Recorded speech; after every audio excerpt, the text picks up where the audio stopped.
Hello, welcome to today's video. So today's video is actually a continuation of this video. So if you haven't watched this video, this is a continuation or part 2 of this video. So in this video, I promise that if this video reached 2K, I'm just going to go ahead and create the video for authentication and building the dashboard. So in today's video, we are adding authentication to this application, and I want to demo for you the features we added.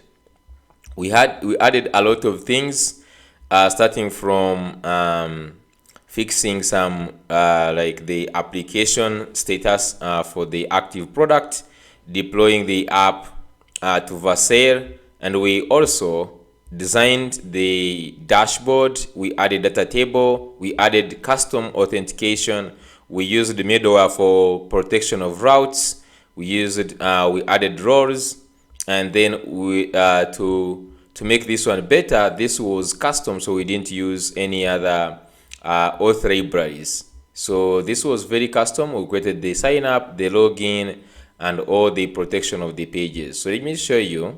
So if you come to the app right now, you can see that this button that we had here for add product, and even the ones here for editing and deleting the product, you see that we don't have them right now. So to see them, you have to go ahead and log in, and you can see you are taken to the login page. And if you don't have an account, you have to first go ahead and sign up. Okay, so let's just go here and sign up with any of the emails. Okay, I'm just going to say John maybe do@gmail.com, and then just say here the password. So you can just go ahead and create an account. So you can see account has been created, and when you create an account, a session is created. Okay, so here when you sign up, you go ahead and hash the password, save to the DB, and create the session, and that's why you see the session is created. We have 4 users, we have all the products. Look at how amazing the dashboard is, and this is typically responsive, as you can see here. Really nice, really nice. Okay, you can just like remove it from this. Now we did not stop there. You can see this is the logged in person with all these details. So right now you have access to actually this API. So remember the API you are using for the products and everything. So if I just go to Postman now and you just hit to this endpoint, for instance, if I hit this endpoint of API analytics, we have, for instance, the API of analytics. So you can get the analytics, like the users count and the products. We can also hit the endpoint for products. So here we can call, for instance, the products, and we have this endpoint. We have even other endpoints for create. We have the one for login, we have the one for create user, and all these endpoints are all live. So that's why we had to deploy the application. We managed the session.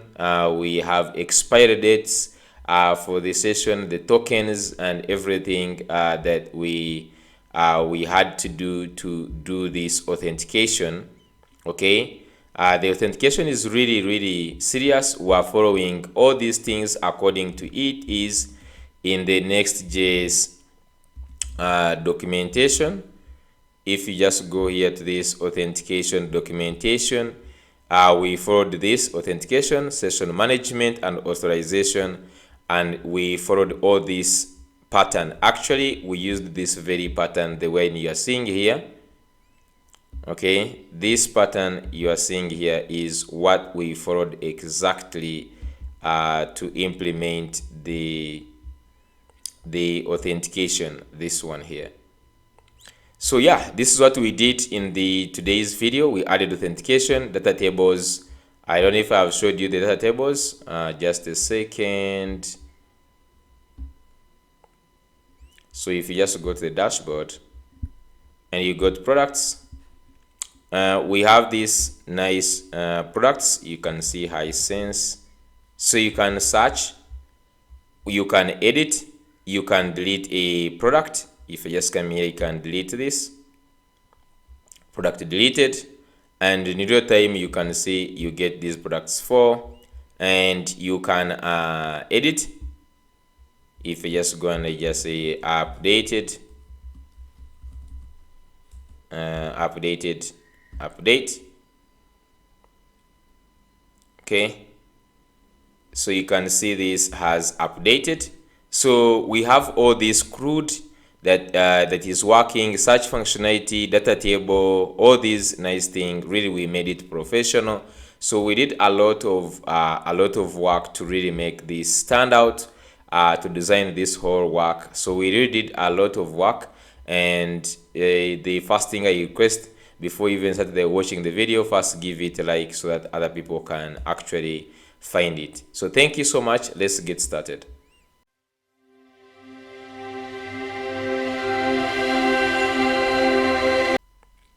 Hello, welcome to today's video. So today's video is going to be the start of part 2 to this video. So in this video of Next.js full stack development course, it was an 8-hour course that I published about 2 weeks ago, and I promised in this course that if it reaches 2K, I will come and create an authentication path. I remember in this video we covered a lot of concepts. That's why you see it is about 8 hours, and a lot of people resonated with it because it was really beginner friendly, and I didn't really make it so much advanced, yet it was covering really nice concepts that every full stack developer need to know. And if you remember, we covered a lot from handling forms, creating API routes, and doing all these nice things. And I said we didn't cover authentication, and and I promised that if we go through, I will create another video for authentication, and that is what we are going to do. And we just add in a few things before we add in authentication. Now this might be also end up being a long video. I have a lot of series, but I find that sometimes I don't have sometimes I have limited time. So when I come to record a video, really I want to record really for long hours so that I just know that content is done. Now we will cover authentication, but before that we still have some big elephants in the room. So if you just remember, in the things I talked about, I talked about deployment, so we will start by fixing something small here, very little thing, and then after that I want to go ahead and deploy. I will try to deploy. I know it can be really scary deploying an application, and that's what exactly you should do, because when you are showing your potential employer this application we build here is enough to give you a job. I'm telling you, is really enough to give you a job if you give it time, and it has all the features you need in a full stack application. So it is very important when you're doing a project, do not just do it for the sake. Simply build it to look nice and build it to be presentable, and you can put only this on your portfolio, and this will be enough for your employer to understand the stack and the things that you are able to do. That's why I always build these nice interfaces so that when you're presenting it, you are, to the person who is employing you, he really sees what you are capable of. Now moving on, what I'm just going to do right now, we have let me just to do here a plan. Okay, let's just like have a plan of basically what we want to do. So concerning what we are going to do like in today's video, what I want to first is I'm just going to fix the for instance the active state on the like the current product and the product, and then after that we just going ahead and deploy the app. Okay, then so after deploying the app, at this point we can now start like really starting on authentication. But before that, I want to actually teach you how so we'll design the dashboard. Okay, and then we'll also add data table. Very hard and something most people are scared of, really, like adding data table, which is a requirement. And then we will start now on authentication. So after adding data table and so we will now okay, we will just shift, maybe yes, we will shift, maybe we could just actually just leave it, but we will just like also add we could just like add the okay, we just add the data table, and then after that we just like add now authentication, add authentication. Now from these ones, now I just want to write down here that authentication, okay, authentication is going to be having I think 3 series. I will create some more series following this, and the reason why I want to do it like that is that the authentication will sit in 3 parts. Okay, so first we're just going to do custom authentication, and this is going to be really, I think, my first time to do like a really crude custom authentication. Very important. If you're a beginner, you need to understand the flow and the logic behind authentication, because basically all the authentications, they build from the custom authentication, and the whole logic is always the same. So then custom authentication, so in another episode we can look at then we can look at Next.auth. I think we could just look at I think Next.auth, and then finally we can look at Clark-auth. Okay, there are some others, like maybe we, depending on what, you can just Kinder, something like that, but I'm just going to show you these 3. I will create a separate video, because I will create a separate video for Next.auth and then Clark-auth, very different. But in today's video, we might just look at the custom authentication. I believe if you're going to build a system, the authentication you will be needing is going to be the custom authentication. Next, it can just be any of these 3. That's why I just want to cover these ones. And if you understand how to use these 3, you really now understand the full stack pattern. So after this, of course, after authentication, we'll look at so we'll talk about some other concepts, for instance, protection page, route, maybe just say route protection. We talk about middlewares, like a middleware, and then we also talk about authorization and so many other concepts that we'll just move with authentication. But this is just like some roadmap of what we want to cover in today's video, so you can see we really have a lot of work to do, and I just want to really get started right away. So the first thing, I started my application. You can see it is currently just running.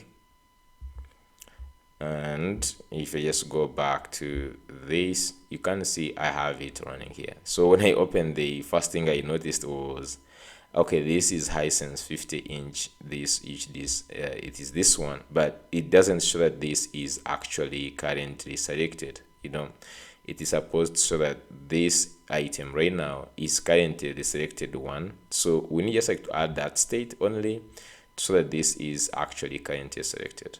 Now to implement this, we are going to use the I think we should use the ID here to know which one is currently selected. So I can just look for the component, and maybe just like look for the product, I believe, because this is the one that we need to know the current selected thing.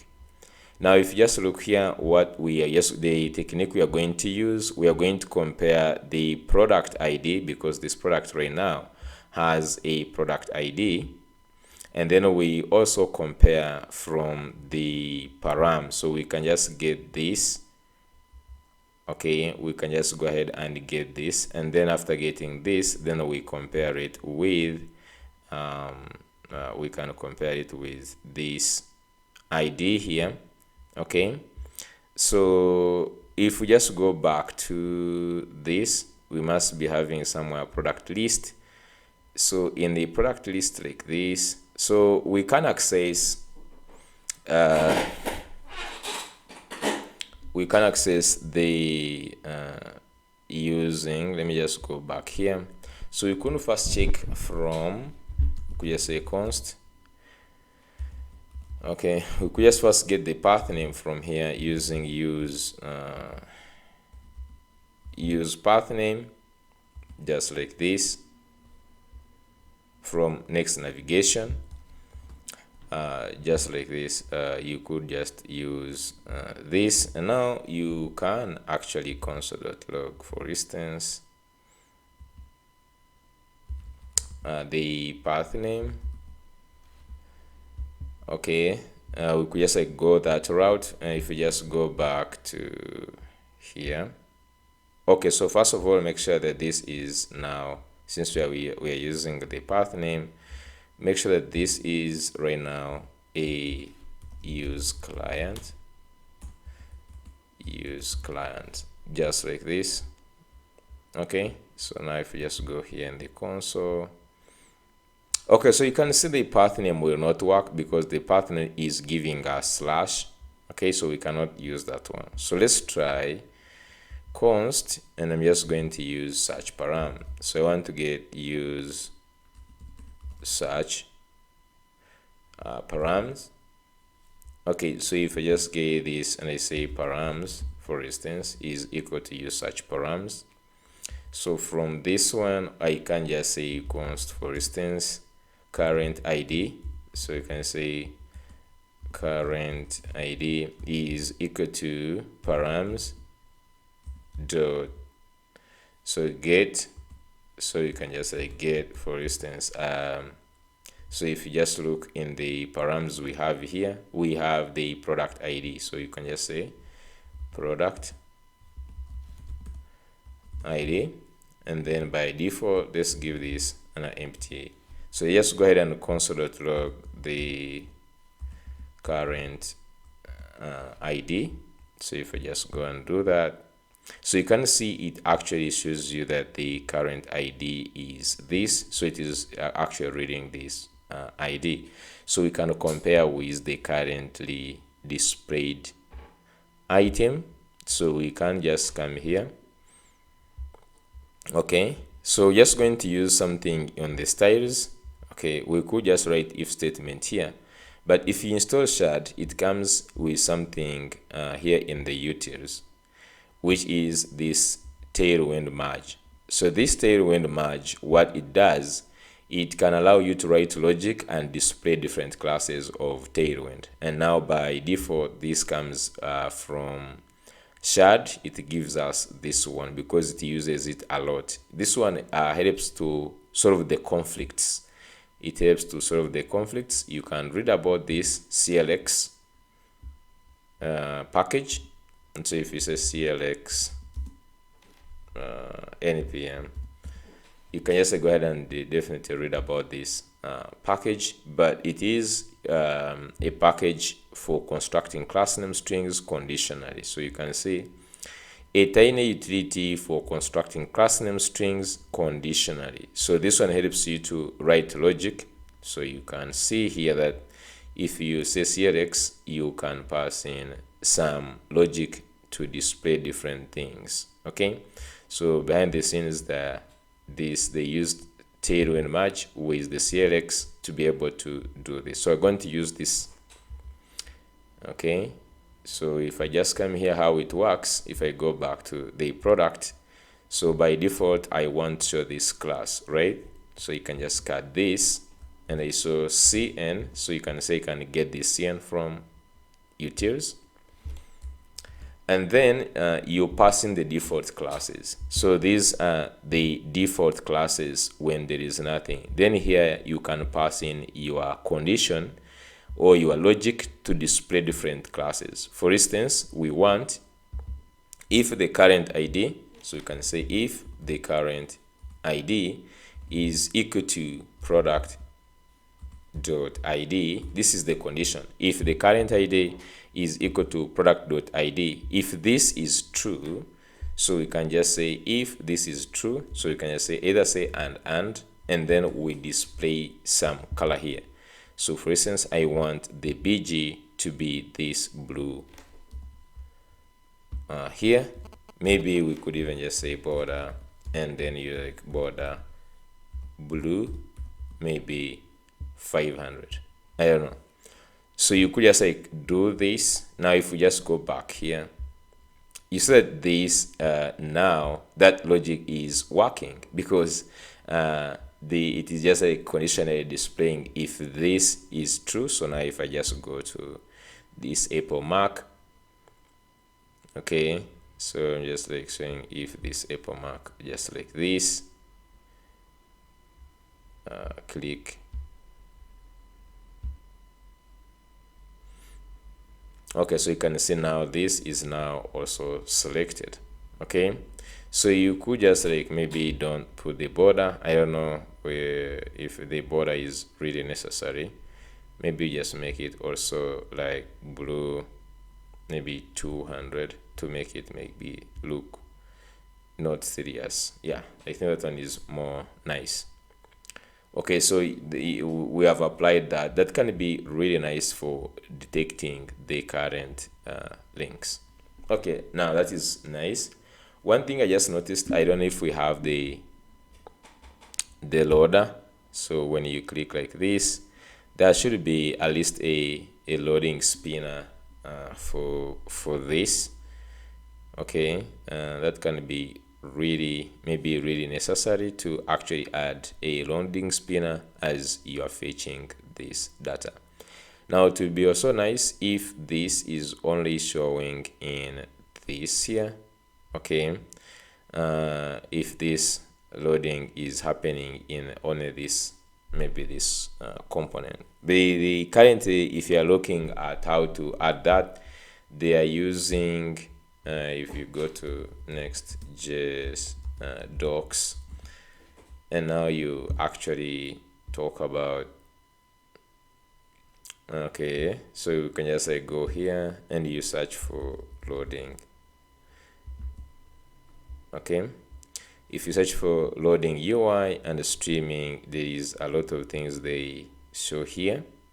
Okay, there is loading.js, how to fetch data and stream, route groups, power routes, and all these things they have here. Okay, so I think the one we need, let me see, let's firstly look at this. So there is this a special file called loading.ts. Helps create meaningful loading UI using this suspense. So with this conversion, you can show an instant loading state while the content of the route segment loads. Okay, so here you can, the new content is automatically swapped in once since it is complete. So this is how you create it, and then you can create it, creates like around the suspense, so you can have a loading skeleton here. So in the same folder, loading.js will be nested inside the route. It will automatically wrap the page file and just like this. So I think basically we can also use, I guess, suspense or something like that, but you can't just like go ahead and create, you know, the loaders. So we could either only just load only for this. I don't know if we can use React suspense to do that.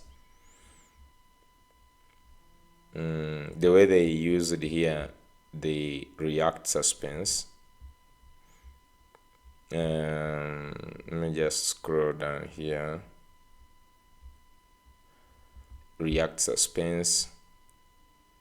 So you can say the suspense lets you display a fallback until its children have finished loading. So you have like suspense, then fallback, loading, and then some component. Now let's just like try to do that. Okay, you could just like try to do that. Maybe we could just like try in the that is like on the detailed page or something. I'm not sure. Where do we want to show that? If I just go to these are components app, so we have the layout, we have, so our detailed page, you can see that our detailed page is actually on this. We have some error here we need to fix, but if you see here, we have this product detail, and we say if products and products links, then store. So we have this store page, then on the store page we have this, and then we have the product list on the side, and then here is where we have our suspense. Okay, so I think we're supposed to wrap the suspense with this. Okay, we're supposed to wrap the suspense with this, because if we actually try to put you know, if we try to put, let's just like first try this. Okay, so let me just create a simple loading component. So if I just say here loading, just say loading skeleton, so maybe product loader .tsx rfc, and then here I'm just going to say h2, for instance, product. We're just going to work on this product loading dash dash like this, and now we want to use this as in the store page here. So as the suspense works, we can just like copy the suspense, and then we can maybe wrap it here. So you can see that this is wrapped inside the suspense. Okay, now you can import the suspense from React, and then here we can also get this as product loader, just like this. And I believe if you're using suspense, this should be made also, I think, to be use client. Okay, let's just like go ahead and see if that makes sense in any way.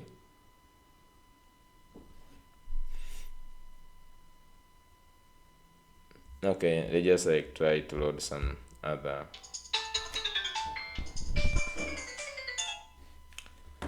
So apparently it's not really showing anywhere.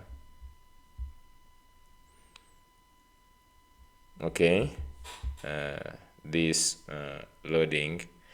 So let me try the loading.tsx. So if you just come here and you say loading.tsx and you say RFC, so here just name this as loading, and let's just like import here product loader, just like this. Let me make sure that this class is having a min height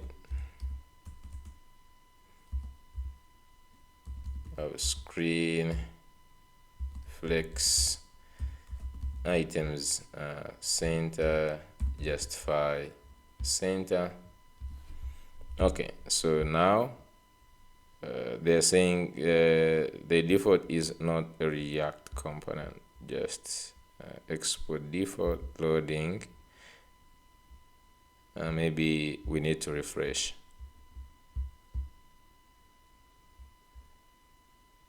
Yeah, so you can see product loading. Now it displays this. Now the problem we have currently right now is that every time that we load the product, they say that it is actually calling the loading component. The problem is that it actually renders the whole entire UI.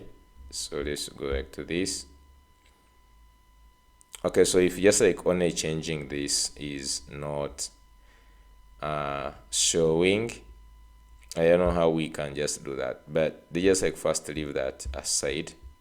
So this is how you put a loading component, but specifically putting it in a store page. Let's first take back this React suspense.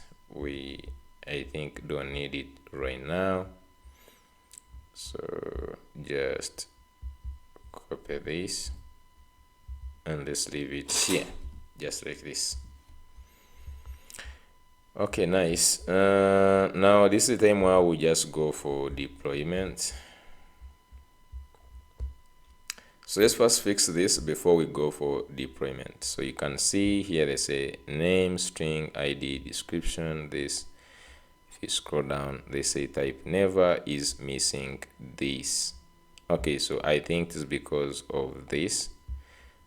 Here product details is get product, and what is returned back here, if I hover on this, is this or never. And I think this is because of this. If you go back here, is because of this. Okay, just say return null for now, and you can see that this problem is solved, because now this one is returning the data or null. And now to capture this, we say only if the product and product.length, and then we supply the products, and then for this on the store page, we say that this product detail is product or null. So we are actually capturing this null. Okay, so the first step to do this is you make sure that you have connected yourself to you have connected your app to GitHub. Okay, so I can just go in the new tab and I say git status. So you can see it is saying git status on branch. I have a lot of uncommitted work that I've just updated right now that we need to add. So before starters, I already have this repo. I remember I think I put this repo somewhere, product API. let's just go down here. Did I just like share this repo? I'm not so sure if I shared this repo. Okay, let me just go back to Git and see if I have this project. Okay, I might not be having that project. I don't believe so. Let me see here. I think I don't have this project. Okay, so let me just create a new repo. I'm not so sure about that. I can just right click, reveal, and install. There is .git here. I'm not sure if I already have it connected or not. Let me see, store file, store something. Okay, I think we don't have it. Let me just create a new repo. Just going to create store file. Okay, store file, maybe YT. Just going to create YT, just like this. And I'm just going to make this private for now. Create the repo. And now I'm just going to go ahead and get this. So since I already have it initiated, I'm just going to go and just get this. Okay. But if you look at it, it seems like all these other components actually they're there. Because if they say use git restore to discard, let's say here. Okay, so I'm just going to go ahead and just clear this. First of all, we have the env. Just make sure that in your git ignore file here that you don't actually accidentally push your environmental variables. So it is a you check here that you make sure you have the environmental variables added in. Now the next thing I'm just going to do is now say git add dot. So I'm just going to add all the files, and you can say git commit.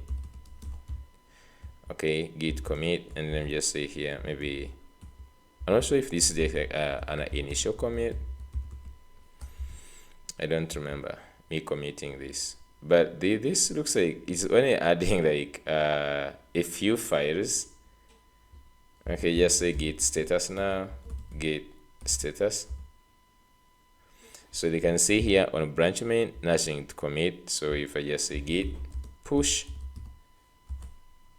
okay, so they say here git remote add. Okay, so I don't have actually the remote. This is nice. Okay, so clear.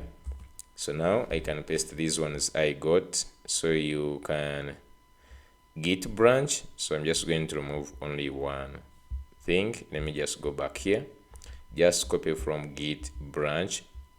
So if you're just if you're not already on main, because I'm on the main branch right now here, but if you are seeing something like master or root or something else, you need to run this git branch main. So this one migrates the branch to the main, and then git remote, we add this remote, and then we go ahead and push to the main. Okay, so the another thing, as it has done this, so we have it now the ready to deploy. There is one more step that we have to do before we do the final checks. So the one thing I am going to do, since we're using Prisma, okay, please take these steps, because most people, they always have issues when it comes to deployment. So since we're using Prisma, we need to modify the script, and the one script that you have to add is going to be post install. So just come here and down here, just going to say post install, and here I'm just going to say Prisma generate. Just add this script here, Prisma generate. This, when you deploy, this will help you to generate a new Prisma client. Okay, next, after adding this, I'm just going to run a build.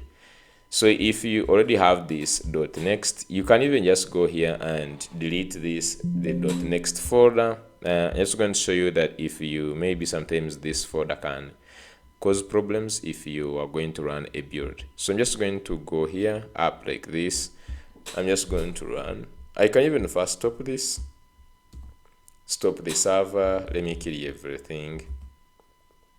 I'm just going to run pnpm, okay, run build. Okay, so this one is going to go ahead and run the build command. You can see there is a build command here. So I'm just going to say ahead. I don't even need to start. You can just say run build and run start, but I'm just going to run only build. Now, the reason why we are running the build is you want to get all the problems that you would experience when you deploy this on Vercel, or if you put this on deployment. So this one will give us the anticipated way how the application is going to run, so that it will give you all the necessary problems or approve you to go ahead that everything is okay. You go ahead and deploy your application. So it's always important to run this pnpm run build. This one is going to try to compile your application locally the way Next.js is going to compile it in the cloud. So if you get any problems here, chances are you're not going to pass when it comes to deploying on Vercel. If you don't get any problems, you can still get issues on Vercel, but it is a good thing to do. So you can see here we have metadata is defined but never used. Now you have these errors about no used vars, and then you have this ESLint. So because we have this ESLint, okay, they have if you just look at these, they have really made now ESLint to be really cumbersome now, okay, when it comes to deployment. So if for instance you use it anywhere,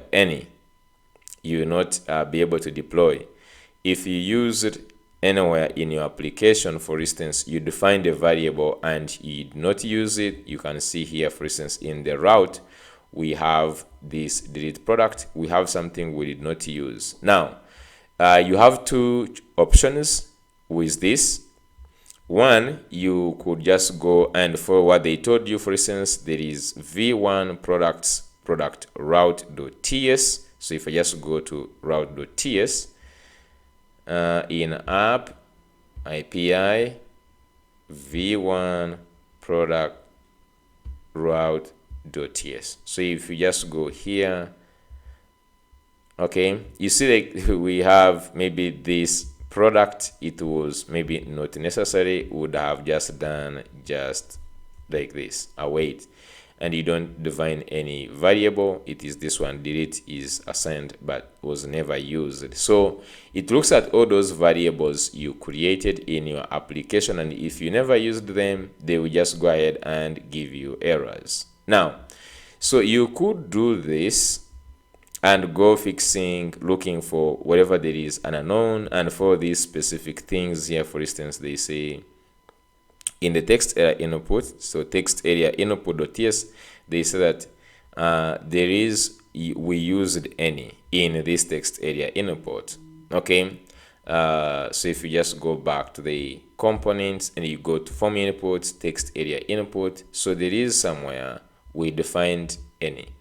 And the new rules are, if for instance you have this name or you have this one and you define it any, is not going to allow you to proceed. Now the problem is sometimes actually you don't know the types. For instance, if I asked you the type for this register, now you might actually need to go and look for this one in maybe types for register in React hook form.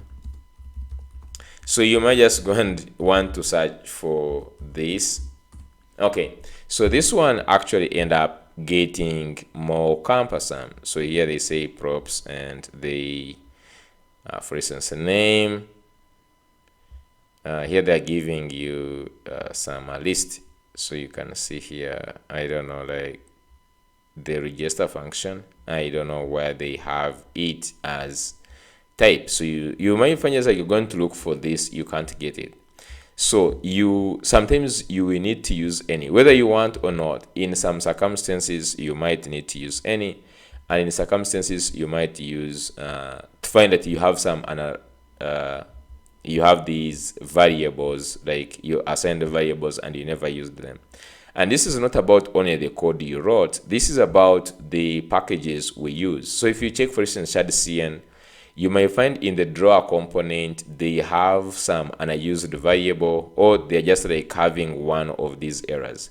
So if you try to fix these, the problem is that you're going to end up fixing or even third-party libraries. If you use the shard and they have a component which has an issue, maybe they used any, now you get stuck and you can't fix all those types, for instance, in third-party libraries. Therefore, the easy way is actually to disable some of these ESLints. And I will show you also a technique. Sometimes it's not a must when you're starting a Next.js project that you put in ESLint. It is optional. So for now, since we already have it installed, ESLint, okay, some of these ones actually for them, since we have, you can see everything here is about that. Like for instance, we defined path name and we never used it. So everything, you can see actually product form, drawer footer is defined and never used. So like all the errors are about that. Okay. So what we just need to do is we need to disable some of these ESLint. So you can see here that you can just go ahead and disable some of these here. I'm seeing here they're saying command, then it's like this config ESLint disabling rules. So you can just go here in Next.js documentation. I will first show you for Next.js. If you go here, there is where you say ESLint, maybe disable. Okay, so if you just go back here, there is where we have ESLint. Okay, where is ES? So ESLint warning, this allows you production build successfully even so your project so you can just say ignore duration. So they're saying here, when ESLint is detected in a project, Next.js fails your production builds when errors are present. If you'd like Next.js to produce production code even when your application has ESLint errors, you can disable the built-in linting step completely. This is not recommended unless you already have ESLint configured to run in a separate part of your maybe workflow. So you can just go in this and enable ignore during builds option, and you see here in the config. So they added this, so copy this. And let's go and try this technique. Just go to next config. Okay, so you can see next config, we already have these. Okay, these protocols where we added the images. So you put comma here and let's add this. So here we have images. Then we have now ESLint, and now we have ignore during builds. Okay, let's just like now go ahead and build again. Now if you try to build again, this is most likely to actually cause some problems. Let me just show you. If we just not Dave, we don't want Dave, we just want actually the build. So p npm run build. So if there is already a previous build, normally it caches in this next, and sometimes it can disturb if it already has some cache stored in this next build. So let's try to build and see what is going to happen. Okay, so you can see here skipping linting. So they're now skipping linting, which is nice. Checking validity of types, correcting page data, and everything seems to be going on well. If you reach on generating pages, it means like most likely everything is nice.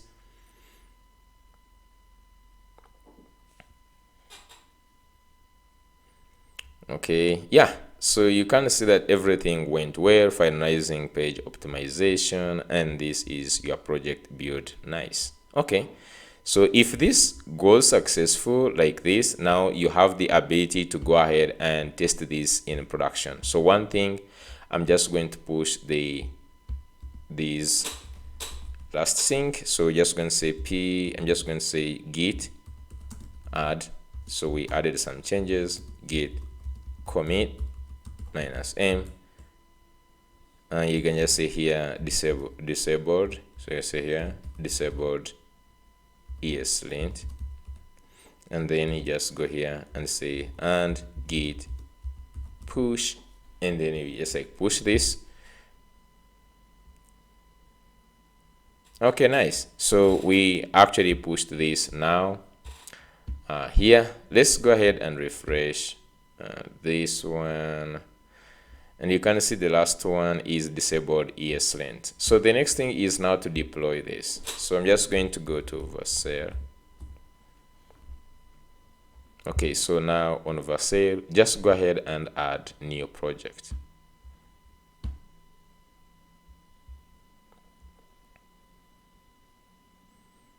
So one thing you can do is just say here import this to select your project from this. Now before we do anything, just go ahead and add the environmental variables.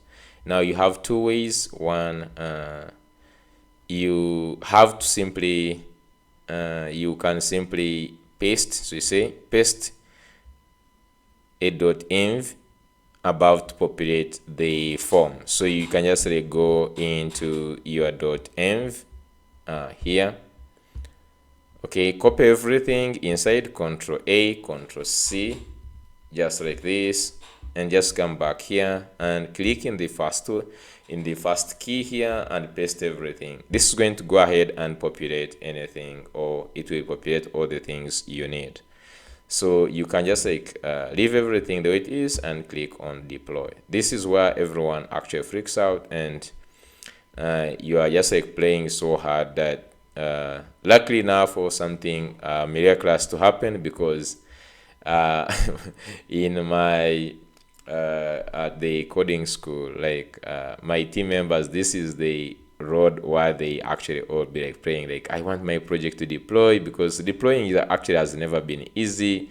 You're most likely to get errors. The only thing is just to be ready to read the errors and try to troubleshoot them out. Okay, so yeah, we are moving on so well. We are on this step. We fixed the active state. We are now deploying the app now.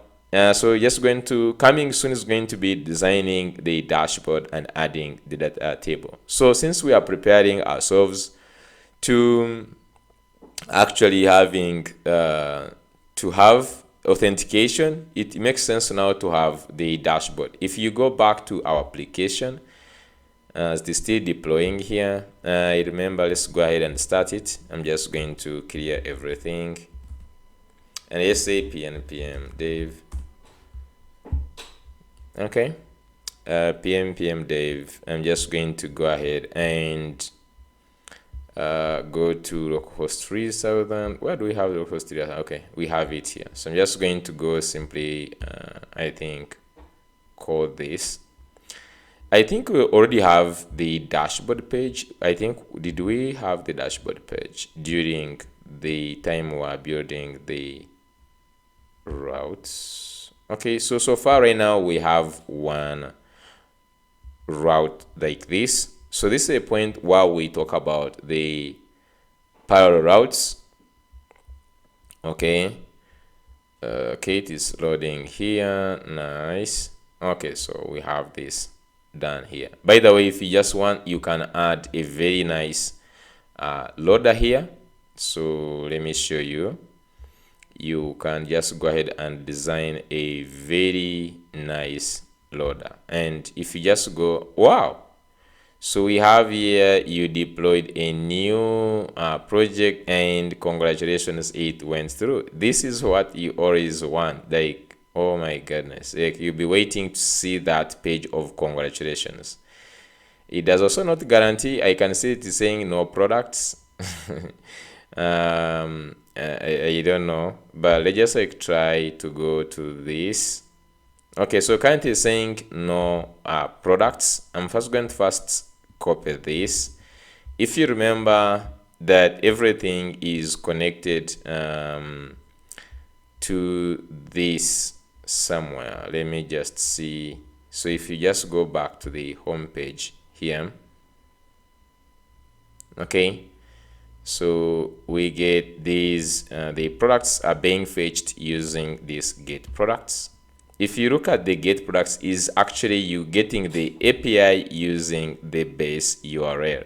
So if you still remember, the base URL is actually, if you go to settings, you go to environmental variables, and you go and check the base URL, because we stored this in the environmental variables. If you check this, it is actually still reading, not this one, next public base URL. If you still check on this, you see it is saying localhost 3000. So click on edit, just like this, and now replace it with an actual this hosted link. So paste this and remove the slash, and just go ahead and save. And then after saving, it will not work immediately. Go back to deployments, go to this deployment, right click and click on redeploy, and just click on redeploy. So this is going to redeploy, and let's just like wait. It is going to start the same process it did previously. But the good thing now, it is using the new environmental variables that we added. Okay, so moving on, what was I saying before we got distracted? Okay, so we want to add in the dashboard. Okay, as this one is working, we need just to add in the dashboard page. And since we have this one loaded nicely, would want to go to the dashboard. Okay, so we don't have the dashboard page yet, but if we go there, we should be having a 404. So at this point, let's have also a 404 page. So just go to your app, and inside the app, just click like this and just add not found .tsx, and inside here just do this, rename this to not found, and then inside here we can design our page. So you can just say not found, okay, like a custom one.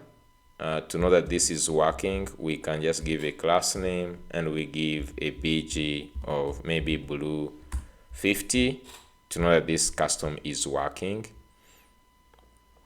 Okay, so you can see here the actual not found is displaying when we are on the route that is not there. So we need to build a nice one.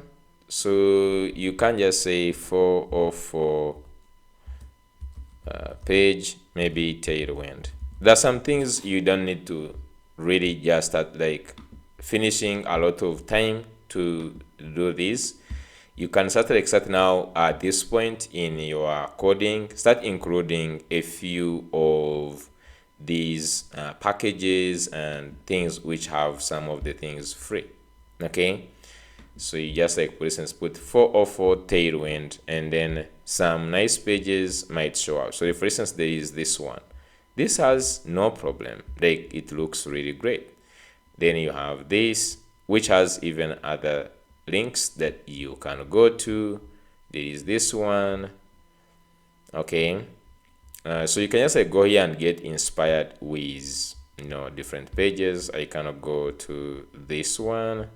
Okay, this looks really cool. Okay, and they give you even the code. So for instance, if you just go here, code, and this is the code for the 404. Okay, so I'm just going to go here. I don't know, do they include the links? section. Let me see what is involved in here. So notification, real time. Let's first see notification, real time. Okay, these, I think they are adding these. We only just want this 404 page, so just go in here and let me just scroll down, okay, to where you want only the 404. So features, sign up, and then let's go and see this page done. So this is this, and I call that, then and call. Okay, I'm not sure where this thing is located right now. Okay, I can just like first go ahead and copy this. Okay, scroll up here and let me just copy this, go in here, and let's go and replace everything inside here. Paste everything. Now we can start removing a few of these things. First of all, we can replace a class with class name. Control F, Control H, and then your like class name equals. Okay, replace everything with that.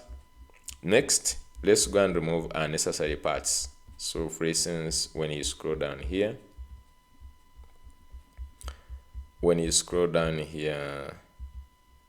there is what we have, for instance, a footer. So I would want to get the footer and remove it completely. So I can also use control and I say footer.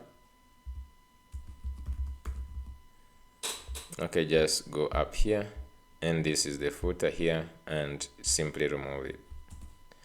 Next, I just maybe don't want to get the header, so I can just go here and look for some other like a nav. Let's remove the navigation. Next, let's go ahead and see now the things we also don't need maybe. So we have this SVG, SVG, SVG.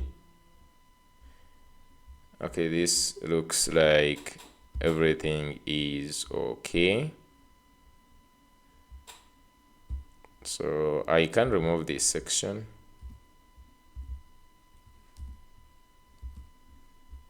Okay, so now it seems like everything is okay. Let me just go ahead and check the page from this side. Okay, so now this looks good. Okay, so maybe we remove this and we only leave this part here. You see they have this part of this thing here. Okay, I just only need like where there is this 404 and maybe this. I don't maybe want that. Let me just go ahead and so I can start by looking where we have this. Oops. So here, so this is the only text. So above it, this SVG. Okay, so let's first go ahead and organize these SVGs.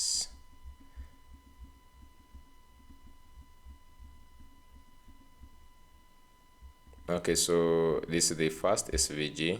So if you look at this, is having flex item center like this. This is the one which is having the other thing. So I guess this is the only one we need. Make out this, and there is this other SVG. I believe these ones are wrapping maybe.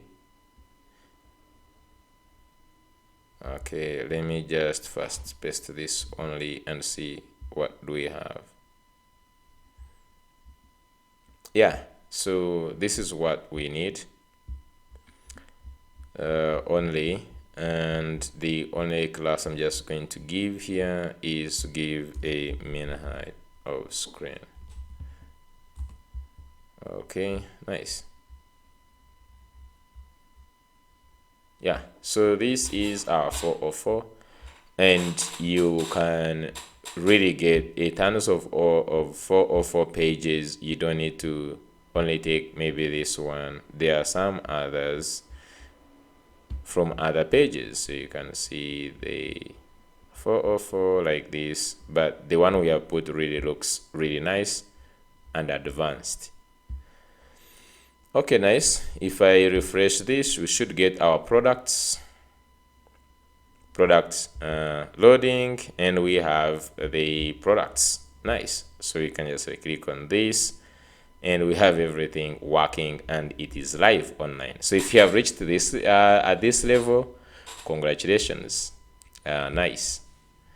So that is one nice thing done. Let's go ahead and now put in this dashboard route.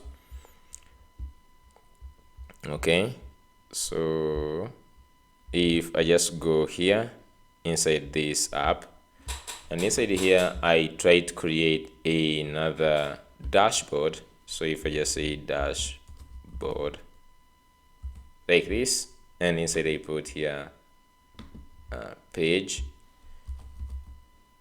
dot tsx rfc and h2, this is dashboard.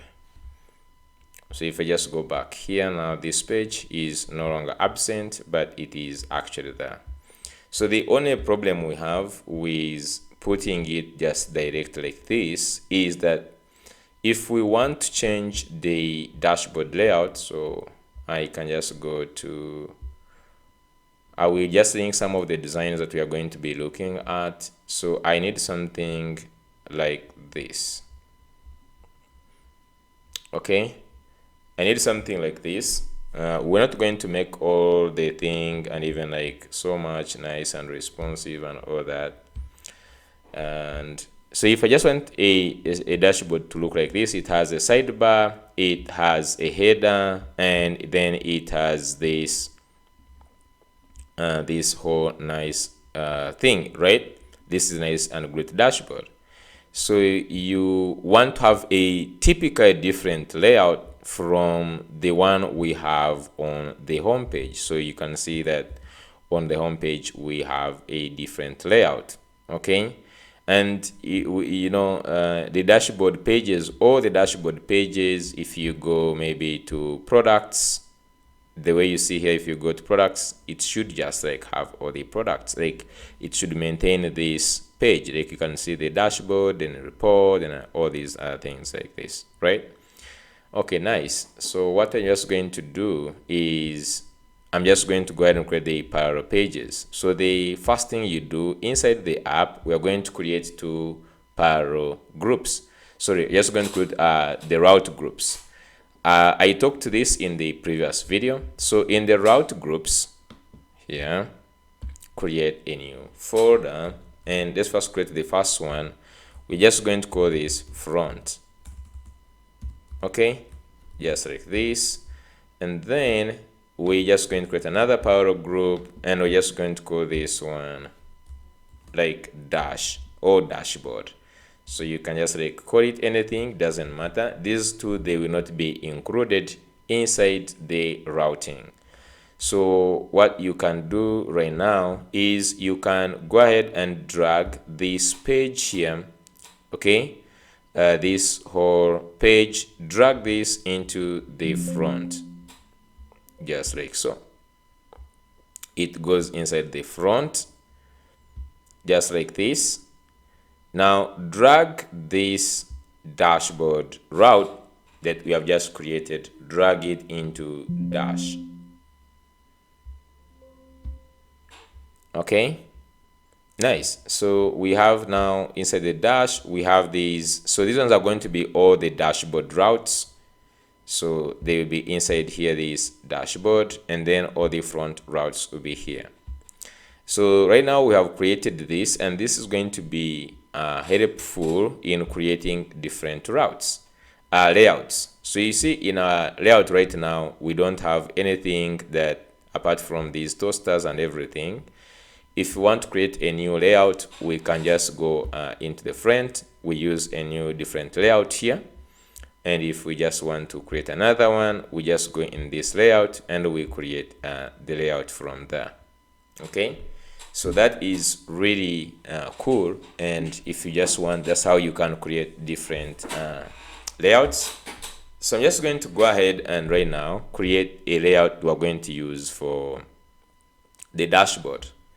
So inside this dashboard, I'm just going to create a new folder which is going to be called layout.tsx. By the way, at this point we have just started on the next one because we have the deployment working, everything is nice and good. So that means on this point we are done with this. We fixed the active state, deployed the app, we even so here deployed the app and fixed maybe bugs. Okay, now we just like on designing this dashboard. Now normally in my videos, if I am having a layout like this one, I would try to generate this using AI, but I'm just going to show you how we can actually do this. Okay, so one thing that you need to understand is you can break this. Okay, you can simply break this into different parts. You see that we have this the header part, you have the header, you have the sidebar, and you also have this part here where we have, like, for instance, hygiene, and then you have this this part, then you have this part. So basically this can be divided into two parts, the sidebar and the main part, and then the main part will have more parts. Okay, so just like first go ahead and create this. Let me first do this RFC. So this one, I'm just going to call this one dashboard layout.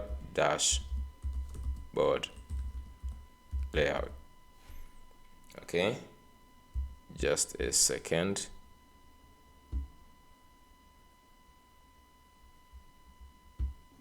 Okay, so let me just go ahead and put here. So here you have to accept the children. So you can say children, and then here children are of type React node, just like this. And then inside here you can simply put the children. Okay, so now let's go back to the page. This is where we're going to put everything. So if you remember the layout, we have the sidebar, then we have the header. Okay, we have the sidebar, then we have the header. So we'll have here this main div, and then inside this I will have the sidebar. So if here this is going to be the sidebar, if I just say this class name and you like flex, so then I will have the main part here, and in the main we'll have the header, and then we'll have also the content. So this one is going to represent the sidebar, and then this one is going to represent the content. Okay, just like that. Maybe the problem is I'm going to have right now is by the time I actually finish, since this is actually a full stack course, by the time I finish designing this, probably we're going to have we're just going to have, we're just going to have a lot of stuff. So what I'm just going to do is I'm just going to do this. I'm just going to copy the image, Let me go to Canva, create a new design. I will just create for maybe the one for the website or something. Can I have like website? Okay, let me just do the website. What I'm just going to do, I will use a bit of like really AI to develop it, because this is going to take me time and I might not end up talking about authentication or anything like that. So I'm just going to first put this dashboard here. In fact, I think the easy part would be, let me download this. Okay, I just download this, then I'm just going to open this in Paint. Open. So let me just go ahead and remove some parts we don't want for now. So I'm just going to go here and maybe right click. Okay, wait. I just want to select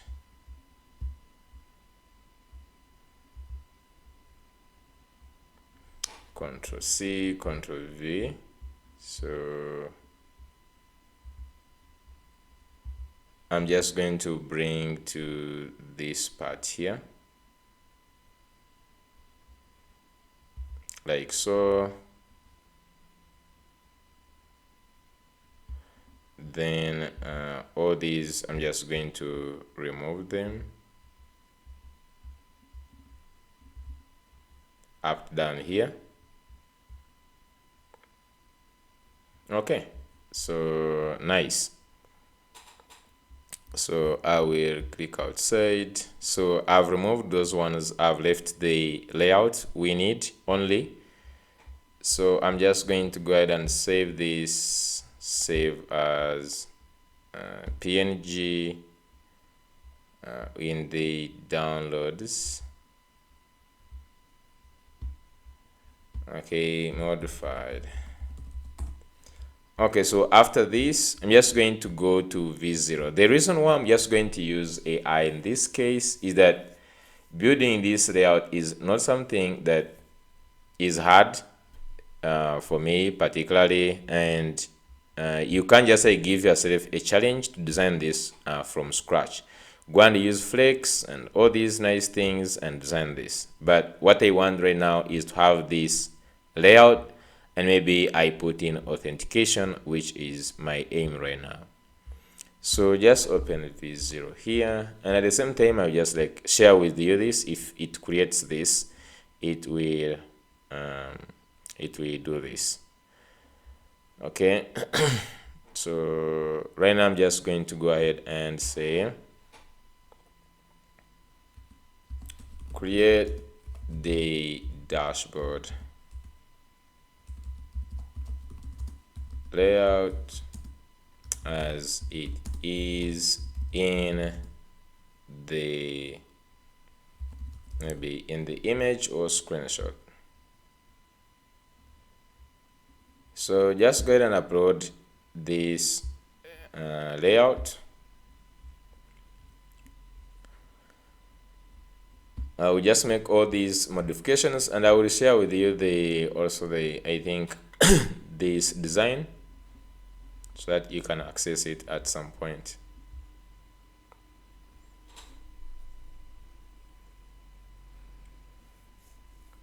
Okay, it's creating all the necessary things right now. It's creating sidebar. Okay, I will be just telling it some things just to modify, so that we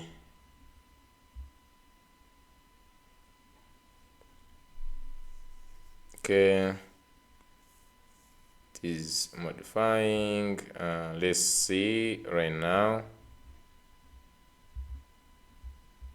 So you could just like view this. Let me see. Can I just like view it in this? Okay, so this is how it is looking like. Made it here scrollable, not bad. Okay, so I'm just going to make one modification. Okay, I'm just going to make one modification so that we somehow move along. So one, the modifications is that instead of say that button say upgrade to premium, I want it to be logout. Update the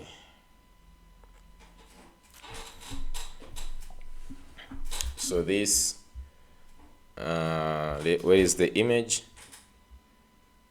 There is this button which was saying upgrade to premium. So update the button that says upgrade to premium to a logout button. That is 1. 2, I want it to go ahead and use, okay, make the so inside here, if you just check inside the code, more especially in the sidebar here, you see that these links, okay, the links are hard-coded, so I want the links to not to be hard-coded. Okay, I want them to be in an array. So for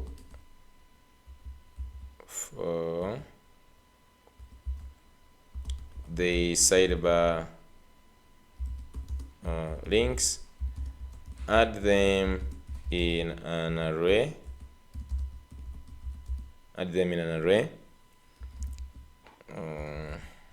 So that you can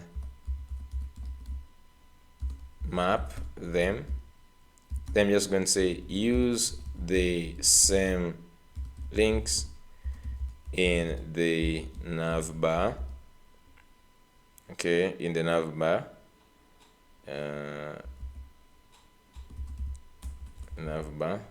in the responsive design.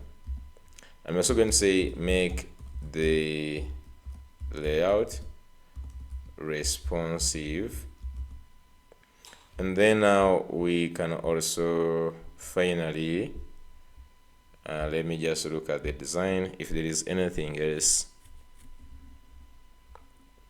There is the buttons that are fixed here. I don't know, I think that is enough. Okay, that is enough. Let's just first like make those changes and I see.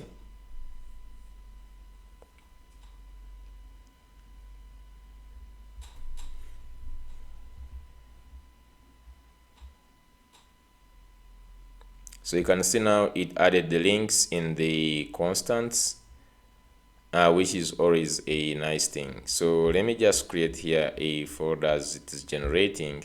Normally, if you're just having a website, whether it is a website or it is an application, it is always to have your link like outside here. Create a new folder, call it config. Now inside this config is where you can put some constants. So you can just say, for instance, here constants dot.ts. So here you can put some more things, and even on authentication you can use this pattern here. Okay, so far let's say that it went ahead and you can see that it added the responsive. That this looks much better right now. So let me just go ahead and just go to here and let's see how this was done. So first thing first, I'm just going to copy the constants, paste them inside the constants. So basically it created for us the navigation links. This is very important to create your navigation links. It created us the main links and the settings links. So main, we are having like the title, main, and then we have the links and with the icons from Roasted. Nice. Like we have the slash dashboard, then we have the report, then we have the products, analytics, performance, and everything. Then it has the settings links, and then it has this here. Okay, great. Then let's start like going to these components. Now since these are all in sidebar, I will start with this mobile, copy. So I will go in the components and I will just write sidebar. Just in this, first of all, I will create dashboard as a folder within the components to put all the dashboard components. And then inside the dashboard, I will go ahead and put the sidebar. So here we can just now start like putting all these stuff, the components for the sidebar. So I can put for the dashboard layout, so I can just add here in layout, and inside the layout now I can add, for instance, the mobile something. So this one was mobile navigation. I can just go ahead and reduce this to see this very nicely. So we have mobile nav, copy. So you just come here, right click, and just going to say this is mobile nav.tsx, paste here everything like this, and we have to install some components here. Don't mind, let's first add all these things here. The second one is the sidebar nav, copy here, and then just go ahead and add the sidebar nav. Right click, sidebar nav.tsx, like this. Then the last one is the site header, copy this, and now just say here site header.tsx. Okay, nice. And now from here let's go ahead and do the layout. So we have the layout here, copy this, and let's go to the layout. So here inside app dash layout, then we can update this. So you can see, instead of saying root layout, okay, I'm just going to change this back to the dashboard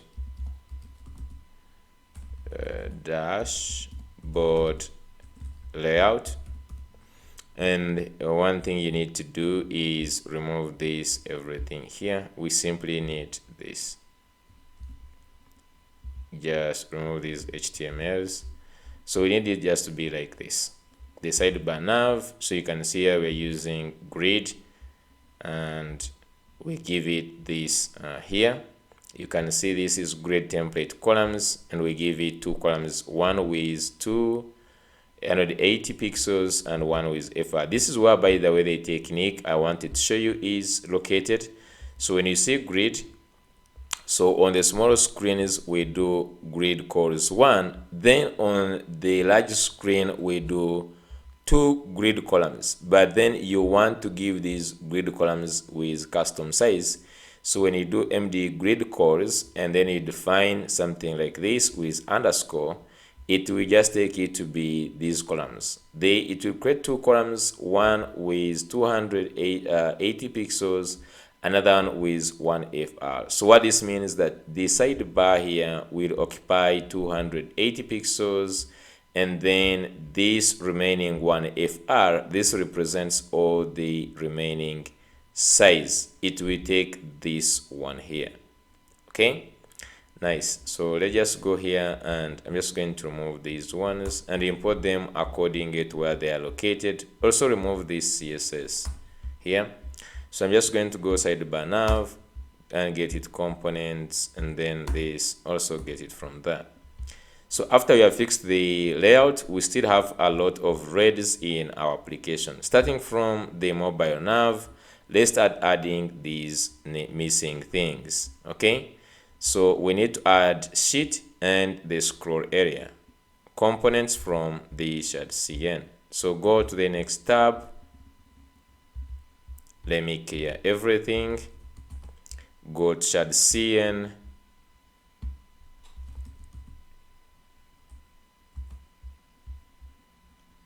Okay, let's just go to .cn, and the first one is the sheet component. So just go installation, and let's add this, copy, and let's add it here. So now we have a lot of things to add in at once. So we have the sheet, and then we have the scroll area. So just in front here, add space, and just say scroll area. So before we press enter, let's go to the next sidebar nav. We see the components that are needed from here. So if you look at the constant and the scroll area, last one is the input and the avatar. So we can just add here input, of which we even remove, but then avatar, just like this. So we have those components. So press enter.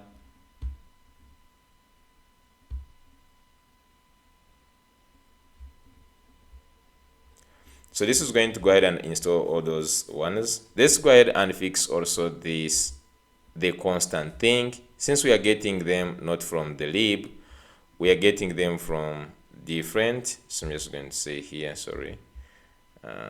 Let's use the arrows to force.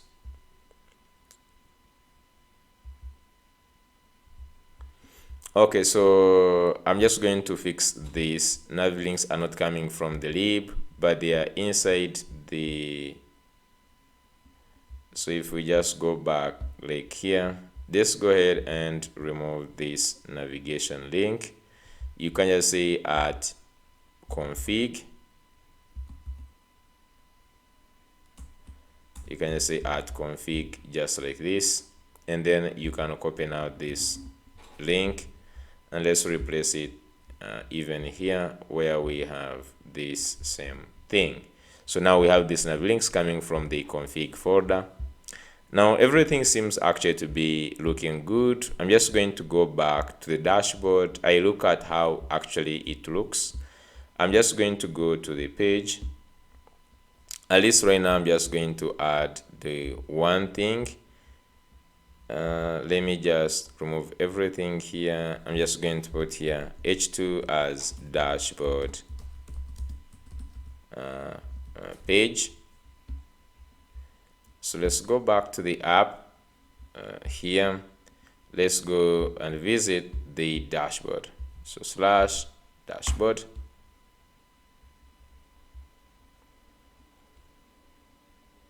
Okay, so this is looking not really bad. Okay, this is not looking really bad. You can just like leave it, or you can just like change it, but this is looking not really bad. I like this. Okay, so I'm also just going to change maybe one thing, or I will add one thing on this. So we have the logo here. We can test the responsiveness. Sorry, I'm just going to go ahead and test the responsiveness of this. Okay, so this is not looking bad. Yeah, great. This is great. I love it. So one thing I just want to do is, normally I'm just going to want to add a quick access button. When a person logs in the first time, they should just like have like a button to add a new product, since like this is the main reason they are coming to the dashboard. So like there will be other things, but normally you can design this and add a quick access button. Let me see what I mean. For instance, if you look at this dashboard here and I zoom in, you see it has a connect new account. So when someone comes to the dashboard, this would be a nice button to look at in the first place. So we'll just add one button here. We can just either add it on this site, the way you see this logout, Actually, since we have logout, we could just use this one as like add new, but I don't know if this makes sense. But we can just like go ahead and add a button here instead of this search. I really feel like we're not going to use this search anywhere, but we could just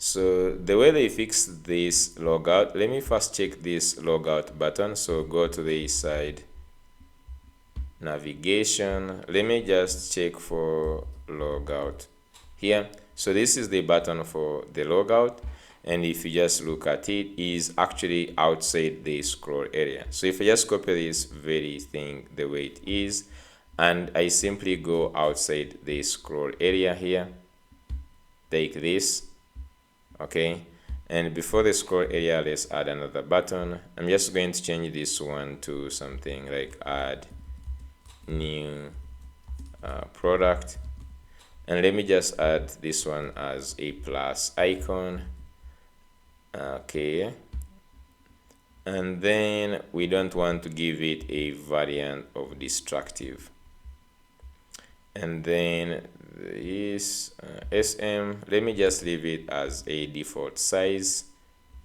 So if we just go back here, you see we have now this add button. These links extend down like this. I'm just going to reduce on the padding we give this. Maybe I'm just going to say padding Y of 2. Let's see how this looks like right now. Okay, this looks somehow great. There is still more space around that. I don't know if it is about this. So if you just go down here, there is another one here. I'm just going to give this px of 6, but I'm just going to say py of 3. Let's see now. Okay, so this doesn't fix so much. Okay, so I'm just going to say py of 4. Let's go back inside here. We might be having a margin button maybe somewhere. So here, then this. Okay.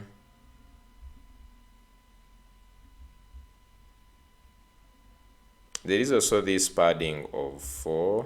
I'm not sure of what is the purpose of this. We can first remove that.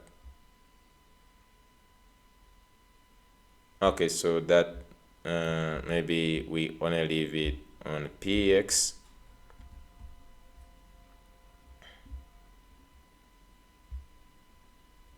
Okay, so I'm just going to cut this. We just like add it here, and let me just add a px of 4. Okay, so this looks great to me.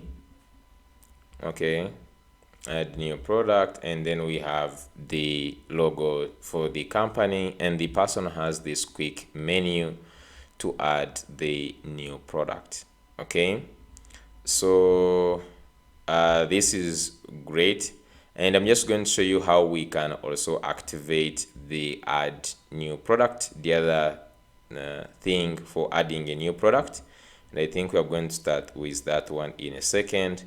And then the logout button, I'm not liking to be like that. It is so much shining, so I'm just going to go down here, and I will just change this variant from that to outline. So I'm just going to make this outline not to be shining a lot, just like this. Someone can still maybe log out, but we actually have this. I don't know if we really need this to be fixed like that, but let's leave it like that. This looks great to me. Okay, so let's first fix this add new product. So what we would want, if someone clicks on this add new product, let me duplicate this page like this. So we all know that we already have this figured out in this here. we have this button here, add product, it opens this. So we'd want to actually open this menu, but from the dashboard. Okay, how would we fix this? So let's try to fix.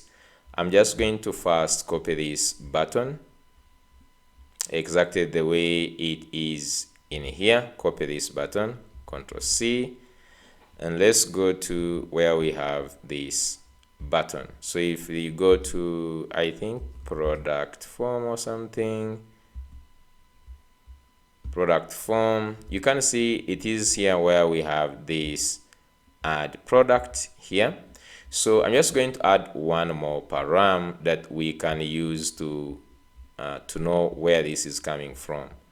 So I will add a new param of from, and this is not going to be required. So if you just come here on the props, I will just say that from is not going to be a string, but it's not going to be required. So you just put like this, it's not going to be required, and this is because I will give this by default is going to be showing just like slash. Okay, this is by default is from the home page, and I can now use that one in displaying which button to use on here. So let me put the second button here. So we have two buttons. We first of all bring in this, and let's just now separate these two buttons using the from. So I'm just going to say if from is equal to slash, if this is true, then show this, else show this, like this here. So this is cool. Okay, let's just like see if this is working. So if I just go to the dashboard, okay, I can just go to the dashboard. Where is the dashboard? Where we have this. So this is the product form here. Let's go to sidebar. So this was in the sidebar where we have this. I'm just going to replace this, and I add the product form like so. And let's specify the from here, and this is going to be slash dashboard. Okay, so this is going to go back here, and if I click now, okay, let's just like do this. If I click, this is not working. Why is it not working?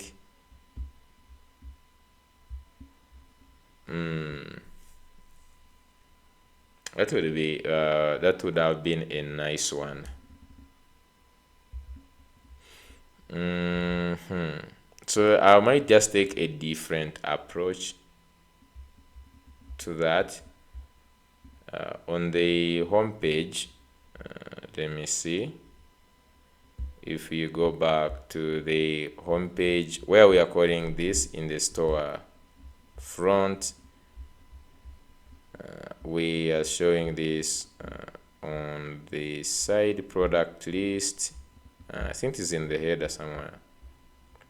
Yeah, so we just simply call the product form. Maybe for some reason, is it something to do with the positioning? Let me just say this one and give it a z index maybe of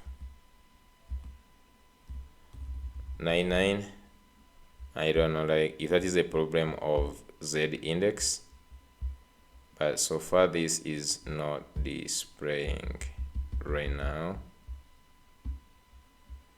But if you go to the home screen and you click on this one, oh, actually even this one is not working. Okay, I understand now. I understand it is because of this. Okay, it is because of this, because in the drawer is giving the trigger to this one. Okay, so how do I bring that? So we can't just do this.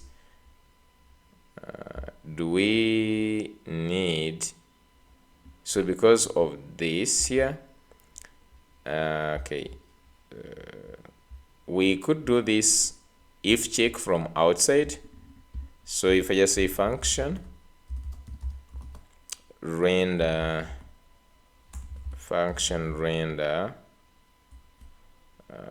form button, okay, like this. Okay, so now function render button, and I'm just going to do this. So this whole check, I'm just going to say if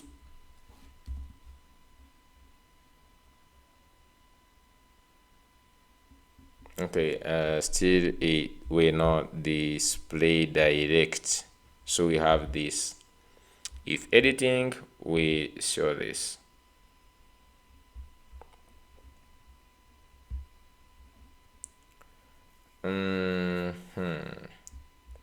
I want this button to be direct onto this. Okay, one thing, let me just try that one. We see how it is going to. So one thing, can't we just run this? Can't we just run this direct inside here without using these ones? Of course not.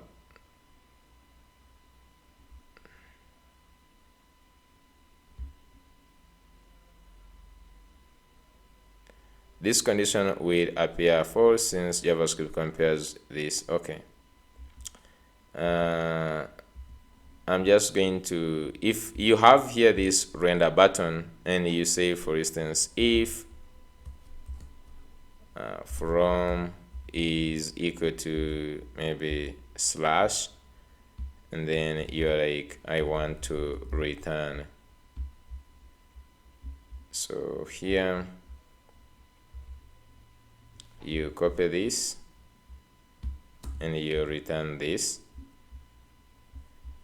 and then here you have this, and then you say else, then you like return this. So you have this here. So what I don't know is if I can execute this whole thing. So I would want to have this like this, and can I just do, and I say get, for instance here, render, let's call this render form button.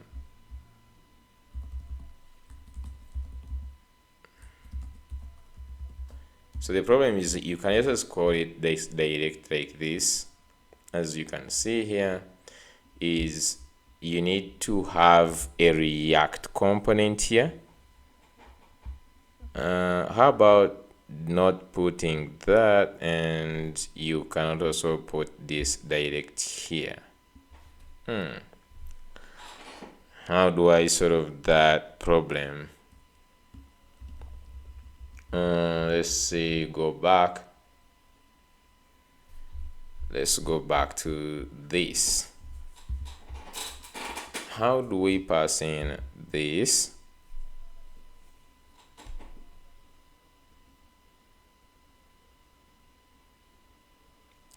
Okay, so inside here we want to pass one thing like this, but then in here we also have another condition for rendering this. Oh, okay, so instead of doing this, I'm just going to instead actually change it from here. Okay, I understand now. So I'm just going to bring back this here to this. Okay, and I'm just going to change also this, cut and remove everything here. Okay, so this one will now work. If you just go back here, this will work, and even here you see it works, right? Okay, so we could actually just leave like this. This also looks nice, like add product, but I still want to show different buttons. So the first thing is if I put this other button here, you see that this one has a class of this. So we can add this class name, and we say class name, and by default we'll have nothing like this. If I just cut this, I can use cn here like so, and by default this can have an empty, and when from, okay, when from is equal to slash dashboard, we can just like add with this full. So this one solves this problem here. Okay, and then next is the plus. So they already have the plus icon. Nice. With almost the same here. So this icon, we can have the same class name really. So I'm just here I just use the same icon for the plus here. Sorry, it's going to use the plus icon. Let's give it the same class name here. Then here is add product. This is add new product. So here you can just say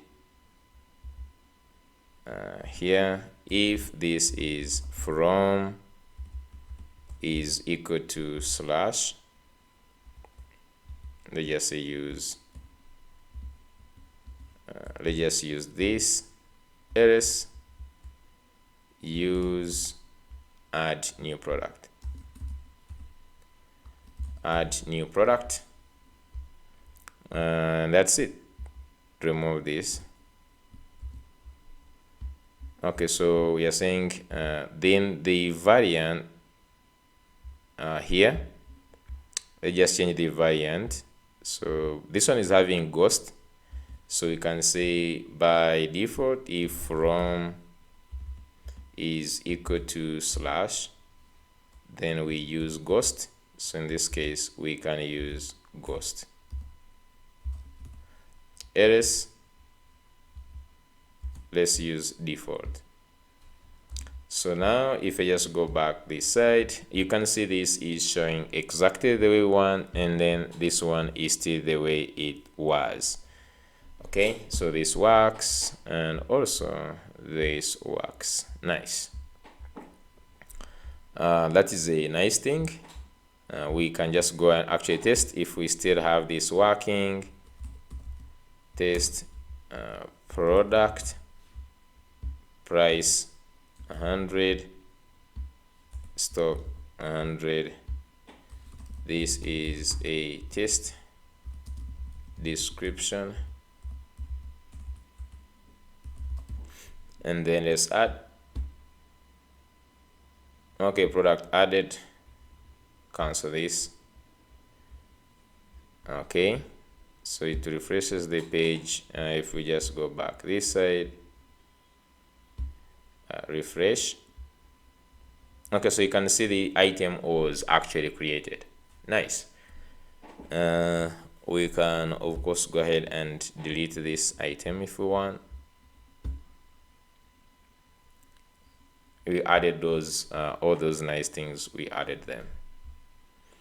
Okay, so good, that is a nice one. Now what I want is a few things we can also add to this. If you remember how this one was,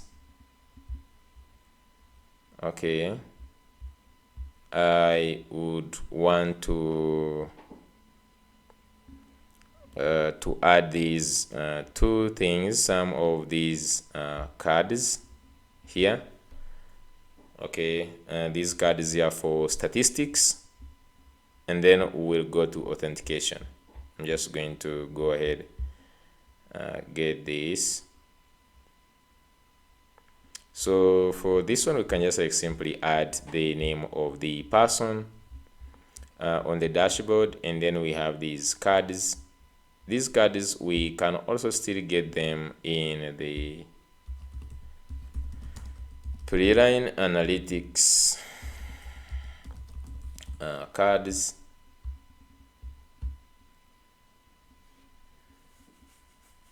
Okay.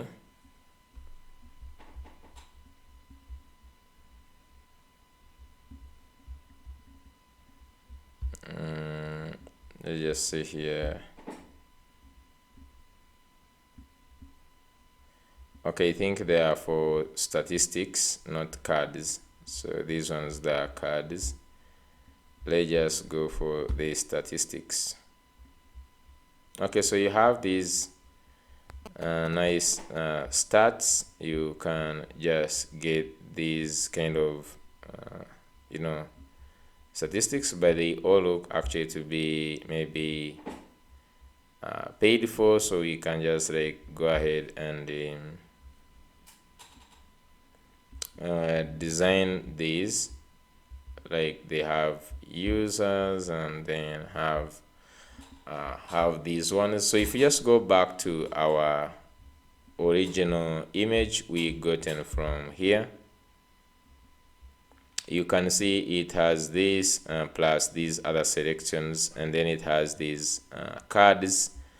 So we can just like get these.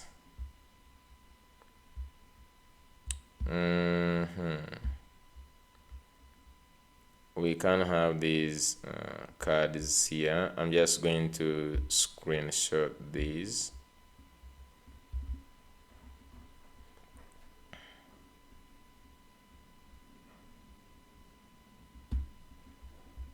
Okay, so that's going to say create for me the analytics. So you can just say analytics component and add these analytics cards. Just add the image, make the cards to be only 2, indicating the number indicating. So just going to indicating the products and users. Okay, then also on the card add a link to view details. Okay, so we can just like add that. So just want to work on the show you how you can construct a very nice dashboard, and in a second I will just go and deploy this, and I will again clone this because I will be using this as a starter template for adding authentication for different packages, because we said in our here that we are going to design a dashboard We'll add a data table in a second. We'll add also the authentication. Now, on authentication, we have three patterns we are going to look at: custom authentication, Next.auth, and Clark. These ones the Next.auth will be a different video, and Clark a different video. In this one, we're going to look at custom authentication, middleware, and authorization. But we need to first design a template that I'm going to be using in the future for this, using Next.auth, then using the the Clark auth and all those things. Yeah. So just going to close this. Also close this. So I think it is done with the cards, I believe. Okay, so sparkline, I don't know if we need the sparkline. So just there is analytics card. Let me see here. Okay, there is analytics with a page here.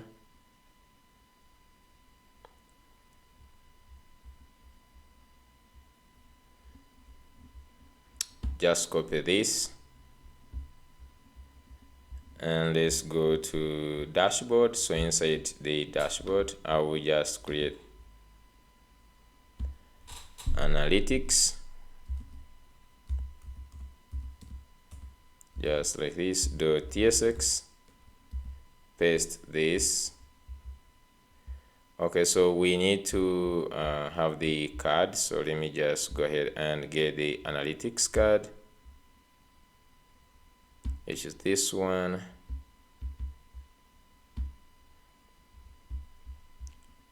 Inside the dashboard, go ahead and add analytics card.tsx. Okay, so if you check inside here, it uses this sparkline. Okay, let's also create the sparkline. Now this sparkline, I'm actually just going to go inside the sparkline and copy this sparkline. I don't know if we really need that component, the one for the sparkline, but let's just go here and say sparkline.tsx and let's add it. Okay, so the sparkline is coming from recharts. I didn't want to add recharts, but just going to add it in a second. So go back to this, get the analytics card here, just like this. Then in the analytics card, just go ahead and get the sparkline. So we need also to install the card component in a second. Get the sparkline like this. Let's go ahead and add the card component from shard.cn. So go to shard.cn. Just go down to where we have the card and just click on installation and then just go to this. Okay, just add the command. Hey, actually you can just go ahead and remove this and you can just add the card.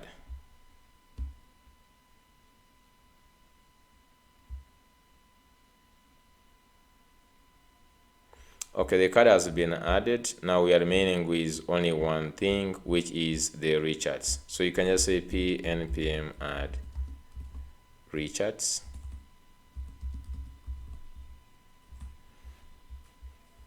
Okay, so or you could even just like remove the sparkline, but just like add the recharts.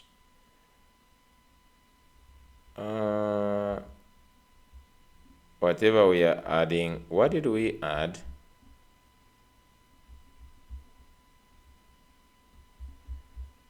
Let me just remember, what did I click? Because it made everything red.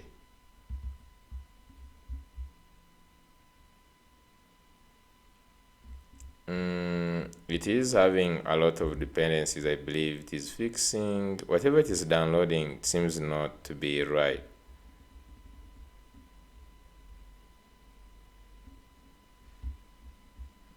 We can just go here and we say recharts.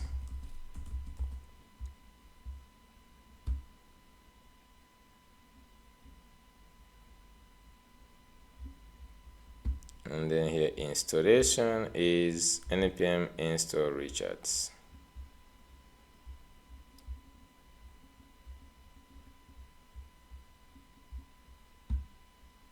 If you just go here, and I think we can search for charts. Do you have here charts?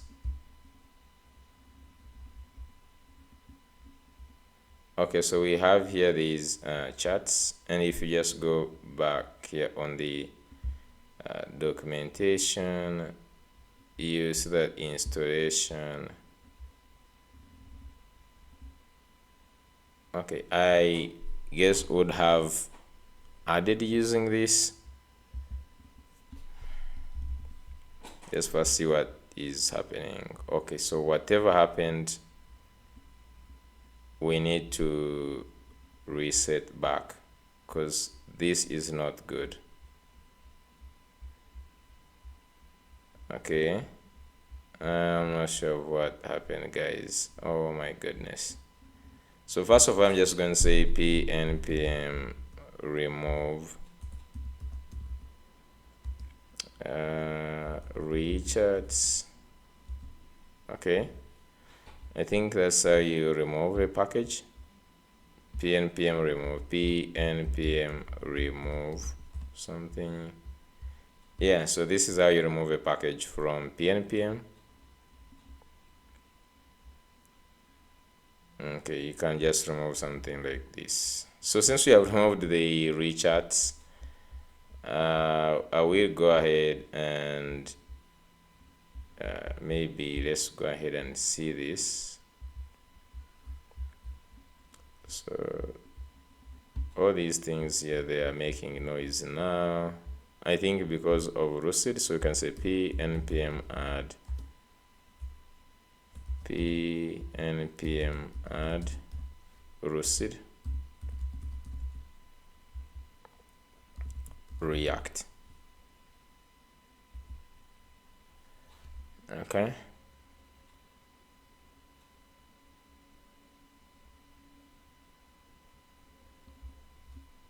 I'm not sure if all these ones are because of roasted.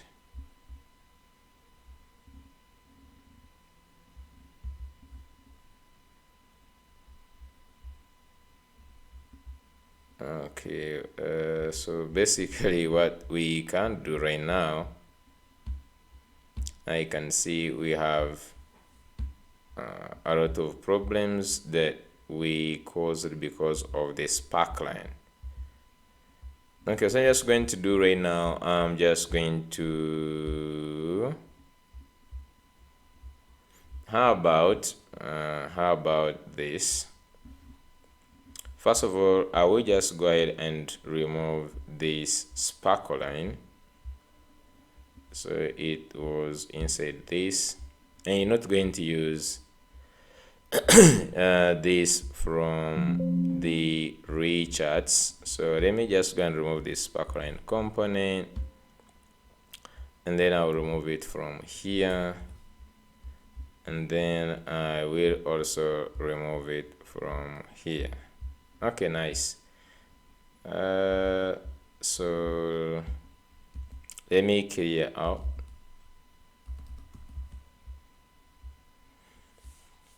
Okay, I'm just going to clear out, and I don't know if our package.json has been changed to new packages, like new things. Let's see. React 19, ESLint 9, and Tailwind. Everything looks okay. React 19. I'm wondering where is Next.js dependencies. Okay, next 1.3. Okay, what I'm just going to do is I'm just going to go ahead and delete the node modules. So you can delete these node modules. Delete permanently. Let's go ahead and stop everything from running. I'm just going to install them one more time.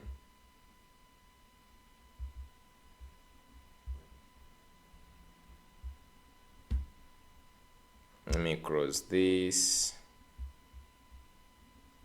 Okay, it seems like the node modules are gone. So you can see everything right now is in red. Just say npm install. So this is going to go ahead and install all the packages afresh so that we don't have any problems. Let's give it some few seconds. Seems everything is okay.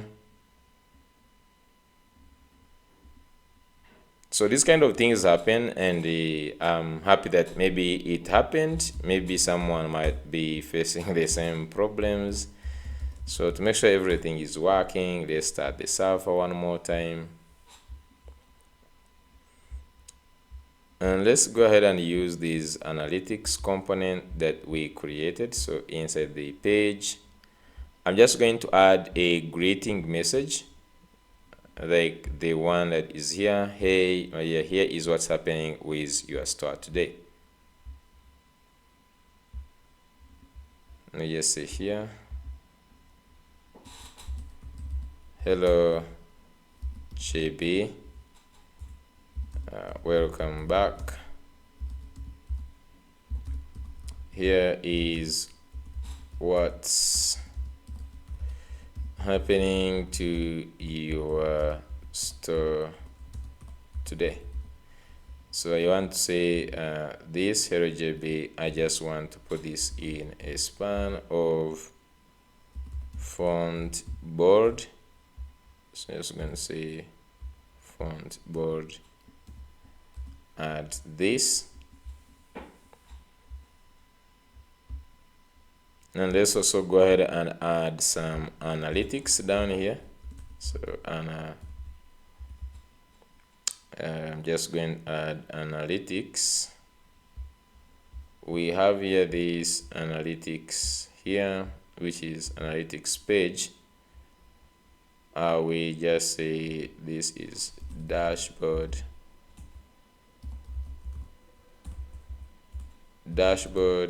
analytics. Just copy this and let's go back to the dashboard and let's add it here like this.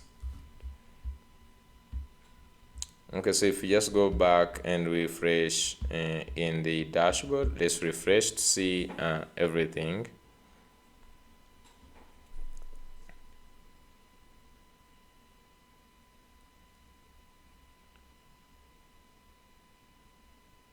And let's also update this logo to show the store file. Okay, so we have this looking like this. Just going to fix this in a second. Let me just put this to be store file since our store is called store file. And this can be also in the sidebar. Here, I'm just going to change this to store file. And this is a link taking to the dashboard. And going back to the page here, we just need to say flex core like this, and this is space y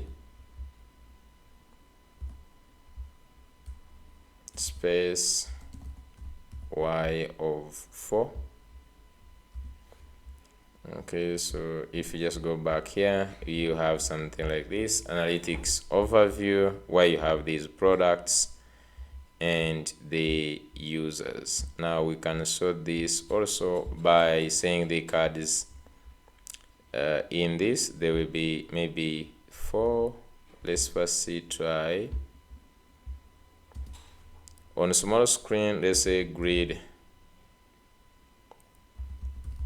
cores maybe 2, and then MD grid cores 3,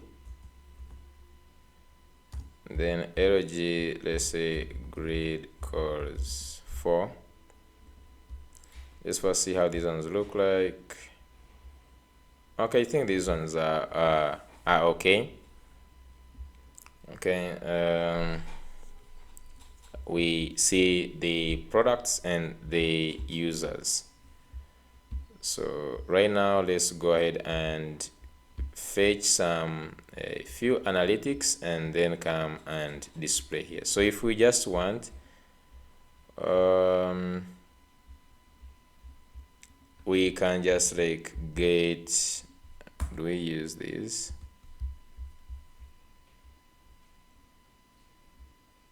We don't need to send any sparkline data. Maybe we need just send there an icon. For now, let me just first leave it like this. I'm just going to go to the dashboard in a second here. So let's get the analytics data from the for instance here, I'm just going to create another action. Let's just call this one analytics.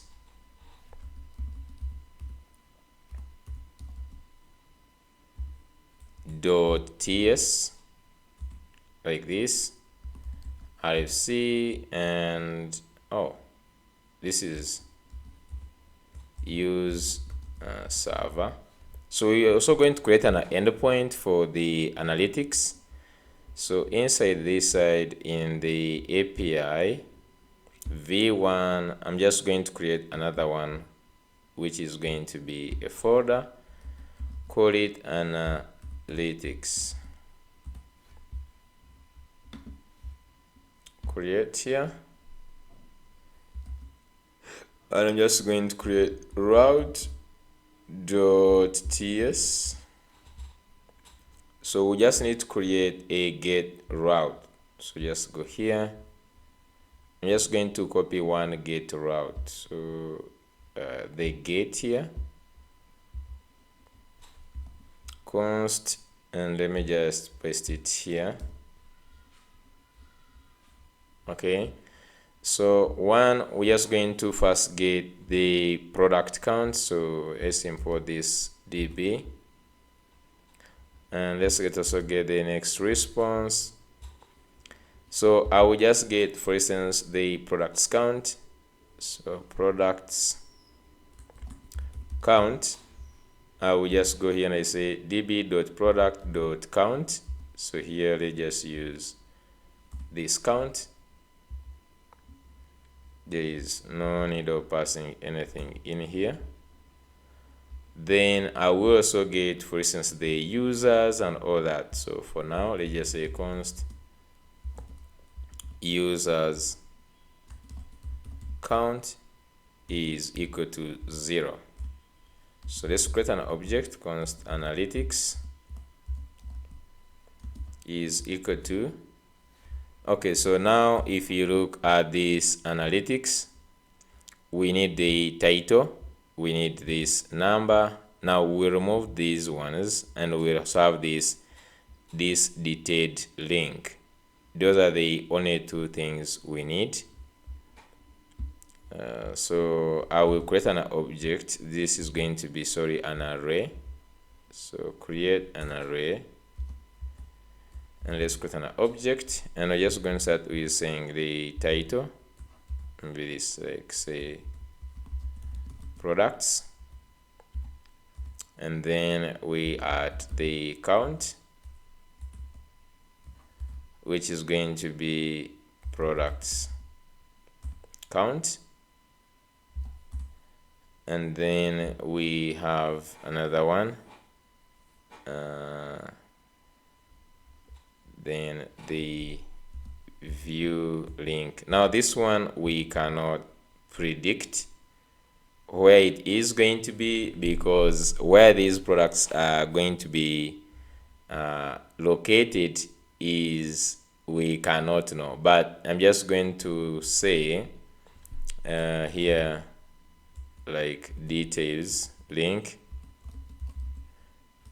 Okay, details link is just going to be in slash dashboard products, dashboard products.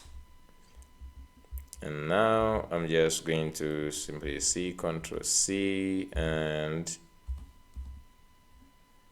let's add for users.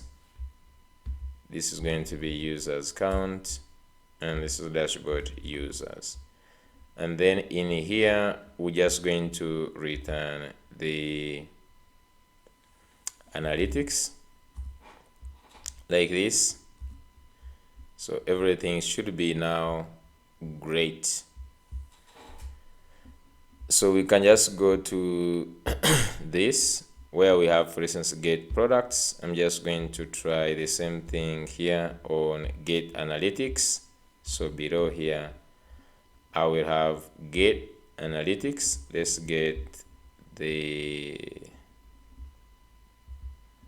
base URL.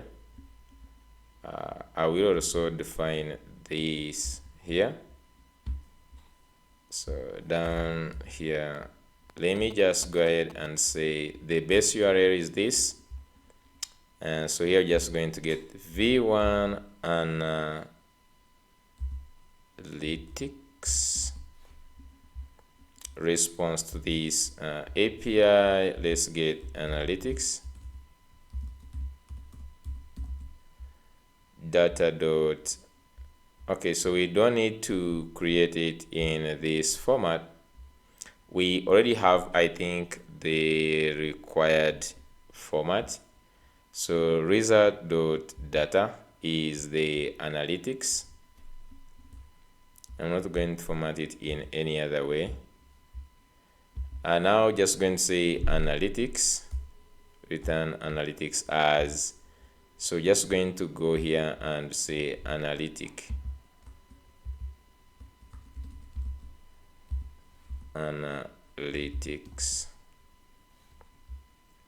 So the analytics, basically, if you just go back to what we did here in this route, this is what they have. So just copy this and let's paste them here like so. So you have the title, which is a string. We have the count, which is going to be a number, and then we have the detailing, which is also a string. So this is what we have here as an array. Okay, so now we can just go ahead and just say get analytics. Okay, and let's use this function in the dashboard. So come here and let's get this const analytics is equal to await, and then get the analytics. We don't need to pass in anything. Import this, make this one async, and now we can pass these inside. So get these analytics, pass them here, and if everything, we can just set this to be this. So analytics is equal to analytics. Inside here, let's go ahead and use them. So first of all, I will map the cards. So remove all these and let's map them here. Let's them first receive them. Analytics, and then here analytics is of type analytics, just like this. Now we can just go inside here. Let's say analytics dot map. We have an item here, and then go ahead and return this. First, let's give the key. So since we don't have an ID, I can just come here and use the index. So the key will be index, and then the title will be item dot title, and I will just convert this to uppercase. Then this is going to be a count, so you can see item dot count. So this is supposed to be 2, so you can just say to local string like this. Now this is going to add the commas. You can pass in, for instance, US English, I believe, something like that, or you can just even leave it and then they will use the default. Then the change, we don't need these here, and even the previous value plus the sparkle line. I'm just going to remove these 3, and then here we'll go here and we say item. So you say item dot detailed link.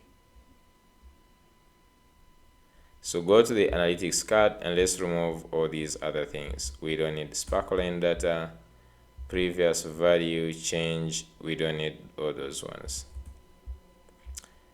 Okay, just remove this.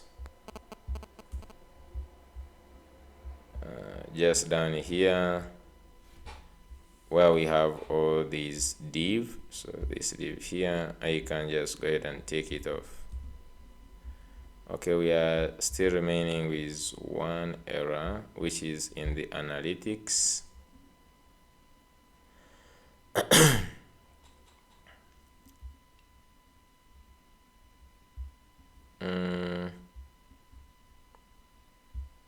Still in this, okay, we need to remove these ones, previous value and this.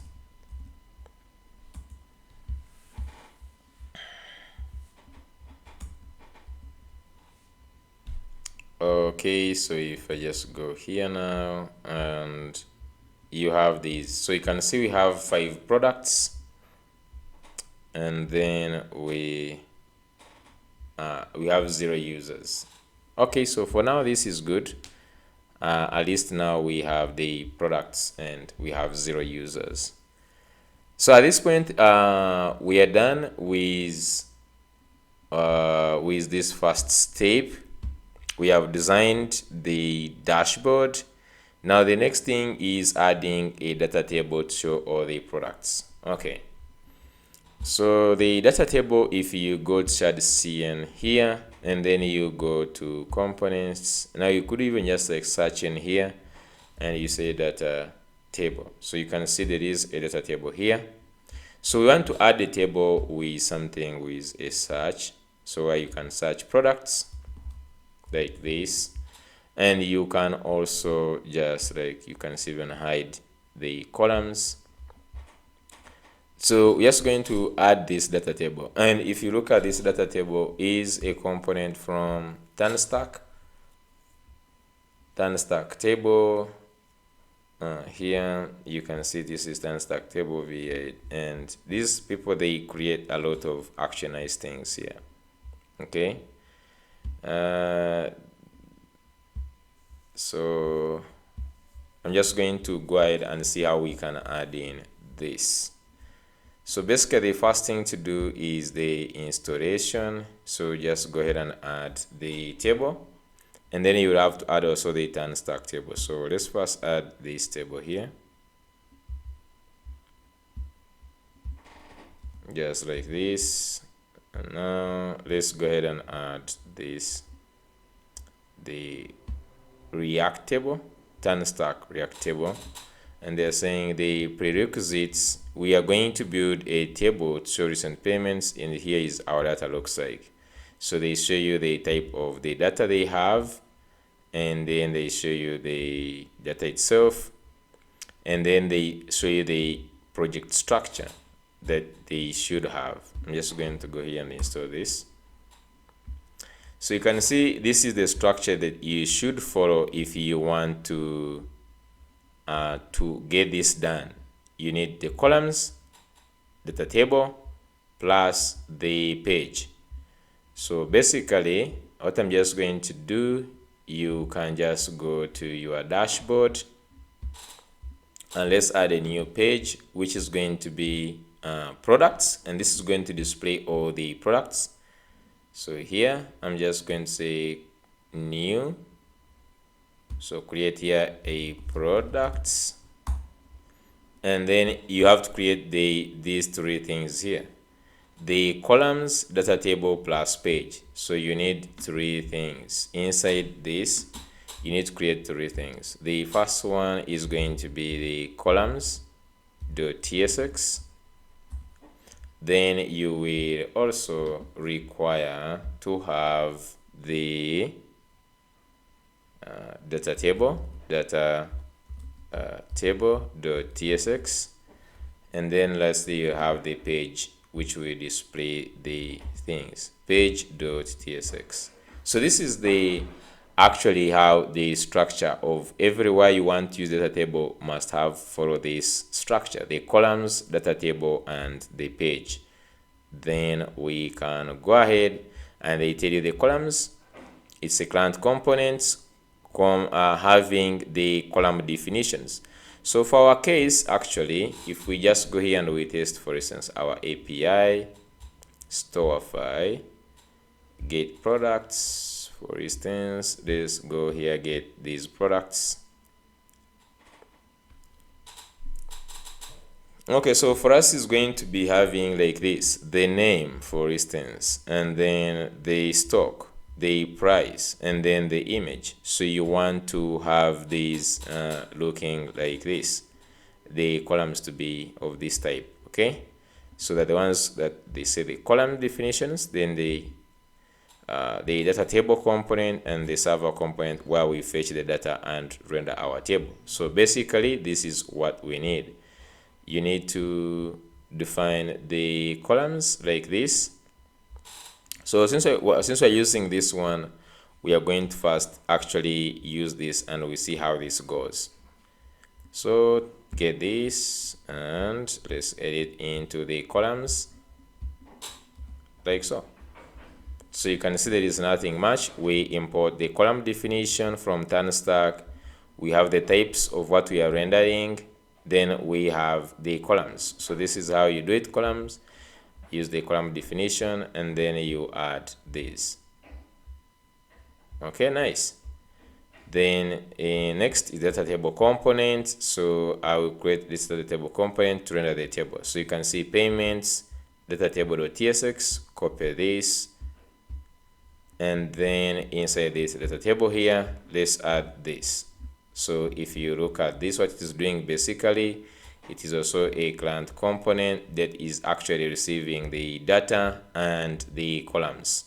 Okay, so this is receiving data and the columns, and then they use this here.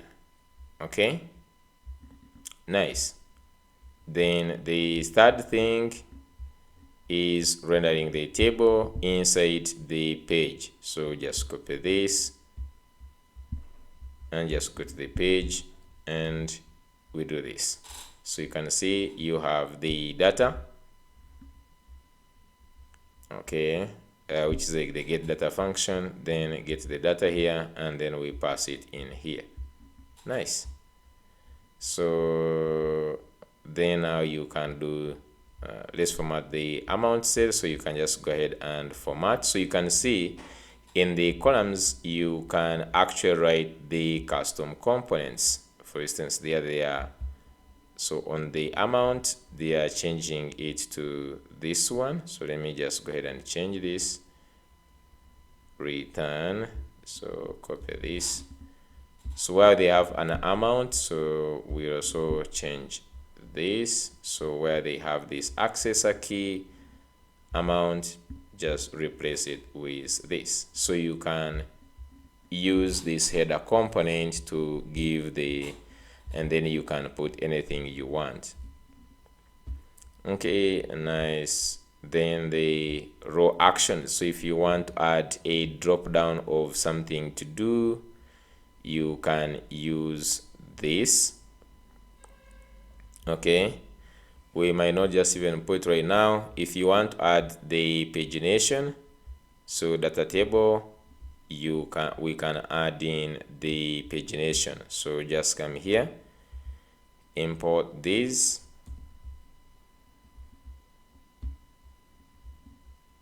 If you just go to data table, so inside what we are importing here,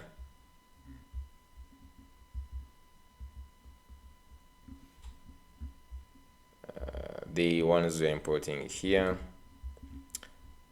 we add the pagination row, and then inside here we are adding these two inside what we are rendering. So here we are rendering the data and the table cells. So you can see here we have the data columns and this, so you can just add more here like this. Get row, so this one's, we already have it here.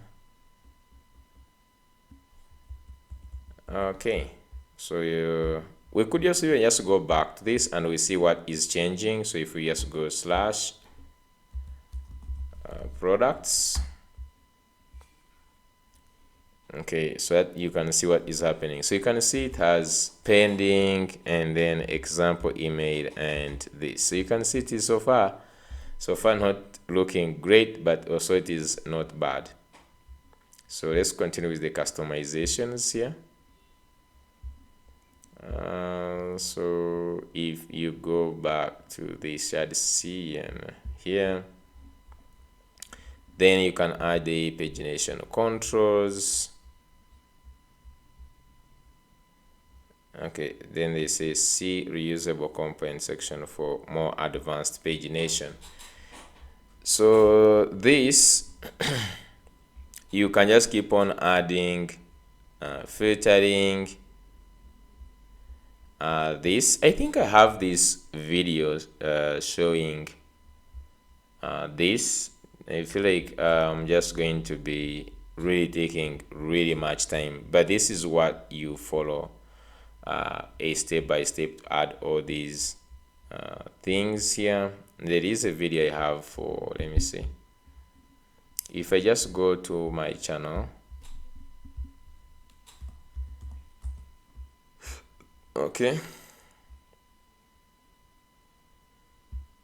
then I just type in my here, then I'm just going to go to here. I will just go and search for data table, something like that. So there is why actually fixing data table challenges, reusable. I think I think I did it in Mart Vendor. Okay, I did it in this Mart Vendor here. Is where I use it, the shared CN, the data table, and the, so I don't know if I should do it again. I feel like it's going to take more time to customize all these things the way they're supposed to look like, to get to where you want, because I want to really cover authentication. So what I'm just going to do is I'm just going to simply create a normal table, I believe, instead. So I'm just going to go to this. That one maybe if you want to, I create a video purposely for that, then guys, you should just like put, so but I'm just going to use one of these. I'm just going to do this here, copy this. I'm just going to go to V0. I'm just going to create for me. I'm just going to use a normal table. Create for me a table, showing products. Maybe say with page nation, and here is a sample product. Okay, I think I just say here is that like a sample product or a list of products.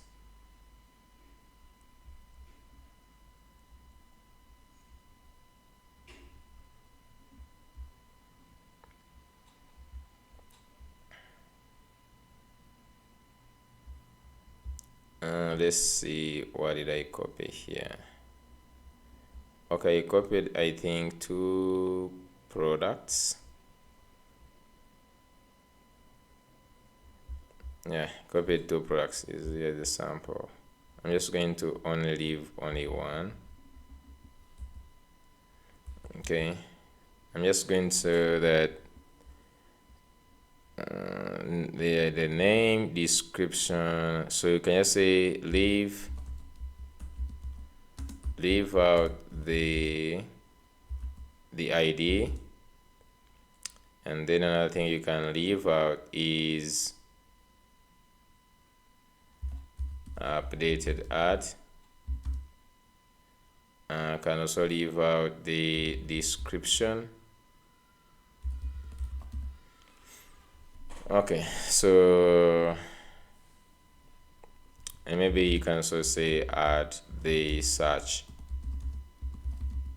functionality. So this, I'm just going to get this table so that we just get into authentication. And then you don't need to worry, I will just share with you this. You can just get all these, some of these components that we are actually adding. Okay, so products data table, this is going to be easy than actually this one. Let me just go ahead and I will just remove those ones. Now we just use simply this normal table. The data table is, I already have some components, but I don't want to use them right now. So if you just go to docs,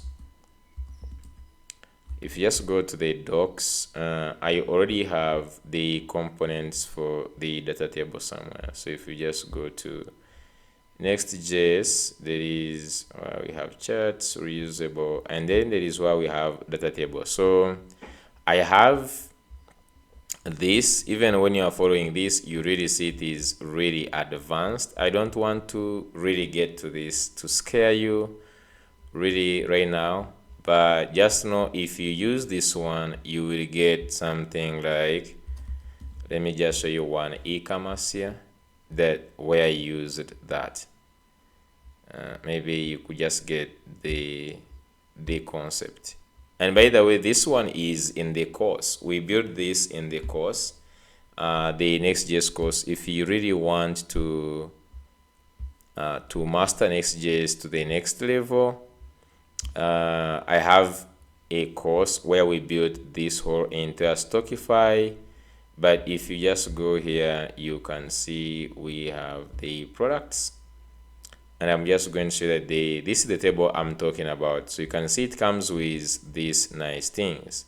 The rows, how many you can show on the page, then you have these where you can go previous, next, and all these. So it comes with the search. So you can see we did, I did this in the course. So I will also leave the link to the course. Just the course is, I can also show you the course in a second. So the course is here. If I just go here to courses and I show here the Next.js full stack course. So this is the Next.js full stack course. You can see this is by me myself, and you can just go ahead and see what we built. This e-commerce video one, you can see it here. If I just go to the live website, you can see that this very e-commerce here, okay, this one is what we built into this.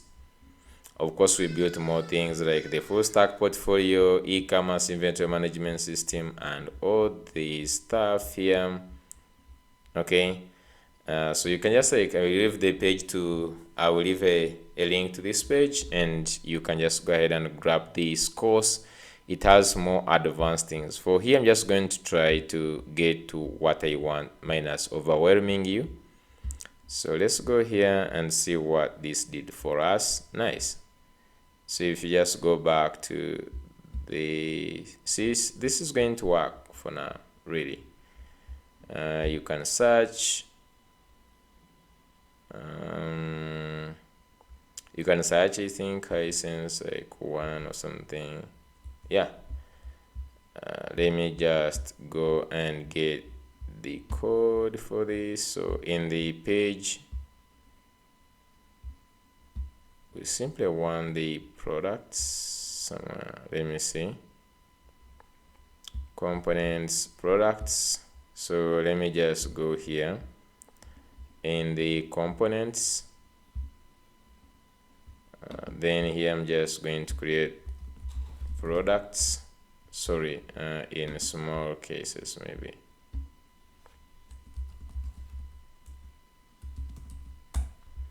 And then let's say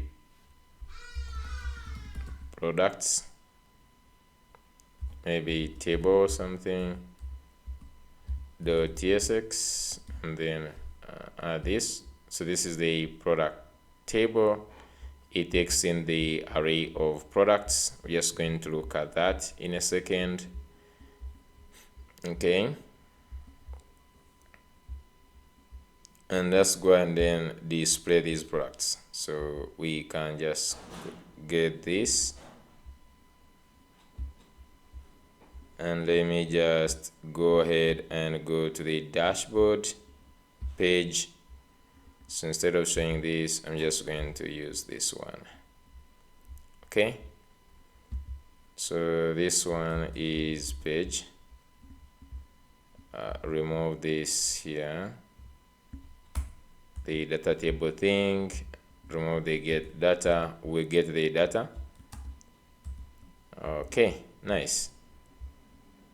And then you can remove the columns, and then these columns I'm also going to go ahead and remove them. We're not going to add the data table, just using the normal table. So if I just go back now to our application in the dashboard, we have the products, and let's get the actual products and display them here. Okay, so the first thing is we can fetch the products. We already have the function for getting the products. So go back to the here, and let's say, oh, we need to go to the products page. So here I'm just going to go ahead and say const products is equal to await get products, like this. And now let's pass this. So if you hover here on these products, they already have the I product. So I will just go here and say products is equal to products. Go to the product table, and let's accept these ones here. So I will say products, and then products is of type I product array, like this. Okay, so we don't now want we don't need these ones now, the sample ones, and we also don't need this. Okay, so we can just go down here where we have this new date is going to be product dot. So you can see in what we are returning, we don't have the date. Okay, in what we are returning, we don't have the date. So for now, let me just do this. I will comment this out. So I can first go and check in the I product. Okay, So in this iProduct, we actually have the date, because this is getting this. Okay, we are just removing some data from the here, so we can just like leave the created art, which is going to be item dot created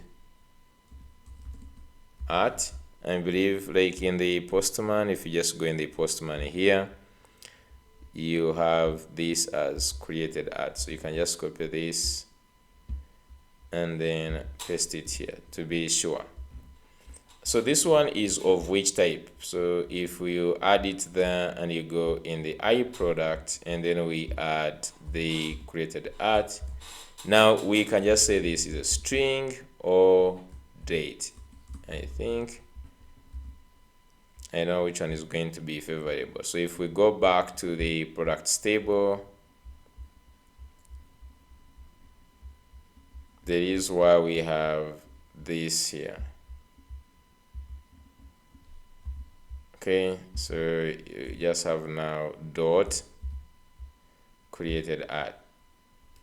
Nice. So if we now go back, we actually have all the products plus the dates when they were created. That's nice. Now the good thing with the new product is also nearby here. If you wanted, you can also still add it this side, but we have it here sticked on this, which is great. So we can add a new product and we see how that one goes. Let's add from this here. Let's go ahead and look at this, maybe this product. I'm just going to go ahead and add this. Okay, and let's add it. Just going to extend this here. Product name, product price 500, product 100. Product description, let's add some description from here. Okay, description. Okay, just like this. Let me copy and add it in here. Oh, and then let's create a new product. Let's close. So this loads again, and we have it here. We didn't upload this, so you can add a link. So because there is where we can add the edit, so let's work on the edit functionality before we move on. So on this, I need to add a button for the edit functionality. We can add some button for delete and edit. So we already have these buttons actually somewhere. So I'm just going to go to the store page,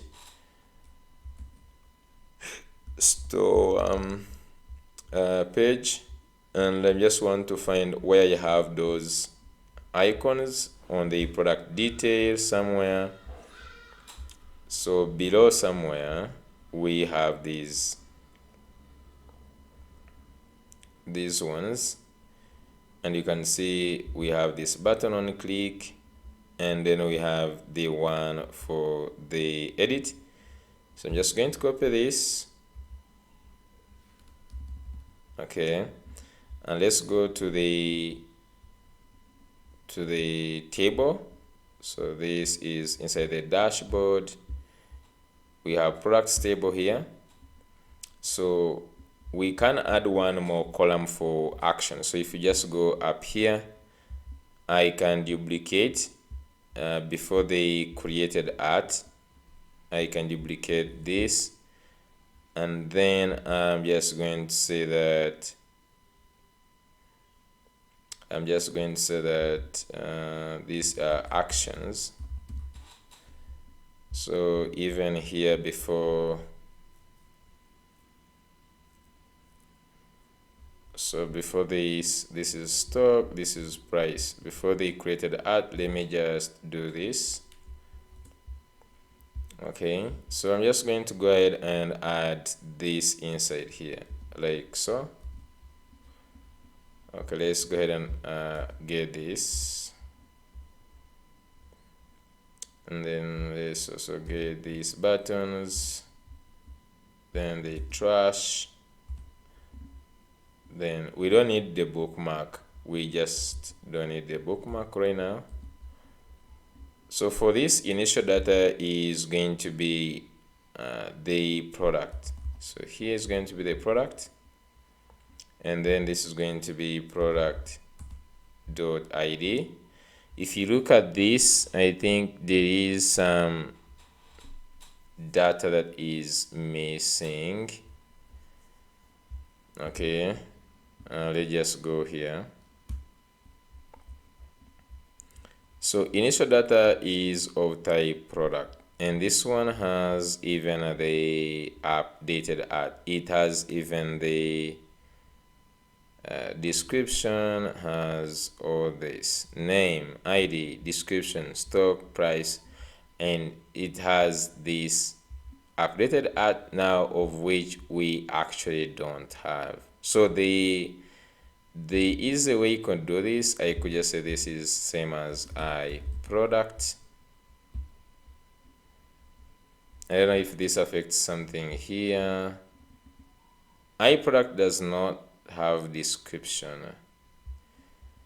Okay, let's just like go ahead and see that on the I product. If we just went back to these products, this is where we did the I products. They just like make sure we actually add the description.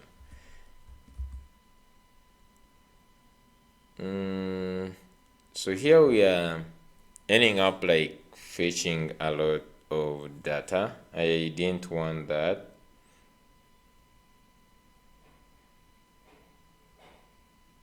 Okay, let's just like add the description, which is going to be a string, and that means we have to add it also here. So basically we can just say description, and this is item.description. Okay, so with that we are good. So if we just go back to the product table, we now need to get this handle delete function. Okay, so if we can just like get to where we had this one, product detail, and if I can just get this handle delete function just like this, let's add it in this product table. I'm just going to go on top here and add that function. So below here, I'm adding this, and this is going to be, so for this case, handle delete is going to be await. So we'll call this, since we're not in the product detail, I will call this and I say ID string. And now we can pass this ID here, direct ID. Then we can call the toaster. We can call also the route. So for this one, after the delete, we don't want to route anywhere, so we're just going to leave it like that. And let's go here where we are calling this handle delete. I will just call it now like this. So we call the handle delete, and then we have to pass in the ID, which is going to be product.id, just like this. Okay, so this is really nice right now. So if we go back here, we have the edit button and the delete button on actions. Maybe we don't need to put them on the right. So its title here, you can remove this class list of text right. Okay, maybe we could just say now text center instead.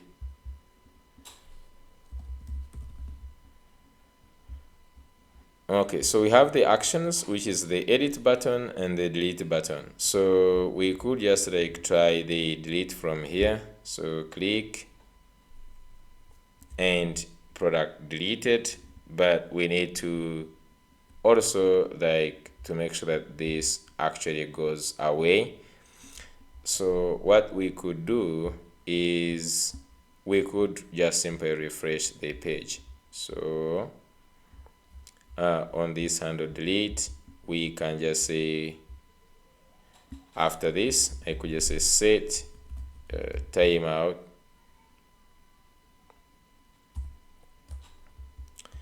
Okay, I could just select this set timeout, and then after maybe 3 seconds or 1 second, just go ahead and say window dot location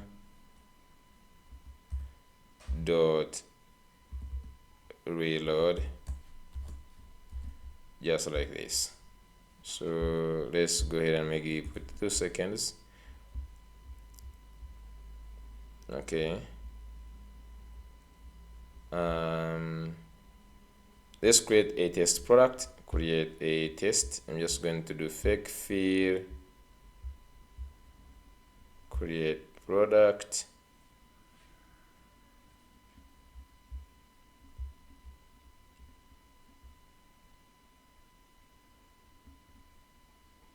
okay, then we have the product here. So we can also edit the product. You can see here, nice. If I click on edit product, we have this here working already using the front end thing, except that we have these weird buttons. Where are these ones coming from? These edit here, I have no idea of where these ones are coming from. We're just going to look at that, but oh, I think these are for different, they're in the background, this image. We'll just look at that, but we can update this. Okay, I can just update the price to 900. Update. Okay, product updated successfully. And now we can see this is for 900. Okay, we can now delete.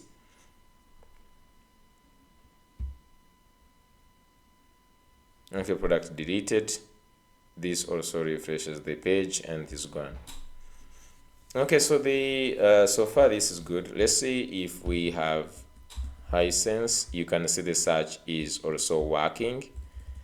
Now we could just set the pagination so that we can see it. Let's set the pagination to something lower. So there is where you can set the items per page. So you can just come here and let's say 3. So they are now 2 pages. You can go next. So you can see it is working. Okay, so this is great. So far so good. We have the search and then we have the pagination. This is really good. So at this point, I just need to go ahead and deploy. And also what makes this one, this link on the side here is having the current stuff. Now this badge here, I don't think we need to show the badge. The only things we need maybe to show is the number of products here. Okay, on this here we can just show the number of products in brackets here. I can just say products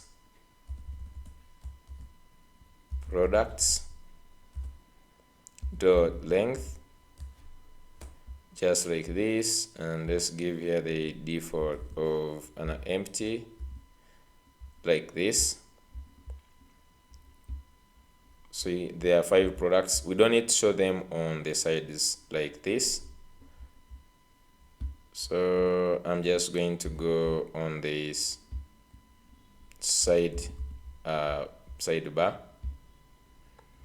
and let's go ahead in the sidebar and we look at the navigation, which is from here.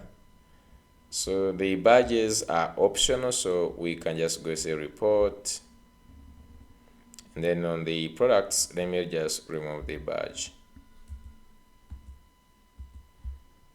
Okay, so we don't need the badge on the product. The another thing is we can add on this. As you can see, if the products is what is on here, this should be highlighted to show that the products is what is on this. Just like first go and fix also that link. So all these links which are on the dashboard, they need to be prefixed with the dashboard. So you can just like add this,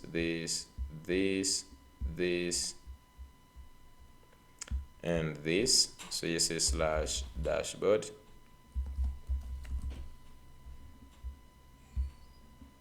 Okay, so we have now dashboard report, dashboard products, and all these things here. For the analytics, they are actually on the dashboard. So you can just like put them on the dashboard page like so. So since now we are on the products, like on this, is this supposed to be highlighted? If you're on dashboard, it should be highlighted. So we're going to use the same concept here. Okay, we use the same concept. So I will just go back to sidebar. So side like this. So this side I will use now, since last time we used the search params. Here we are going to use the path name. So const path name is equal to use path name from next navigation. So this helps us to get the path name, and this makes this component to be a use client. Okay, so after getting the path name, so if you just go ahead and console the path name, you will get this path here. Okay, I can just go ahead and I console.log that, so that you see console.log path name. Okay, let me just console.log path name so that you can actually see the path name. So if I just go down here, inspect, nice, you can see the responsiveness. So you can see it has slash dashboard products. Okay, so it has this slash dashboard products, which actually looks like the one we have in the constants, like for instance slash dashboard products. So we're just going to compare the path name plus this href. So I just come back here. So inside in here where we have the group links, okay, and here we have this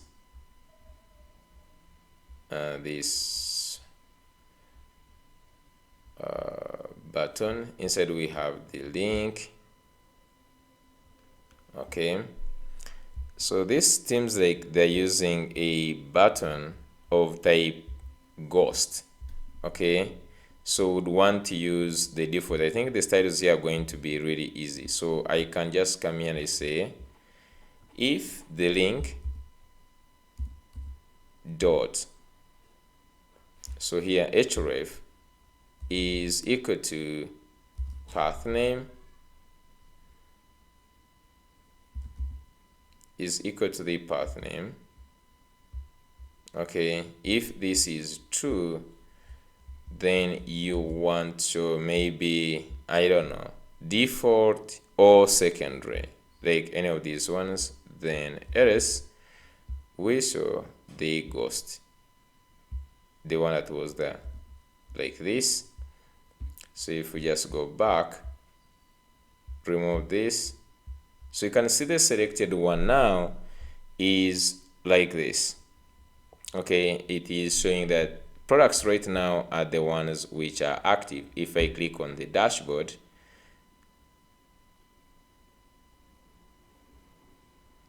okay, so the dashboard is not meant to show that. Let's go and put the navigation links. The dashboard should be slash dashboard. Okay, go back. Let's click on the dashboard. Okay, so now you see that the dashboard is the one which is highlighted right now. Okay, also the analytics has the same links, I think. Oh, okay, they just say leave this one to be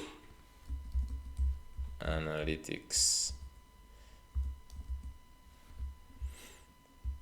Okay, so you can see the dashboard is the one which is selected. So right now we have this working really nicely with all the links. If I click on the products link right now, it takes me to the right place here. We have the edit, we have the delete, all of them working like magic. Now, what I want to do right now is to go ahead, since we are done with this. So we are done with this adding the data table. Now let's go to authentication. Before we go to authentication, I'm just going to go ahead and push this. So I will just go and push this to production, git add. I'm just going to say and git. So we could just go ahead and run this locally, like we build the build actually. So you can just say npm run build. Okay, we can first off the server here for a second, and let me just go ahead and run the build. The reason why we build the build is to see if we have any problems before we actually push the code to production.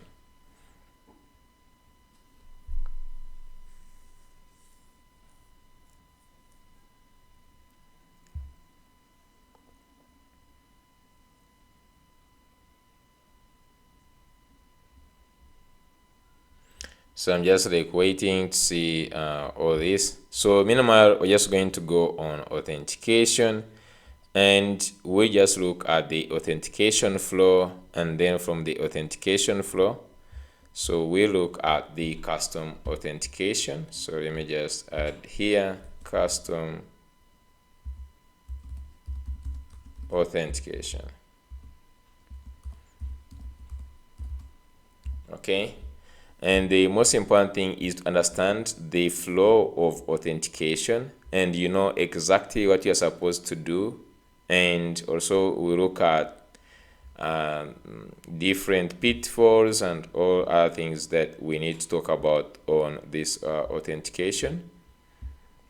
So everything looks okay. I'm just going to go ahead and say git add, and then I'm just going to say git commit, and then git, just going to say added dashboard, and then I'm just going to say git push. So we just added all these things. Okay, so as it is going to go ahead and deploy, I need to make since I'm just going to be using the same template, I need to make 3 projects out of this one, because if I don't do, I'm just going to be removing all this authentication when it reaches to using Next.auth and using the Clark. So I'm just going to build and clone the another one, and we're going to call it custom authentication, and then we'll clone another one, we call it this Next.auth, and then like that. So let it just like first finish, then I will just go ahead and clone that. So let me just go for right now, let me just go to Vercel. Okay, can I just go to Vercel? Vercel. Let's look at this one.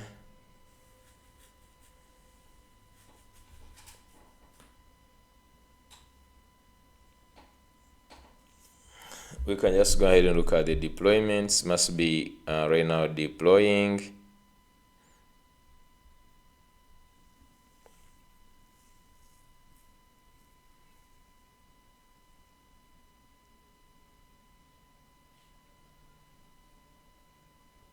Okay, so this is right now working live here. Okay, so now we can just visit, for instance, the dashboard. Okay, just like this, and yeah, we have a nice deployed dashboard. We don't have analytics. Okay, the product seems not to be coming. Let me do this. Oh, okay, so here we have the analytics, which has the cards, and this will also go to the products. The products, we have them, nice, but then on the dashboard we are missing the analytics. Let's check with that. What would be the problem with the analytics not showing up? So we have the analytics here. Base this has this base URL. We fetch and get this data back to this. Then we go to the page. We get the analytics. And by the way, if there are no analytics, we shouldn't even show this. Okay, we're just going to say analytics and analytics dot length greater than 0. Then we show this. If they just do this, so just going to only show this if the analytics are there. But I'm wondering why they are not coming for now. That is the question. Why are they not coming?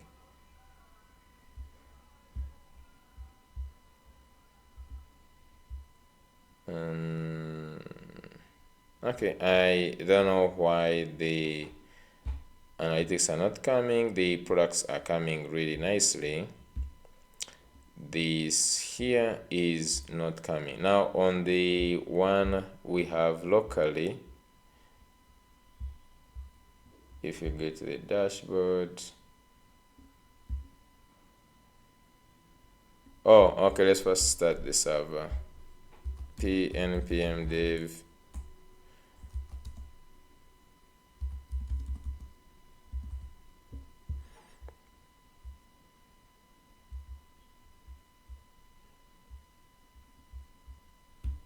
Okay, let me just start the server. Let's wait for it.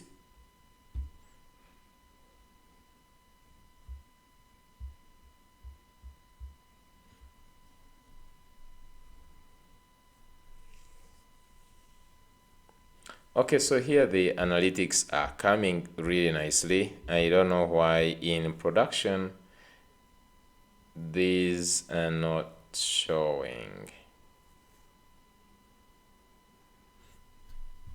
Okay. Okay, so for now I'm not going to care about that one. So since it went ahead and deployed, I'm just going to make sure that we have the latest changes.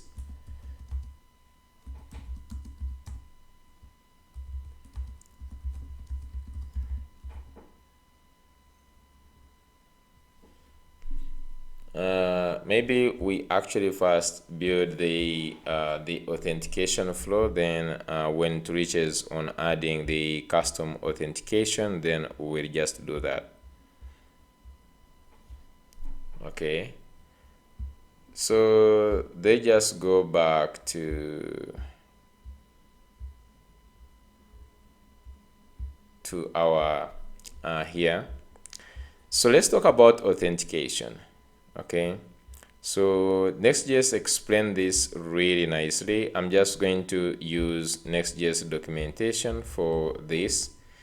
So Next.js docs,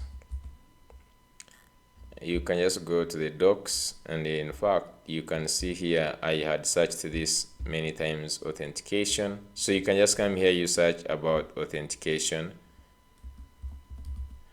and they will just take you to the same page here. Nice.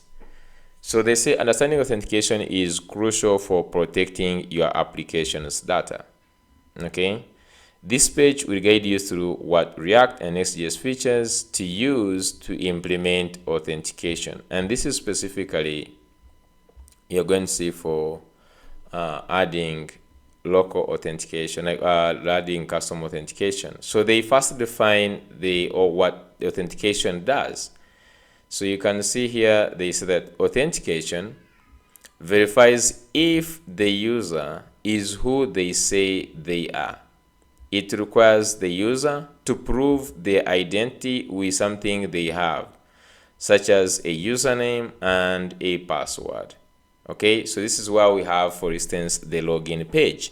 So the login page is to prove that you are what you say you are, and that is what authentication is all about, is to prove the identity.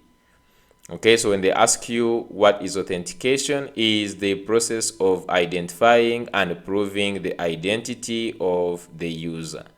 And this is they prove by giving back what they have. For instance, a username or email and a password, or it can even be a phone number, any of the methods you choose. Then the second concept that you need to understand is the session management.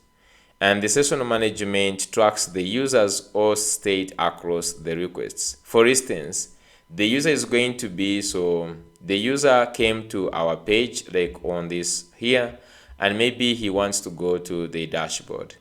And if he goes to the dashboard, maybe we ask him to log in, and then he has logged in. So we need to maintain the login state between these different pages. If he comes to the home page, or he goes to the dashboard, or you go to the profile page, as he is moving through the application, we need to maintain that state, the logged in state.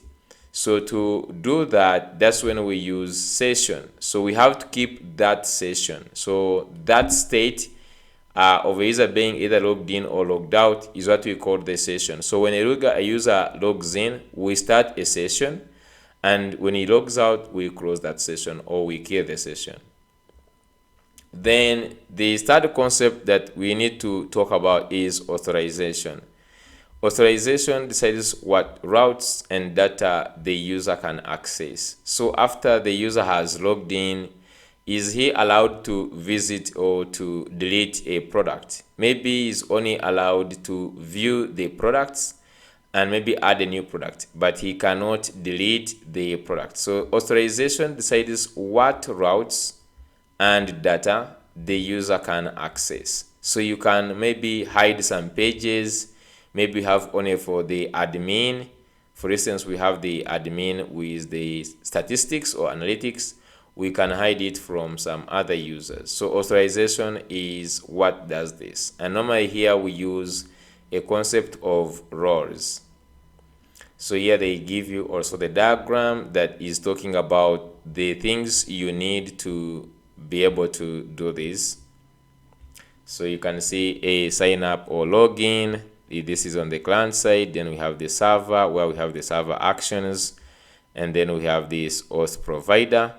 This can be the own authentication, the one you are going to build, our own system, or you can use a third-party system. Then there is session management. Then on the session management is actually controlling the cookies. So the session controls the cookies, and then these cookies are the ones which determine whether someone is. So you can see here, the process starts here, then you come to the middleware.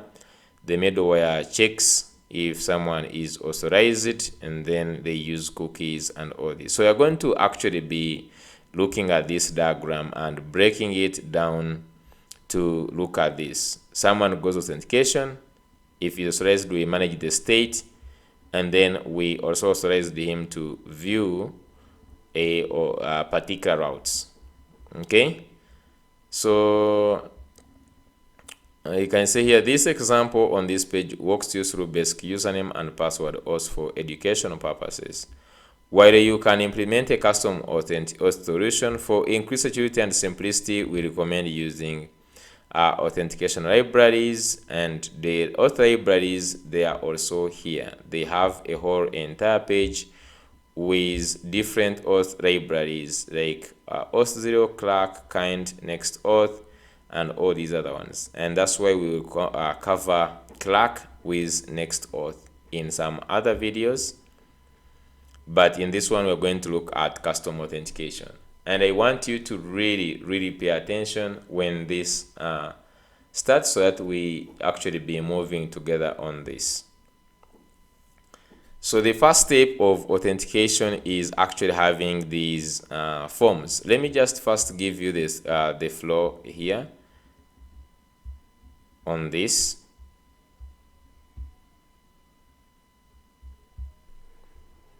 Okay, so let's first look at the the flow of authentication. So when a user comes to our application, the first thing they will have to do is, maybe they head to the login page and they realize that they don't have an account. So the first step in authentication is going to be always the sign up page. Okay, so they sign up, the user will have to go ahead and they will sign up for a new account. Okay, so when you sign up for an account, then there you create maybe the email, user, and something. Now the next time you come, they will ask you for now this, so you can use now these ones to log in. Okay, like this. So when you log in, this is now where we can take you maybe to the dashboard. Okay, so for instance here we can route you to the dashboard. And now, since we are keeping where you are located, so we can also say that maybe you can now add a new product. So from here in this, you can just say add new product. So now, since you are on the dashboard, you may be using authorization, we can just know that this person is allowed to add a new product. Okay, so you can just add this new product here, and then the dashboard. Okay, so between these things here, from the time you start here up to this side here, we need to keep actually the session. So here is where we actually have to create the session. So the session has to be maintained across these different pages if the session is there or not there. So for instance, if you go to the login or even the sign up, we check if there is no any session, and if there is no session, then you can go to these pages. And if the session exists, then you go to the login page, to the dashboard page, and then we check also for the authorization. Then we show you maybe to add a new product. So this is basically the flow. Now in between here, there are some other things that you can do, okay, to improve the system. For instance, there is a route here that if you don't have this, for instance, you can forget the password. So here you can find someone is so you say forgot pass, and then here after the forgetting password, then we ask for email. So you enter your email. Okay, So we enter your email, then from this email they send you the code, or they send you the reset link. So here they send you the reset link, then you are able now to reset your password. So now you can reset here. So let's just say you can reset the password, and then we go back to the login. So here just know now you can go back to the login, and then from the login now you can continue to the dashboard. So this is a simple flow I can just right now use to demonstrate. Okay, let's move through it one more time. So the user comes and wants to log in to the dashboard. He realizes he has no account. The first step would be creating an account. So here you create an account. This is what we call sign up. And then from the sign up, you can now be able to log in. And then as you log in, we now can take you to the dashboard. Then from the dashboard, you can be able to create the product. And then from this, you can now also know that let's say here we have this for you can just say, instead of logging in here to the dashboard, you can find someone has forgotten their password, and then there they can send the email, and then the email will send them the reset link. Then the reset link will just help them to reset the password, and then will direct them back to the login where they log into the dashboard. So this is the simple authentication flow, and if you can just implement this in your application, you are actually at a good stage in full stack development. Now we're not going to implement the forgot this email reset link and the reset password. We're not going to implement these ones. Okay, we're not going to implement these ones in this video, but just going to implement this normal flow: sign up, login, maintain the session, and then all these things that we're going to look at.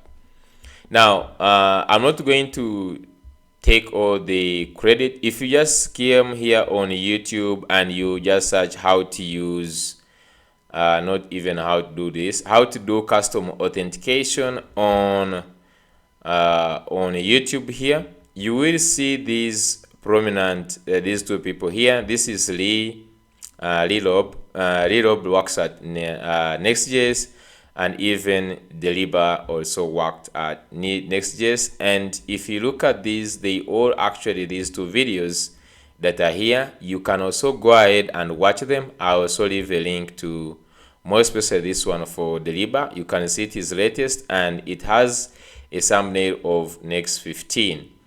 And so this link here, if you go to this video, Deliba is walking through this authentication according to actually how it is in their documentation, exactly the way it is here. She talked about all these things here, sign up and everything. So so I will be using some of the concepts that she covered in this video here. You can just go ahead and watch this video. It is a 12-minute video. It is somehow advanced, I may say, because she's not like coding. She's just like showing and walking through different parts of the code. So you can still go ahead and watch this video, but I'm just going to walk you a step by step on how to implement the authentication using the patterns we already have in ours. Okay, so nice. So the things we need to do right now is we're going to add in the pages, the login and the sign up. So that's the first thing you need to do. So I'm just going to go here, and that is going to be also another layout. So we already have the dashboard, we have the front. So we're just going to add one more here. We're just going to add more page group, which is going to be auth. So you just say here and say auth, and inside this auth is where we're going to put our pages. So just going to create here. The first one is going to be the sign up, so you can just say sign up slash page dot tsx. And the second one is, so you can say RFC, and then you say sign up page.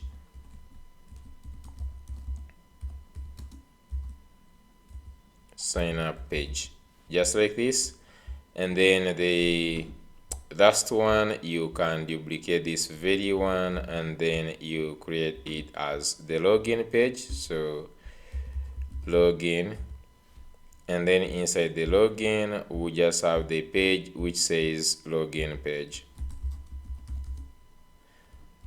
Okay, so now inside this one, we're just going to go ahead and we can also create in a different layout.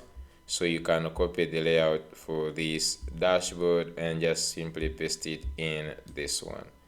So go and remove everything and just simply leave this. Sorry, we just only simply want to leave this main with that. So I'm just going to paste here like this.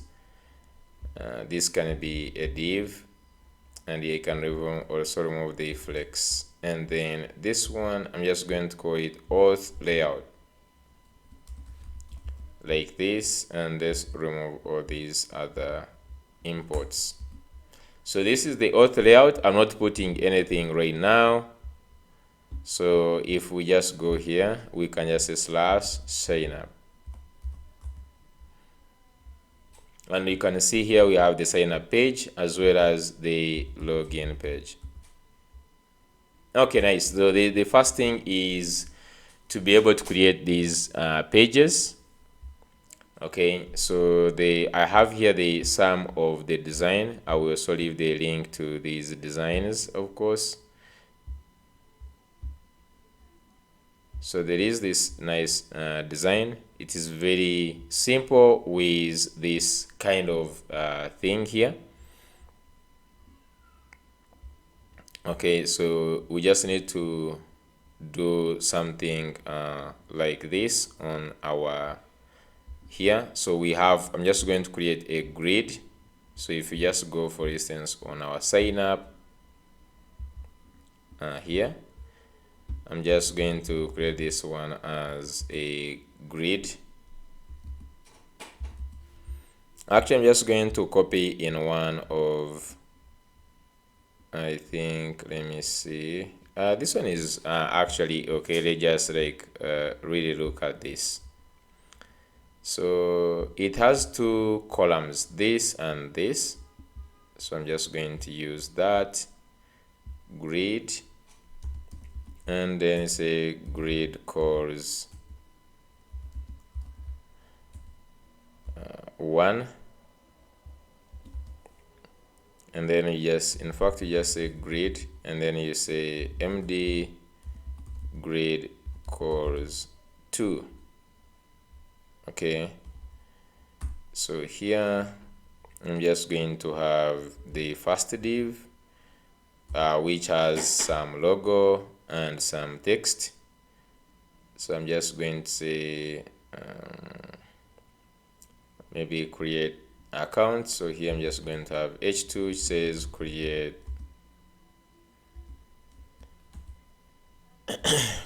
account on storify, so like this. And then we have the p tag, which is going to be having enter your email address and password. So here fill in the form to create an account, create your account. Okay, so something like this. And then down here I'm also going to add the py-2, and this is where we're just going to add the login form. So going back to the forms, I guess we have somewhere where we have do we have somewhere we have the forms? Okay, I'm just going to go here in the dashboard and add maybe the forms. These are not even in the dashboard.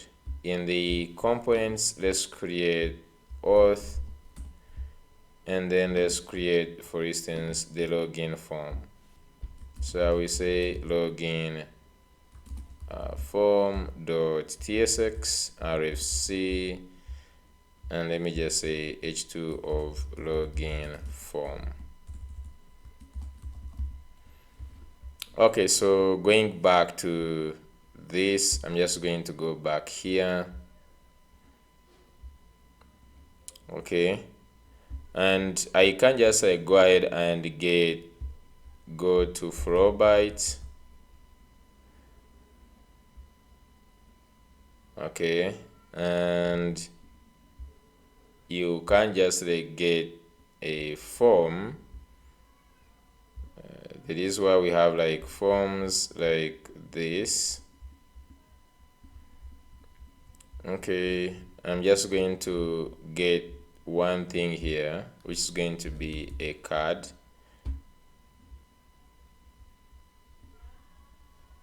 And then that is why we have the card with, that is why we have card with form inputs. So I need something actually like this. Okay, so I'm just going to go down here and copy this code. Okay, so I'm just going to go ahead and add this. Actually, all this is going to be on the form, I guess. So let me just go to the form, login form. It's supposed to be a login form or a sign up form. This is supposed to be a sign up form. Okay, let me just go inside here and paste this. I'm just going to rename this one to sign up form. Sign up form, like that. And I'm just going to go ahead, replace class with class name, just like this. So here is a sign in to our platform. I will add a p tag which says fill in the data to sign up or to create your account. This is going to be create new account, create account on Storify, just like this. Now we're just going to remove all these form inputs. Remember, we have already our form inputs already, the one we used in creating for the product form. We already have the inputs we are going to use, so is what I'm just going to use in this. Okay, so I will just go down here and let me just go to the product form here, and let me just get the form. Actually, we already had the form. I don't know why we didn't just use this form. So I'm just going to copy the form, go back to the sign up form. So where there is the form, just replace this with the form. So we only leave what we need. So we have this handle submit. You can copy the go to the product form, and let's go ahead and copy the handle submit. By the way, you can remove this. Okay, so just get this, and we're also just going to get this this here just in a second. So let me just go back to the sign up form here. So we need to get this. So we can just get this from the hook. So const, and you're just going to use the use form hook from React hook form. It is where we are just going to get this handle submit. Now we can also come here and add this. I will also go ahead and remove everything from here, everything just like this, even the try catch, remove it. So the first thing, let's go ahead and create the types for the new user. So type, okay, create. So I'm just going to say create user DTO. So I'm just going to use this here. Type for create user. This DTO is data transfer object. It doesn't mean anything really to put it DTO. I'm just like trying to create that this is a user object. Okay, the user should have first name. So let's look at the detail we are going to need. If you just go to also my starter kit, let me just go to Next.js starter kit. I simply just want to go ahead and look at the sign up form, how it looks like. So it has the first name, last name, phone, email, and the password. So this is just normally what we normally correct on this. So we're just going to say first name, string, just put equal signs here. Then we have last name, string. Then we have email, which is going to be a string. We have the password, which is going to be also a string. And lastly, we're just going to have a phone, which is also a string. So we have these 5 things. Okay, first, last, email, and that. So that's how we have them there.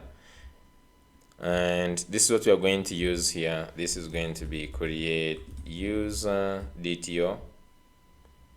Okay, and we can also pass this inside this create user.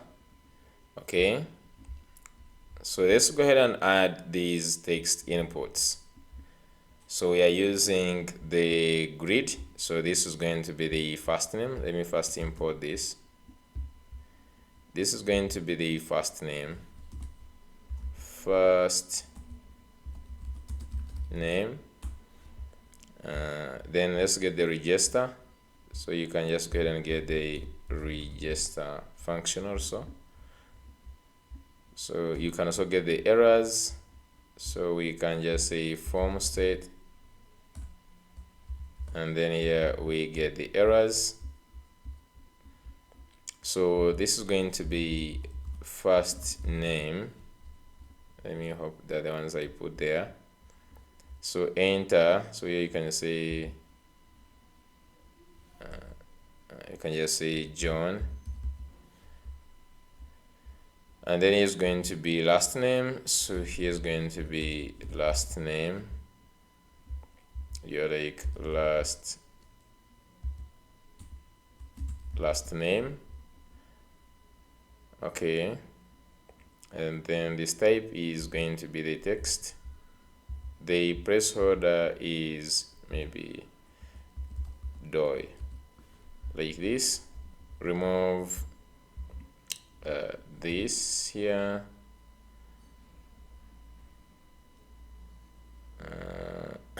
Just leave this one. We don't have any text area, and we also don't have this. Okay, for the loading, I just like do the loading here. We can just say const loading, set loading, and then I'm just going to say is equal to use state, and you can just set with false. Okay, so next you can see here we are specifying the columns.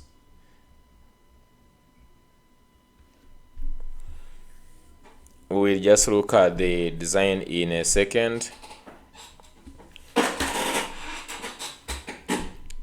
So we still need more things. Another one is going to be the email. This is going to be email, and then the type, and then here is going to be john@gmail.com. okay, then down another one is the phone number, so I'm just going to add the phone number,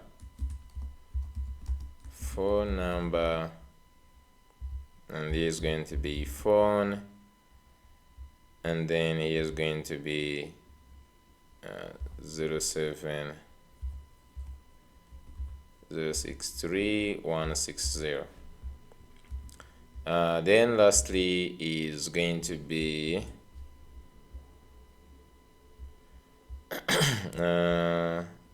so we have how many right now? 2, 3, 4. So here's going to have the password. Okay, so we could just actually remove the phone number thing. Then it is just like really necessary to add the phone number. So I'm just going to remove also the phone. So we remain with only 4 things like here. So email and then the password. So this is going to be the password.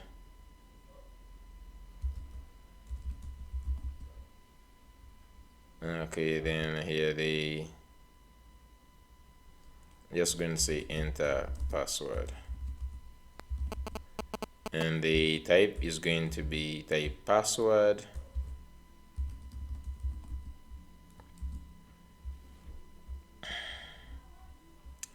Okay, so let's go down and see what else do we have. Let's bring in this loader component.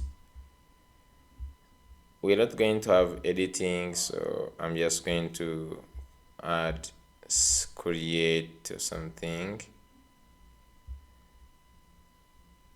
I'm just going to say creating, please wait. So here just leave like this. Let's get the plus icon. This is going to be, the text is going to be like sign up.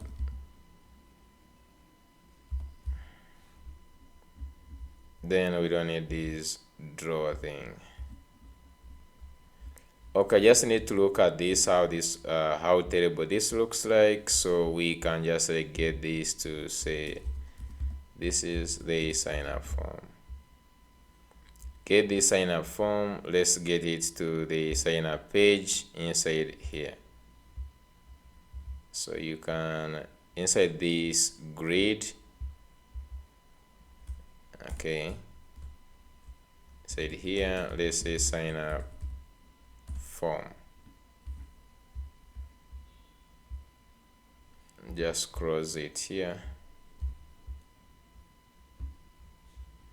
Okay, let's just go to the, so right now we are on the login page. I'm just going to go to the sign up page, and let's make sure that in the sign up form we are inside the use client.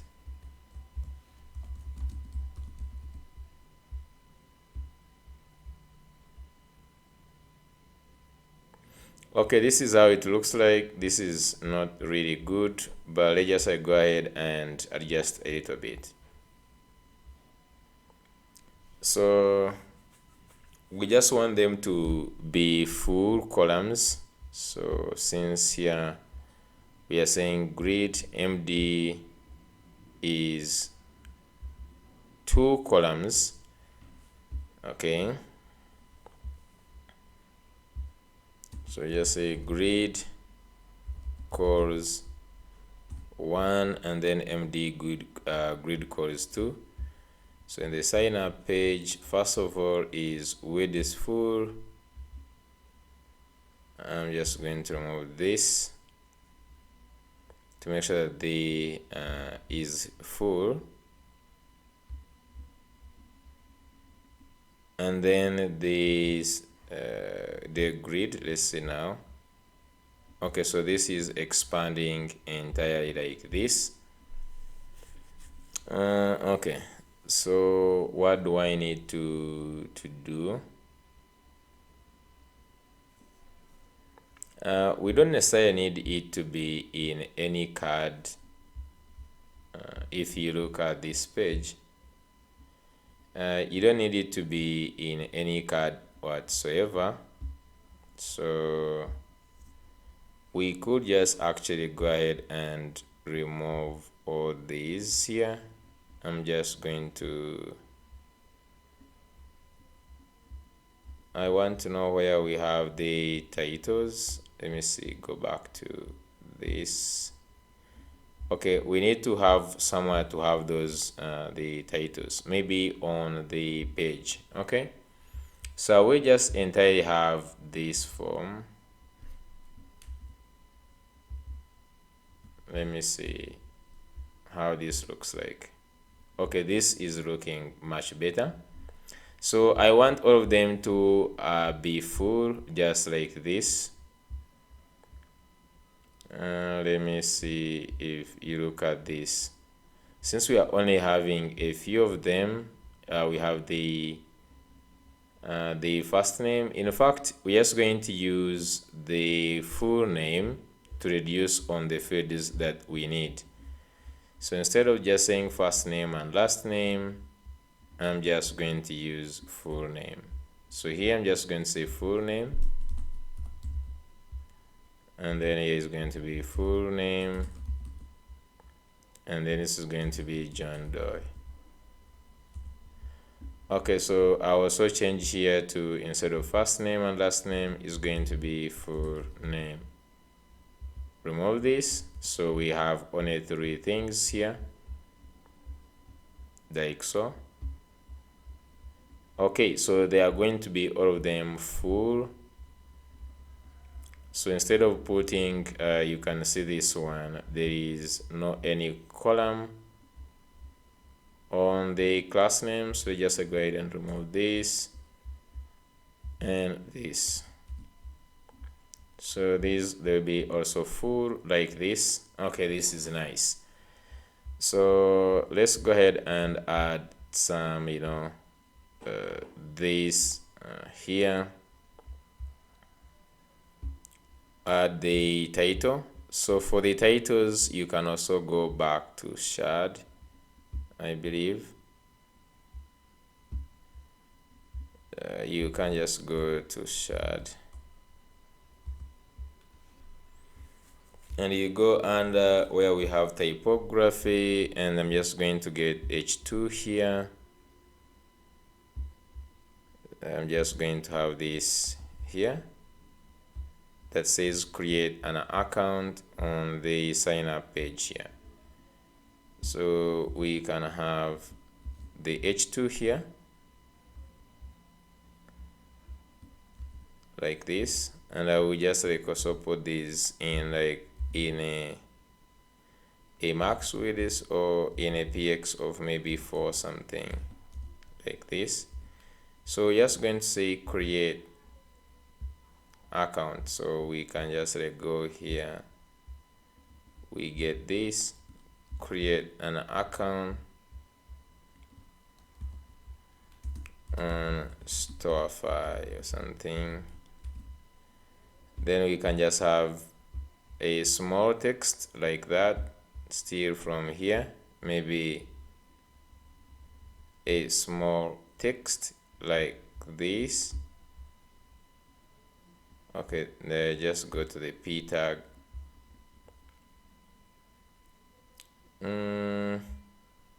muted. Just go to where we have muted. So just going to have this p tag like this,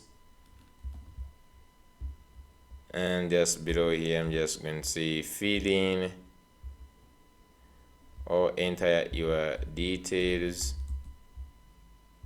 to create the account. Okay, so this is so far how this looks like. Let's go back, and we have this with the under, remove the border bottom, and maybe we just use the x2xl. Okay, so let's add the padding on the entire page. So we can just like add padding of 8. Just add some here. Now these, they have to be at least on the same line. So what we can do is they just add a px of 8.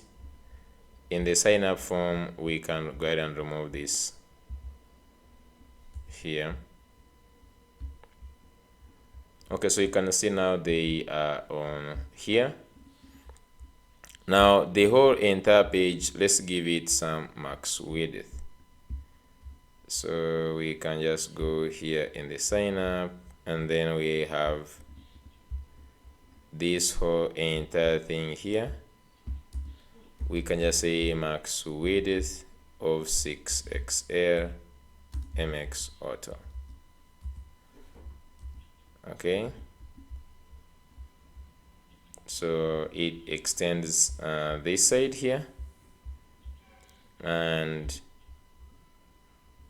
the py, we can also increase this to 16 maybe, or 14.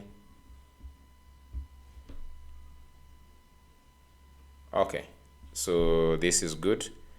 We can also make this button fill the whole entire thing. Sorry, I'm just going to make this button to have a width full. So this we can just say width full. Even this one, let's have width full.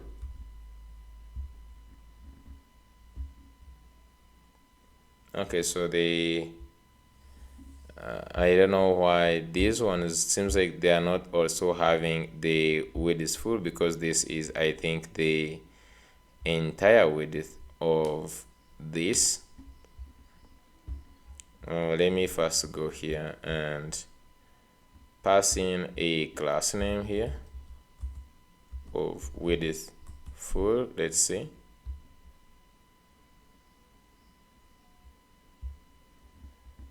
Okay, so when you pass in width full, for some reason it is added on this one, or I think it is replaced on there is no where we are adding this. This goes on to this thing here. Okay, let me just go back a second. On this, where did we put this? Here. Okay, so if I just put this in width, it doesn't make sense, right? Let's see. I'm just going to give it a BG of green 300. Okay, so I will also give the form, let's give this BG red 300. Okay, so So it means that these in here we need to specify with this full, of which it is already having actually with this full. So where is the problem? Can we just give the form with it full?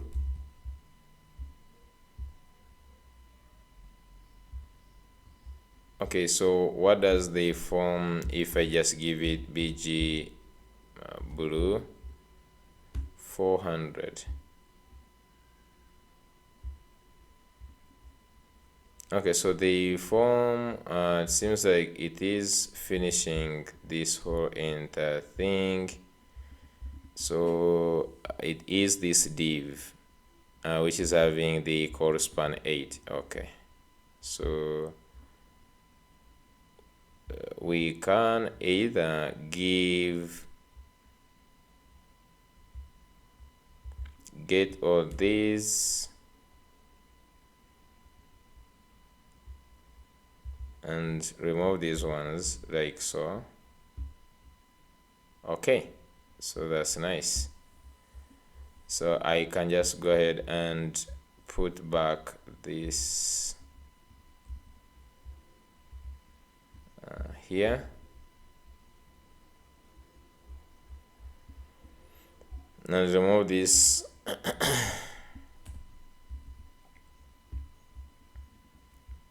Okay, so we have this now create account looking great, except that the text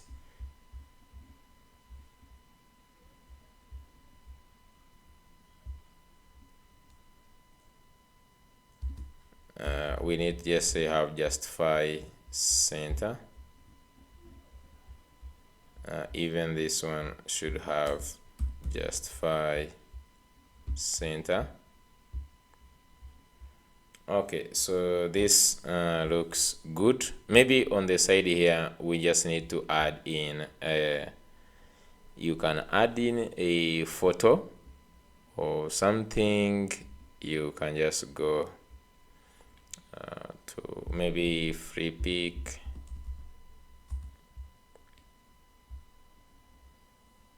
Okay, could just add an image of that. Okay, I don't want to generate right now the images. I just want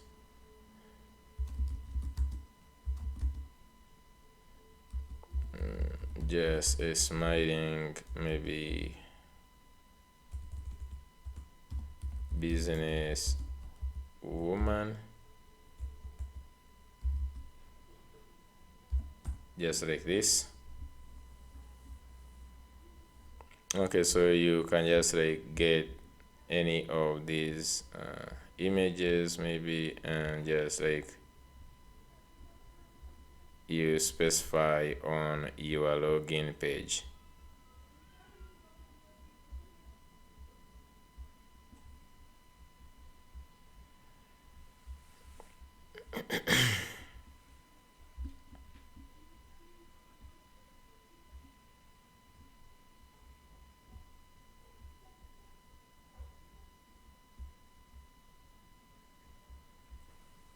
I don't know, so you can just like get I believe any of the images.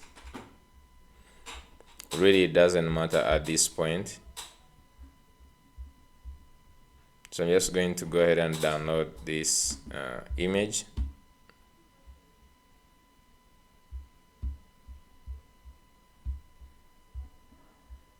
I'm just going to get this and put in the public folder.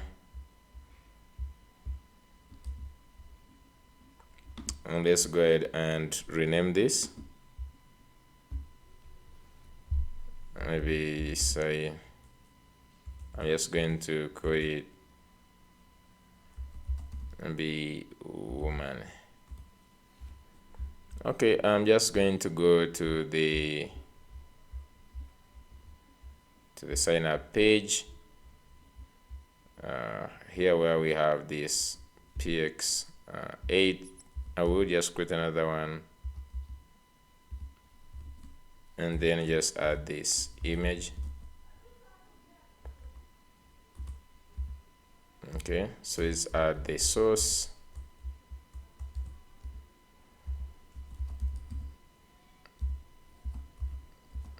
And then just go ahead and just add alt.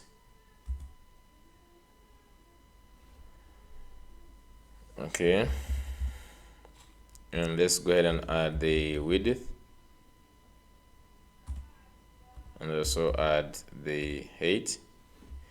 So you can just say go ahead and get these dimensions. You can see it is 826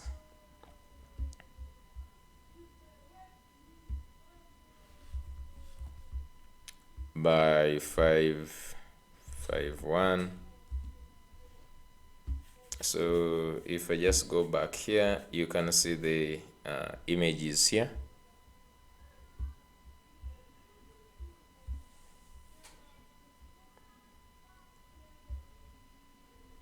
You can give it a class name.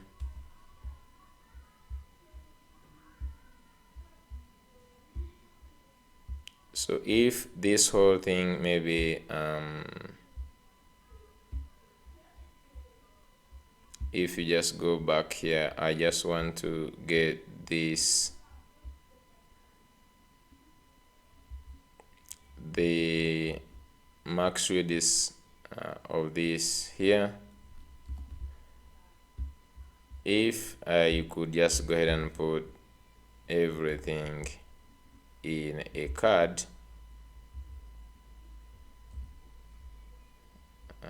like this, and we give, so here this one we're giving it max width. We could just like say here now max width, maybe here max width of 7.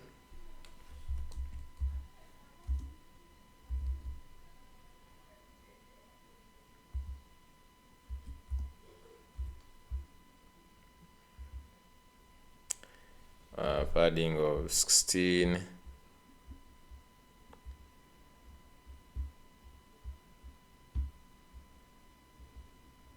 Let's see. So we can just like add this in that.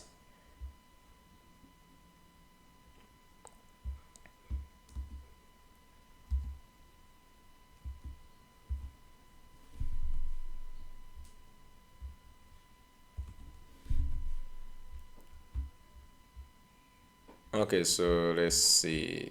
Okay, so this is now looking much maybe much better.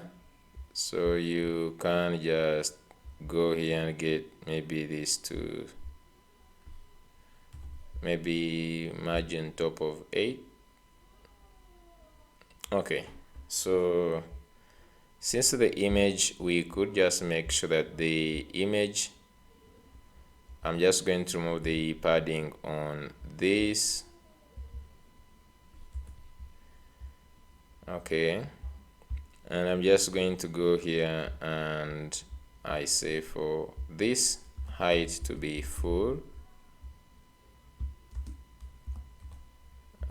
even this.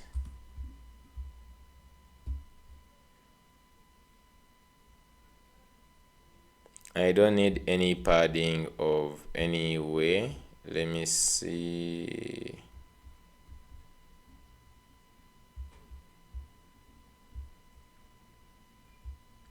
Okay, I will just also remove this padding and also this padding. I just want this image to touch on the actual card. I don't know where is that padding that is causing it not to touch there. Let me see.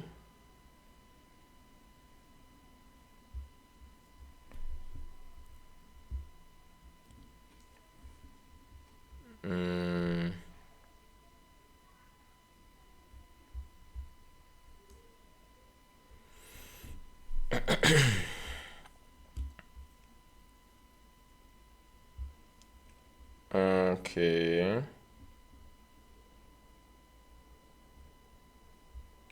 So I can just go here and I'm just going to say rounded.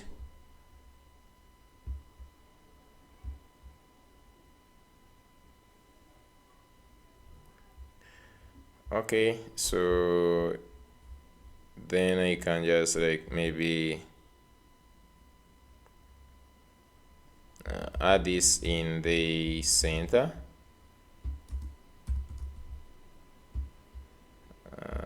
Just to move it a little bit in the center.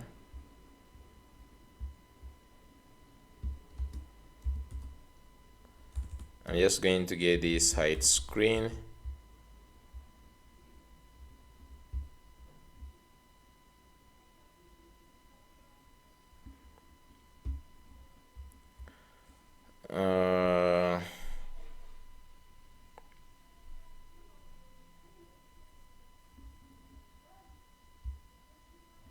Let me see.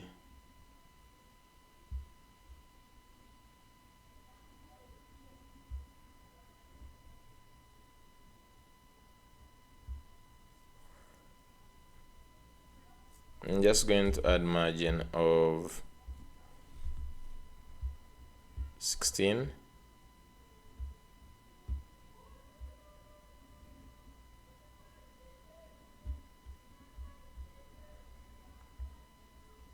And the strike 8.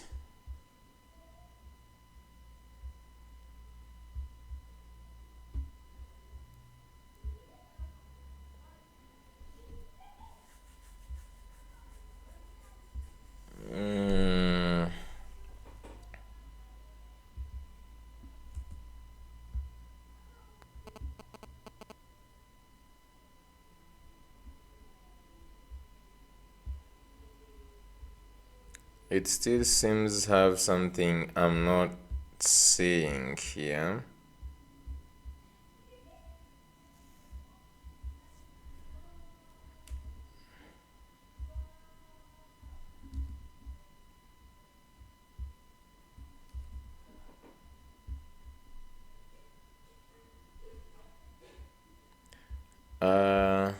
I think it is because of the I think right now we are having this max width. Let me see. Okay, so we can just now add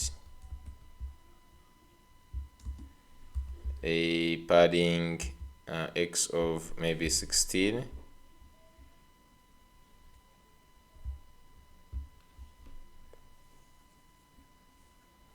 Okay, so you can just like design this page really the way you want. They just like right now focus on getting the data out of this and maybe and creating the account. So getting the data out is already easy because we have most of the things actually already working in the sign up form.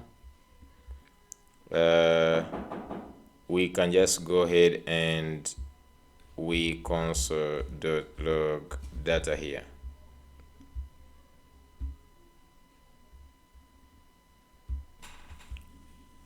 Okay, so let's just go ahead and just console.log the data. So let me just fill this, and I'm just going to go to the console. Okay, so this image, we should just hide it on the small screen. So I'm just going to go and say that the image on the sign up should just go. So I'm just going to say hidden. Okay, maybe LG,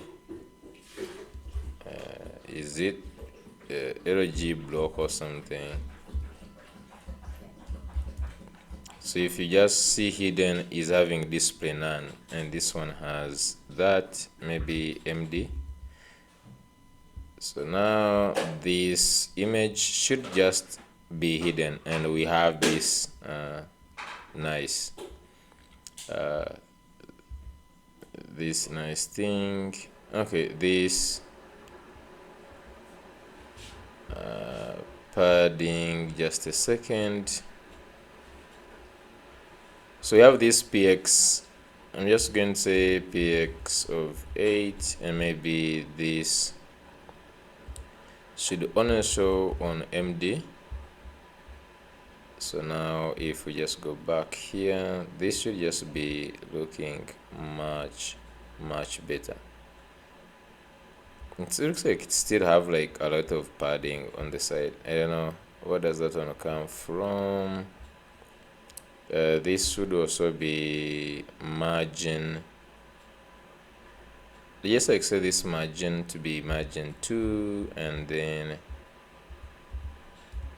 margin 2, and then on MD margin 8. Okay, then let's see padding. Okay, then we have this px of 8.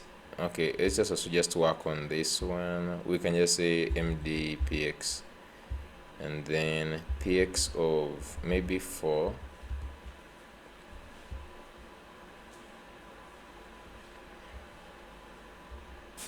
Okay, so this is looking much better. So if you just go on the console and let's click on sign up. So we have the email, full name, and password. So what we need at this point is send this data to the endpoint. So you have to create a register user endpoint that that gets all these things. So I'm just going to start by updating in the Prisma. So go to the Prisma here, and the Prisma schema. Let me just duplicate this, create a user.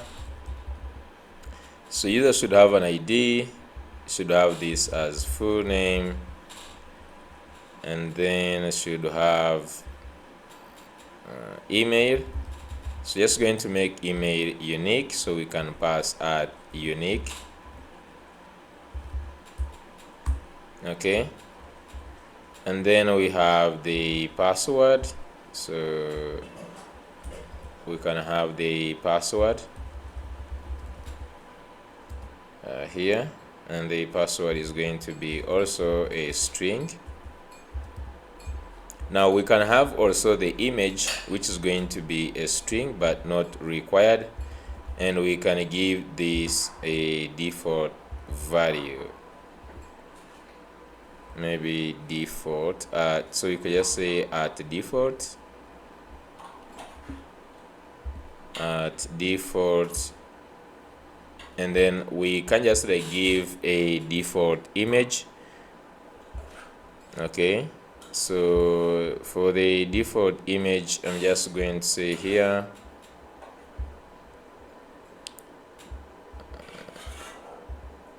use image. I don't know if we can just get a nice avatar that we can use.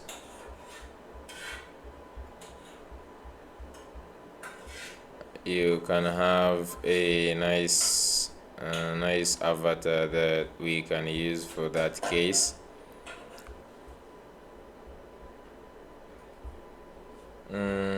Okay, let's just go to flat icon,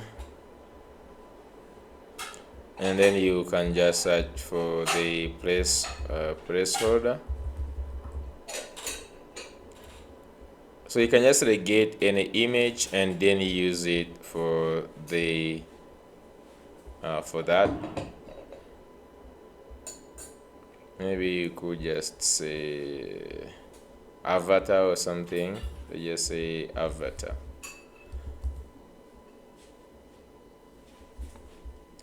So just get any nice avatar that you can use. you can use a general purpose avatar, like for just going to get this one. This one doesn't look like a general purpose, but I'm just going to use this one. Looks nice.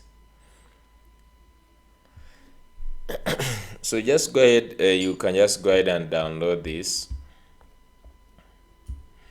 Okay, you can just go ahead and download this. After downloading, we can just add this on upload thing. So what we want is to get like a default image URL is to get just a default URL we can use as a default image. Just go here. I'm just going to go ahead and upload the default image, this one, and upload. Okay, so I'm just going to go here and get copy URL, and let's add it as the default URL. So for every person who will be created, it is going to be given this default until they specify, like in the settings, why you can add something. So that's nice. Is there any information we can add? We can also add a role, and the role we can just add it maybe as enum.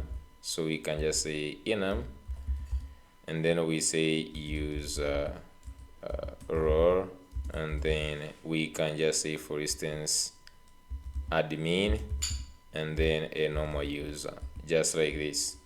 So here you can specify many roles. Like I'm just going to be having a normal user, I will have an admin, super admin, and even other different users, secretary, doctor. And so if you have so many roles that are going to be different users who are going to use your platform, you can specify as many as possible. So for this purpose, I'm just going to go ahead and leave only two, the admin and user. So you can just come here, you say that this is going to be of type user role, and then you can also give a default.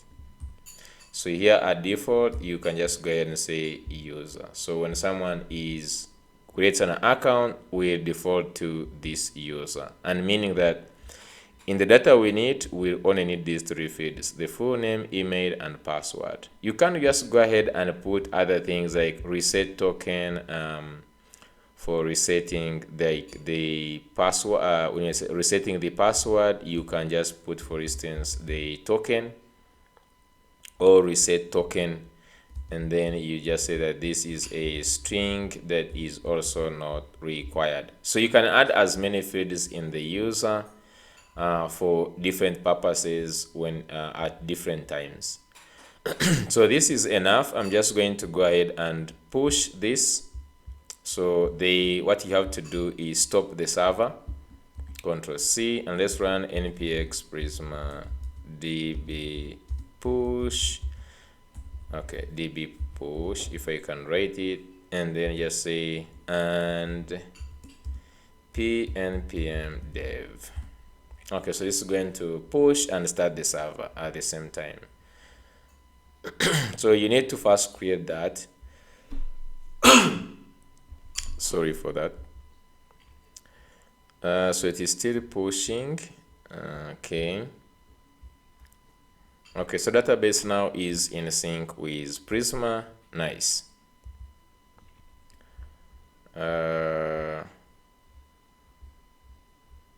So the next thing we need to do right now is, if we wanted, we could create a relationship between the products and users, but it is really not necessary. Okay, the only thing we just need is a person to be authenticated to be able to create a product.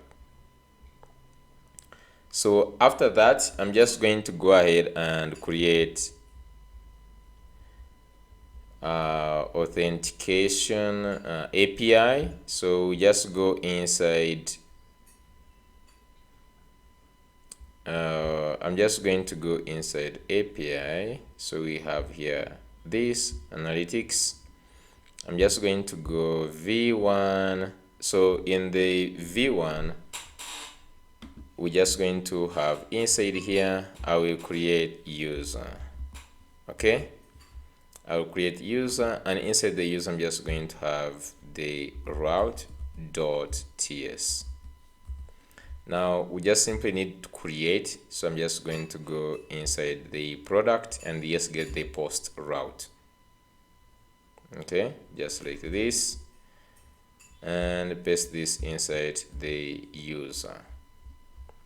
So first of all, I'm just going to get next request. I'm just also going to receive the data. We are getting the full name, email plus the password. From the password, just like this, from the request, and from this we'll do a lot of things below here. Let me first say this one like this. I'm just going to say new user is going to equal db. So let's get the db dot user dot create data. So before we do this, this is going to be revalidate path. So on the revalidate path is going to be on we can first get this. We can just revalidate path on the dashboard users. So what this revalidate path does, I don't know if I explained it in the previous video. The revalidate path is to mean that when the user is created, they will sort of like refresh the data on this page so that it fetches it again because a new user has been created. Okay, so we just need to send the data here. I feel like I should just use a server action to do this. Let me see. Okay, it's okay. So let's just receive the data. We get the full name, we get the email, and the password.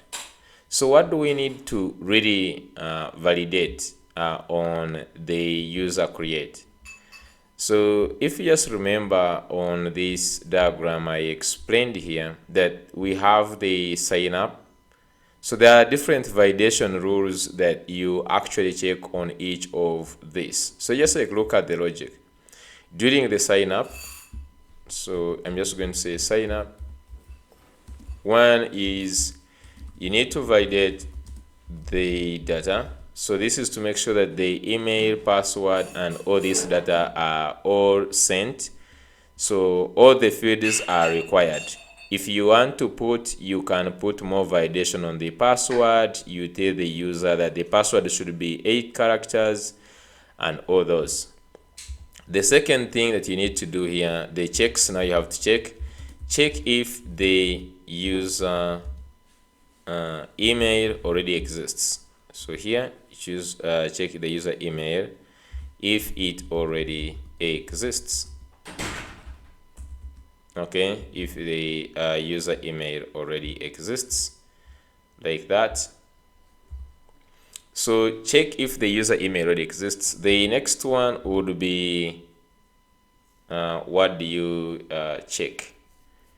So what we need to check next is check. Here you're going to hash the password, actually.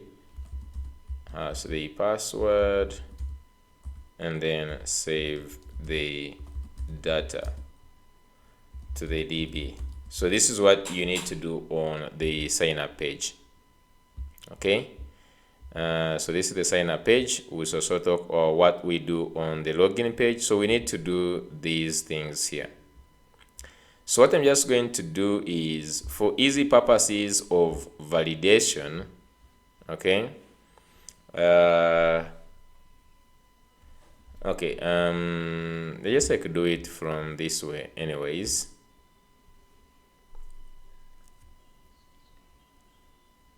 We just have to hit this endpoint and we send this data here.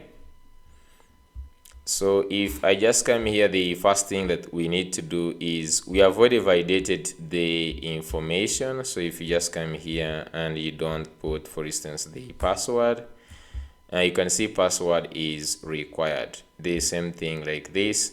Now this is a point where you can actually go ahead and also use Zod, okay, for validation at the server side. I'm not going to use Zod, but you can also just go ahead and pass this data into Zod, okay, to validate and clean the data more. But I'm just going to right now use this client side here to validate the data, and then from this side I'm just going to first check if the user already exists. So we can say const existing user is equal to await db.user.find first. So you can just like use find first or find unique, whichever you want, and then we just go here and we say where, and I'm just going to say where email, just like this. Okay, so this will just get if there is any user with this email, and if there is existing user, okay, if there is existing user, we need to go ahead and return the next response. Just copy this response exactly here. So you have to return next response.json. One, data is going to be null. The error is going to be, for instance, email already, so you can say this already exists, okay, and then status, this is going to be 409, okay, 409, which is conflict, okay, and then now if a user passes this step, means is registered, is not existing, we just go ahead and hash the password. So hash the password. So we're just going to use bcrypt for this. So you can just go ahead and say bcrypt npm. Okay, so there is this bcrypt package. I'm just going to first add this. So you can just copy that one there. So you can just say bcrypt.hash, then you pass in the plain password, and then you pass in the sort. Okay, so we first install the bcrypt package. So I'm just going to go down here. Let's go ahead and install the bcrypt package. So pnpm, so just do this, pnpm install bcrypt. Now you have also to install the types, so click on this dt here. Now we need to get this pnpm install the types. So we have to go ahead and install the types, pnpm also. Okay, so nice. We have added the bcrypt, so now we can use it here, and we can just say const hashed password, const hashed password is equal to await. Okay, so we just say await create,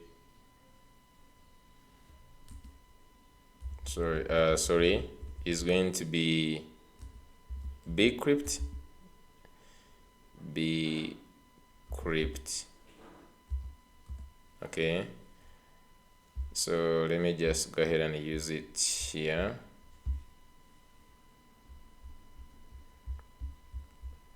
The way it is here, so you just say my plain password, and it is bcrypt.hash.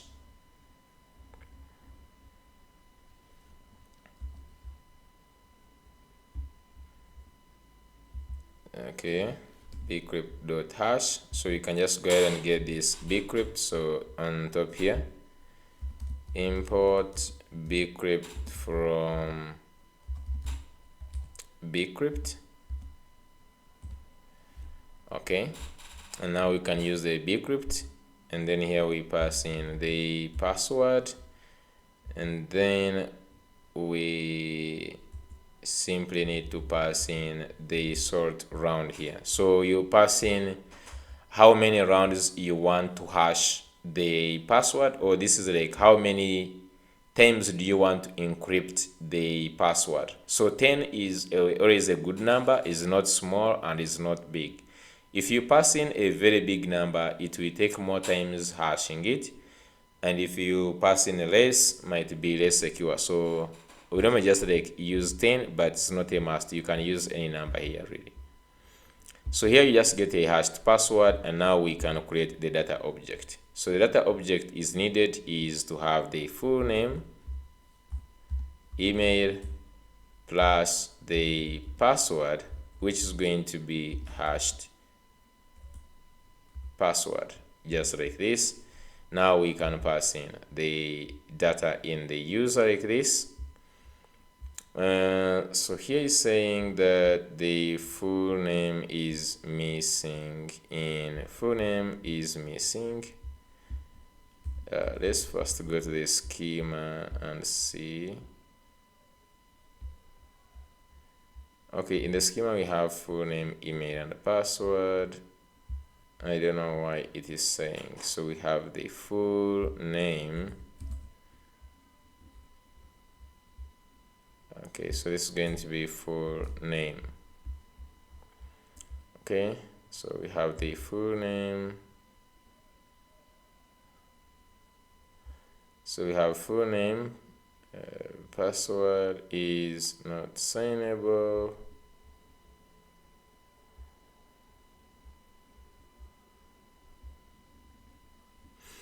Okay, here is saying full name, email, password.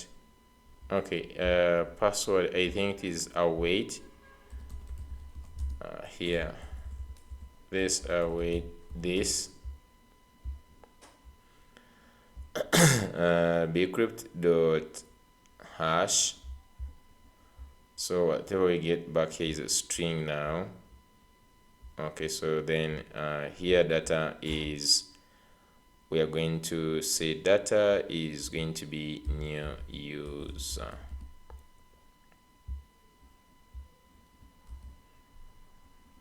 Okay, so after creating a new user here, we will actually also create the session. Create the session. Okay, so here you create this new user. When it is successful, you create the session. That means that the user can be redirected to the dashboard. Okay, so that's great. So let's first go ahead and create the user. Before we create this session, let me just go ahead and first create the user, and then we just go and see here. So I will also go ahead and console.log this. So console.log new user. Okay, so on console.logging the new user, I'm just going to go to create. Here, let's first go and handle this, send the data to the API. I can just, okay, so we need to send this data to the API, receive this data here like so. I'm just going to go to product form, since we already did this in save product. I'm just going to simply go ahead and copy this like so. By the way, let me just remove this. Okay, let me just go to the sign up form.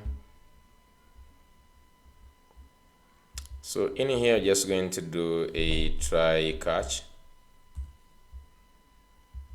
Okay, so inside here, let's go ahead and paste this, and I'm just going to go ahead and console.log error. Okay, so let's define the base URL on top here. So const base URL is equal to process .env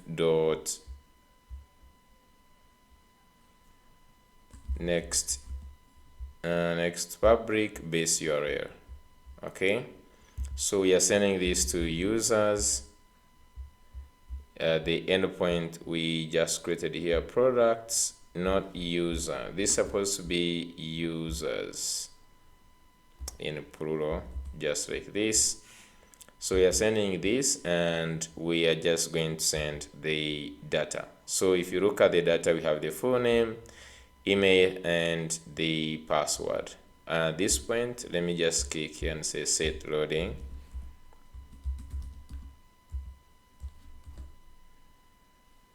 True. Now, if you just go back to this endpoint here in the route, you see that if the user is created, we actually set this status of 201. So we can actually wait for, we can just listen for that status because we have this response. The only thing you have from the response right now, you can say that if response dot status, so the only thing you can just get back is the status is equal to 409. Okay, then we can do something. First of all, we can set the error. So let me create another one. Const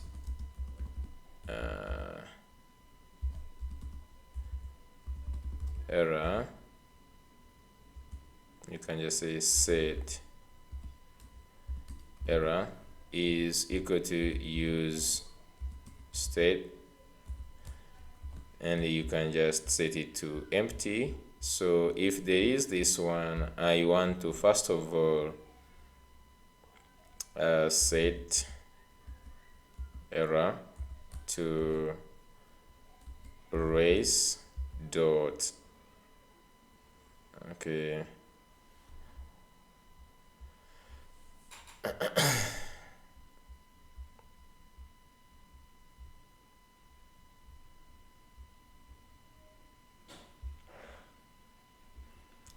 so this one will return the response. If you look at the, we can actually just look at the response. So you can say set this to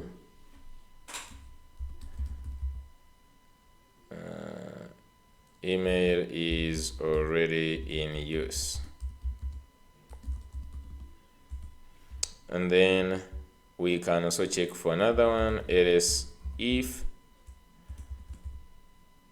okay, I say ls, and here we should return. So you can just say return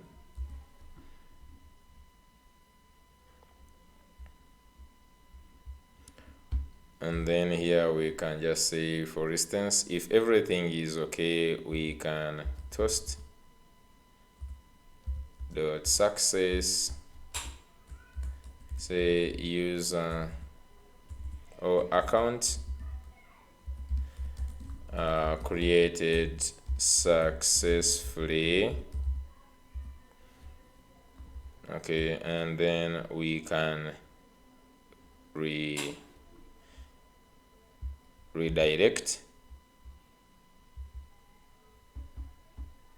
Okay, we can redirect. So I'm just going to first leave it at that. Okay,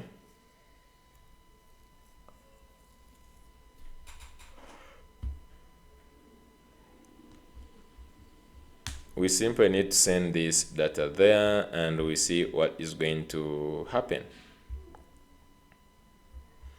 So let me just go here.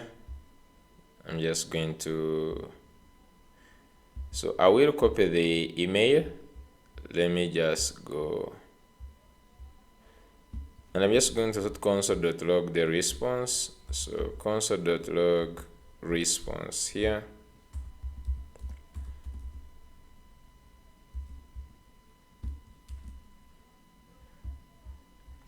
Okay, so I need to copy this email here.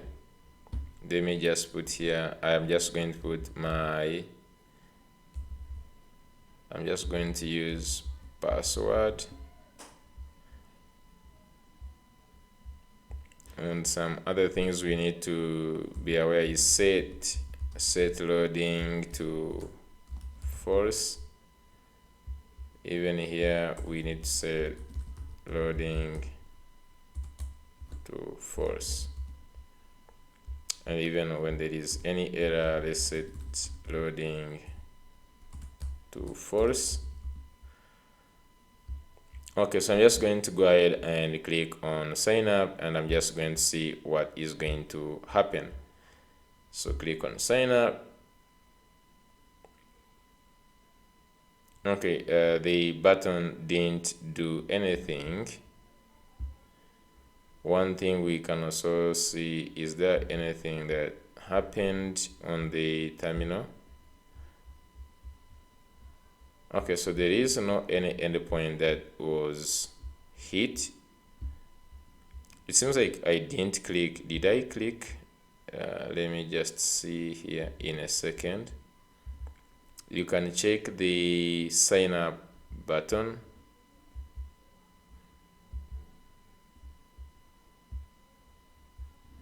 Let me click. Okay, the data here shows that it is actually, let me refresh.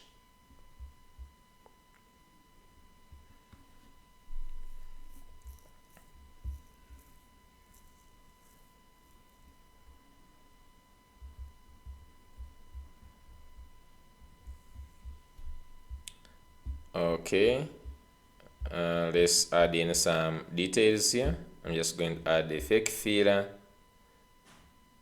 I will copy this email. Okay, I will pass in here, and let's say sign up.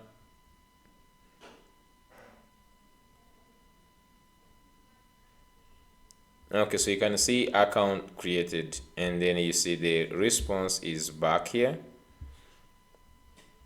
So you can see inside the we have the headers, we have okay, we have also the status of 201, then status text, we have also the URL, and inside this here,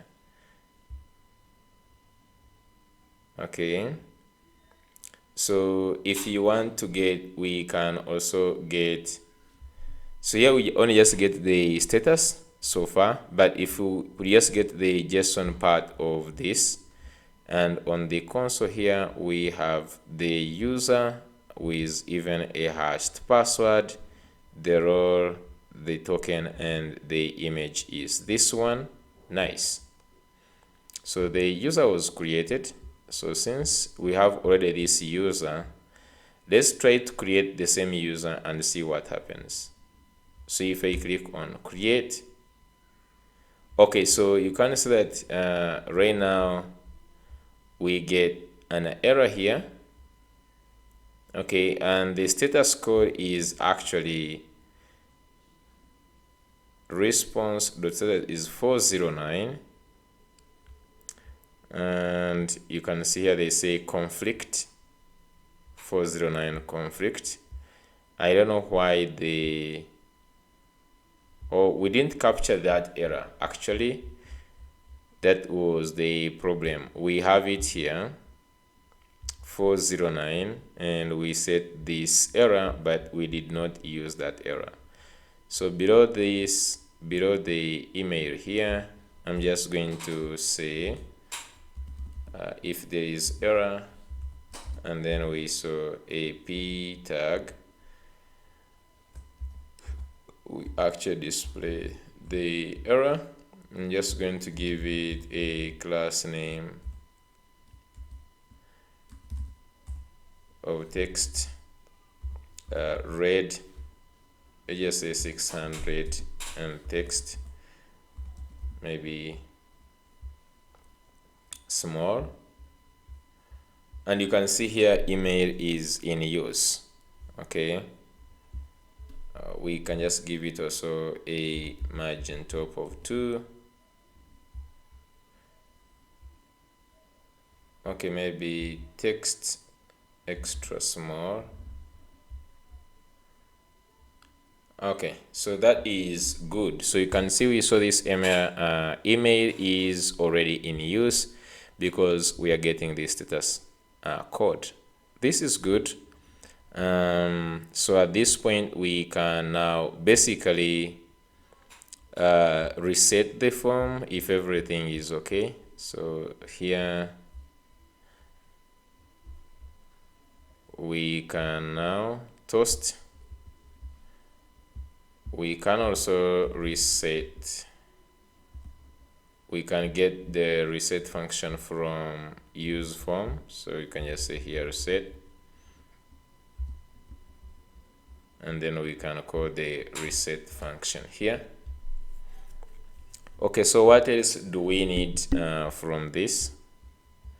So let's look at creating the session. Okay, so we create the user and then get this email, these details, and then create the session. So if you look at what the session is from Next.js here on the authentication, they have the part of session management. So under session, we have 2 types of session. So session management ensures that the user's authenticated state is preserved across requests, meaning as you are moving around different pages, you can actually have these the authenticated state preserved. It involves creating and storing, refreshing and deleting sessions or tokens. I want you to mark these words, these the way they are here: creating, storing, refreshing and deleting sessions. There are 2 types of sessions. The first one is stateless. Stateless data. In the stateless session management, session data is stored in the browser's cookies. So, and this is what you're going to use, and this is what most people use. When the session data is stored as cookies in the user's browser, is what we call the stateless session management. The cookie is sent with each request, allowing the session to be verified on the server. This method is simpler, but can also be less secure if not implemented correctly. Then we have the database session management. Session data is stored in the database with the user's browser only receiving the encrypted session ID.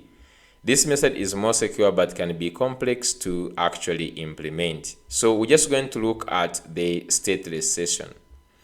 So the first thing is to create and manage a session. There are a few steps you need to follow. The first one, generate a security key, which can be used to sign your session and store it in environmental variables.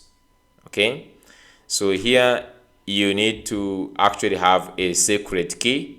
So we can just go in the .env here, and then you can just go down here and let's add the secret key, secret underscore key, and is going to equal. So let's generate the secret key here, and the secret key, really, you can just put any text you want.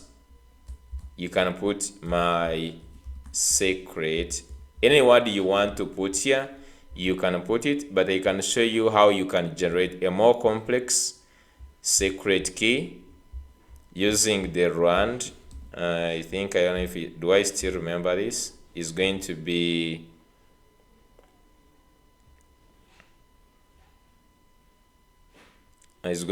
open SSL rand. I think you can just say base 64, and then you specify the number of characters you want. So you can just run this on the terminal, and let's run this, and you can see you get a number. If you run it for the second time, you'll be getting different texts, and now you can set this to be your secret. Okay, so you can just use this, and every time you run it, you get a different random number or random characters that you can use as your secret key. So we need to have the secret key. Step number 2, write a logic to encrypt and decrypt session data using a session management library. And in this case, we are going to use Jose. Okay, you can just come here. Oh, they actually just added it here. Generating a secret key, you can use OpenSSL run base 64, the one I've just used it, and then you go ahead and say session secret. Actually, just also give it this session secret, just like this, and then you can then reference this in your session management logic. So every time we just need this, we can reference this. So in the encrypting and decrypting the sessions, you can use any here, but we are also going to use this here, the Jose. So you can just see this Jose package. You can right click here and just go here, and you can read more about this npm package called Jose. And you can see here, I normally hear Deliver calling it Jose. It is funny how they call it Jose, but dude, we are just going to be using it as Jose. So it's a JavaScript module for signing and encrypting the JSON web tokens. Okay, so just going to be using that, and you can here, you see you have the session.ts. So just going to create in our lib folder, we're just going to create session.ts, and I'm just going to copy this. Let me go to lib, and let me just go here and say session.ts, and just add this. So you just go up here. Okay, so we just have these two functions, the one that signs and the one that verifies this. So the first one is the encrypt. This encrypt function, this one takes in the payload. Now this payload you are seeing here is going to be containing the user ID and the expiry. I'm just going to define it in a second, but let's first install this Jose. So just copy this, go down here, and let me just say npm install Jose, just like that. Okay, so now let's work on this payload. Okay, this payload is of type session payload. Now this session payload, in the definition, we're just going to have the expiry time. I'm just going to, I can define this here, type, and if I just say export type session payload. This is going to have user ID, which is going to be a string, and then the expiry.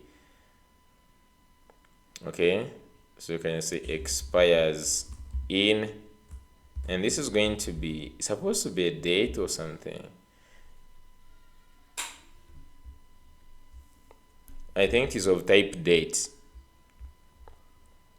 So this is how this works. Takes in the payload, the data you want to encrypt. You can see here putting the user ID, and then the decrypt is getting back the encrypted data. So here it's just like you are encrypting that data to transport it, and then when you have it, you can go back and decrypt this.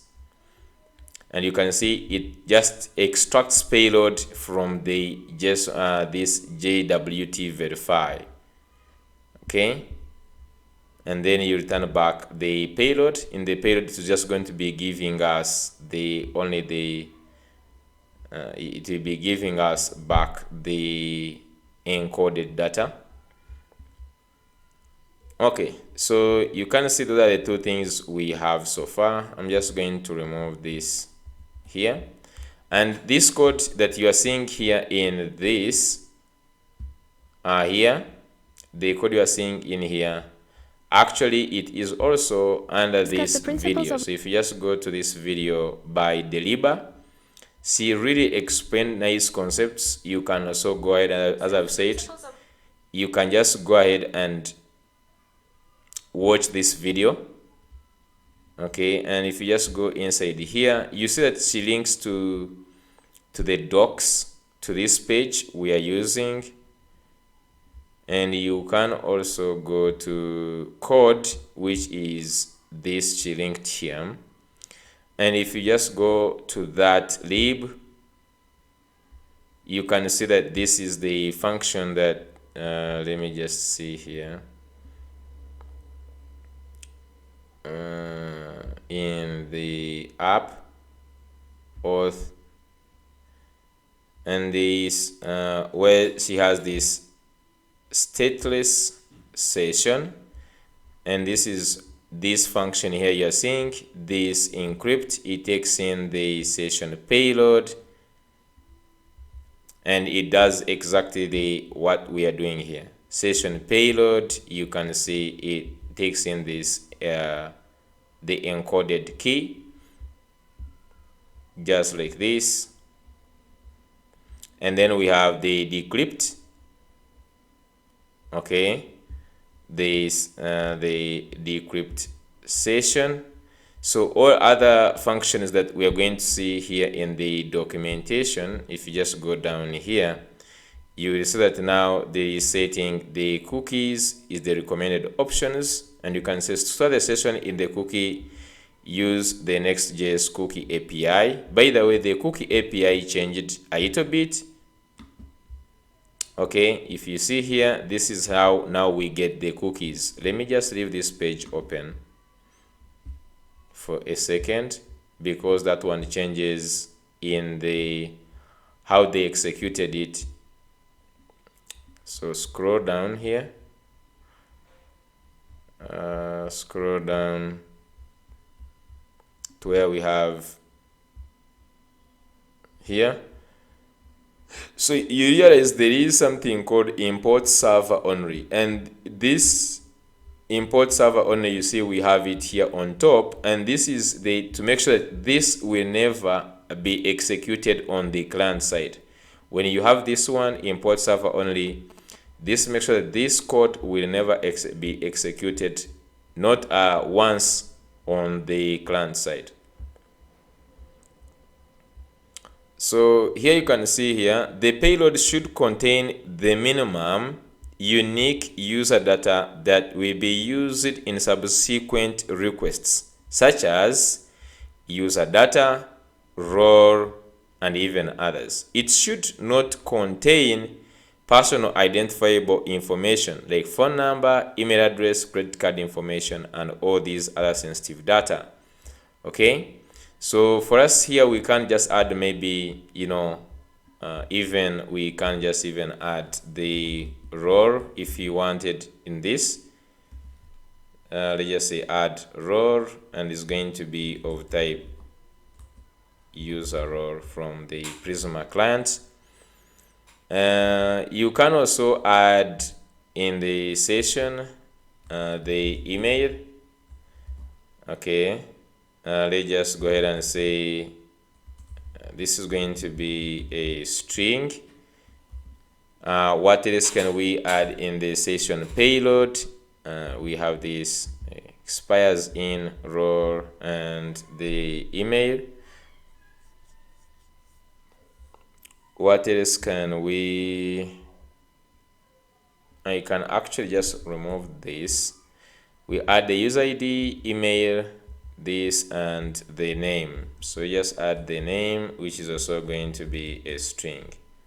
So this is really not much information. We add only 4. You can actually, just the session can carry actually a lot of information depending on what you are doing. But let's like put only this information that we're going to be using on the page. Like when we log in a user, we need to call their name. That's why we are saving the name and maybe the email. Okay, so if we continue down here, you see that setting the cookie. So the session in a cookie use the cookie API. The cookie should be set on the server and include the recommended options they have added for us here. So in the session here, we are going to have this create session. So you can just copy this also, this function, the create session down here. So this is how you create the session.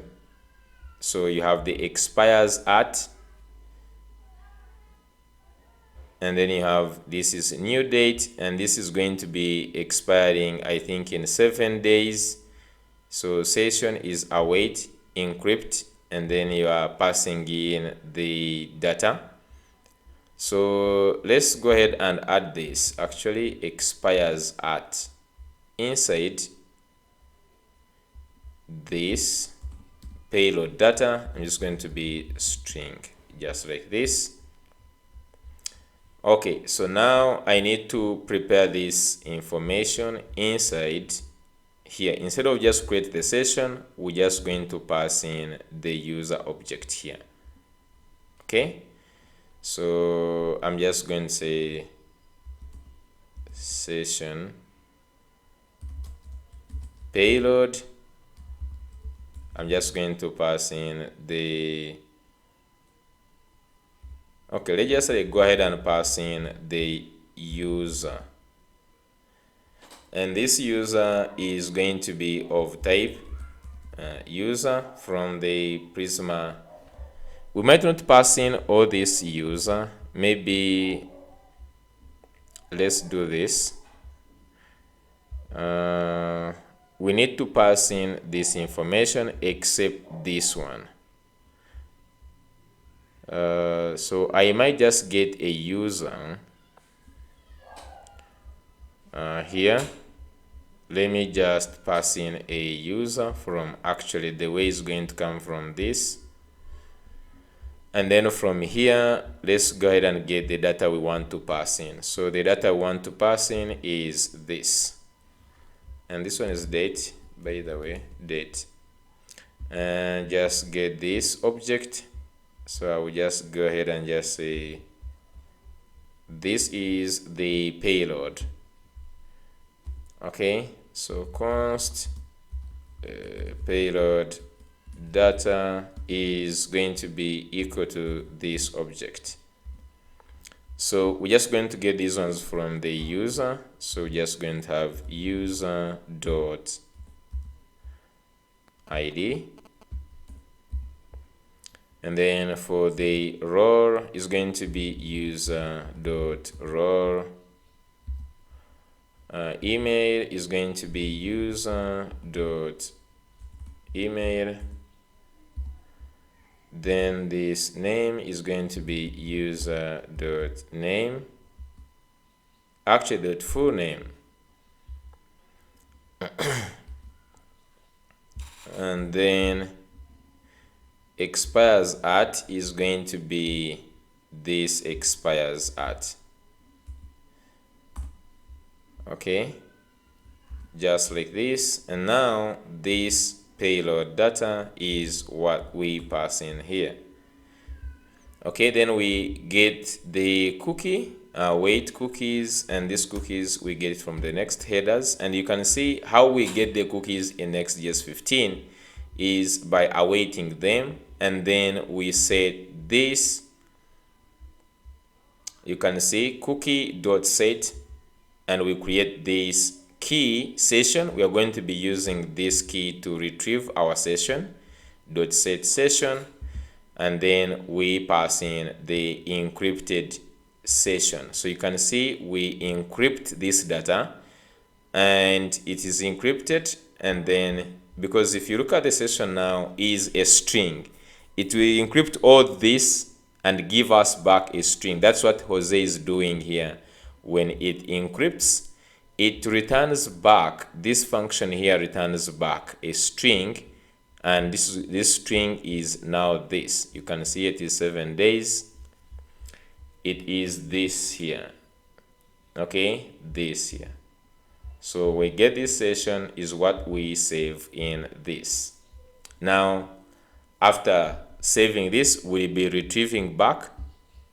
So continuing here, so back in your server action, you can now invoke this create session function and use the redirect API to redirect the user to the appropriate page. So in this here, you can see all these, prepare the data, insert the data in the user, and now we can say await create session. Okay, so we can create the session here just like this.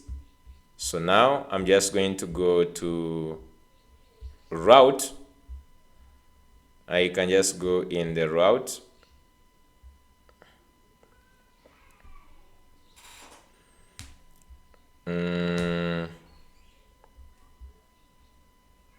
We can just go v1 route. So at the end here, when we create the user, before we even revalidate, we just go ahead and say create session. And now here we pass in the new user. So here you can say new user. Okay, so passes in this new user, and this is going to go ahead and create the session in our browser.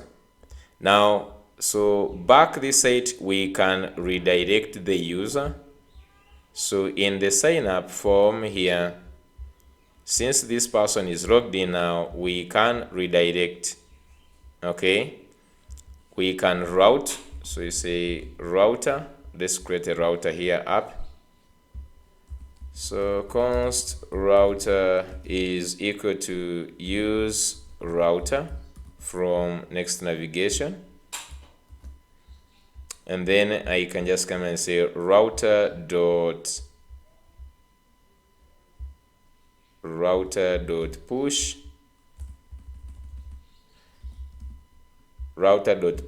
and we can push to the dashboard. Okay, so when this is executed, by the time we reach on this here, we are actually already created the session of this user. Now we can just go ahead and redirect to that. Okay, so then I say here tip, cookie should be set to should be set on the server to prevent client-side tampering. So you can also just like make sure on that. So updating or refreshing sessions. You can also extend the session expiration time. This is useful for keeping the user logged in after they access the application. So for example, we can add in this update session. Okay, so here you check the session, and then we get the payload, and we say if there is no session and there is no payload, you return, and then you say expires is this, and then you go ahead and update. We can also have this function to update the session. This is to avoid someone keeping logging out every after maybe a period. So we can also have this function of update session, this one. Okay, then let's go ahead and say deleting the session. So here check if the auth library supports refresh token, which can be used to extend the user's session. So here to delete the session, you can delete the cookie. So here we simply delete the cookie. Just copy this last one like this. This one is for removing the session, delete session.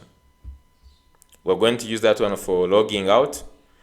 Then you can reuse the delete session function in your application, for example, logout. So you can see that every time you're going to be calling the logout function here, we can now delete the session and we route to this. So this one we can just call it in the server action. So I'm just going to go here and copy this, and let's go to create a server action here for instance auth.ts, and then when I just have the logout, we can delete. So let me just get the delete session, and then we can also call the redirect to login. This is when a person is logging out. We'll be calling this server action from, let me just make sure that this is in use server, just like this. We don't need these cookies here. Okay, so we don't need any database session. So right now we should be able to create the person. There is one more thing that we need to consider. So the authorization, once a user is authenticated and a session is created, you can implement authorization to control what the user can access and do in your application. So before we go to this optimistic check using the we'll be using here, optimistic check we'll be using, I wanted to make sure that this we have done is already working. Okay, I wanted us to first use this data access layer. So let's first continue with this. There are two main types of authorization check. The first one is the optimistic check. It checks if the user is authorized to access a route or perform an action using the session data stored in the cookie. So here we access the session data in the cookie, and these checks are useful for quick operations such as showing or hiding UI elements, redirecting users based on the permission or roles. Secure, check if a user is authorized to access a route or perform an action using the session data. So here, so for both cases, we recommend creating a data access layer. So here, this is called DAL to centralize your authorization logic. Use this DTO to only necessary this. We are just going to do that one in a second. So the first thing here, they mean the optimistic checks, we normally do them in the, let's say someone is trying to go to dashboard users. So you're going to have, like, for instance, dashboard users, or is even trying to go to the dashboard like this. And maybe we have protected some page. Okay, for the different roles, we have, for instance, dashboard users, like this page here is not going to be accessed by normal users. This is maybe by only admin is when we can look at the users.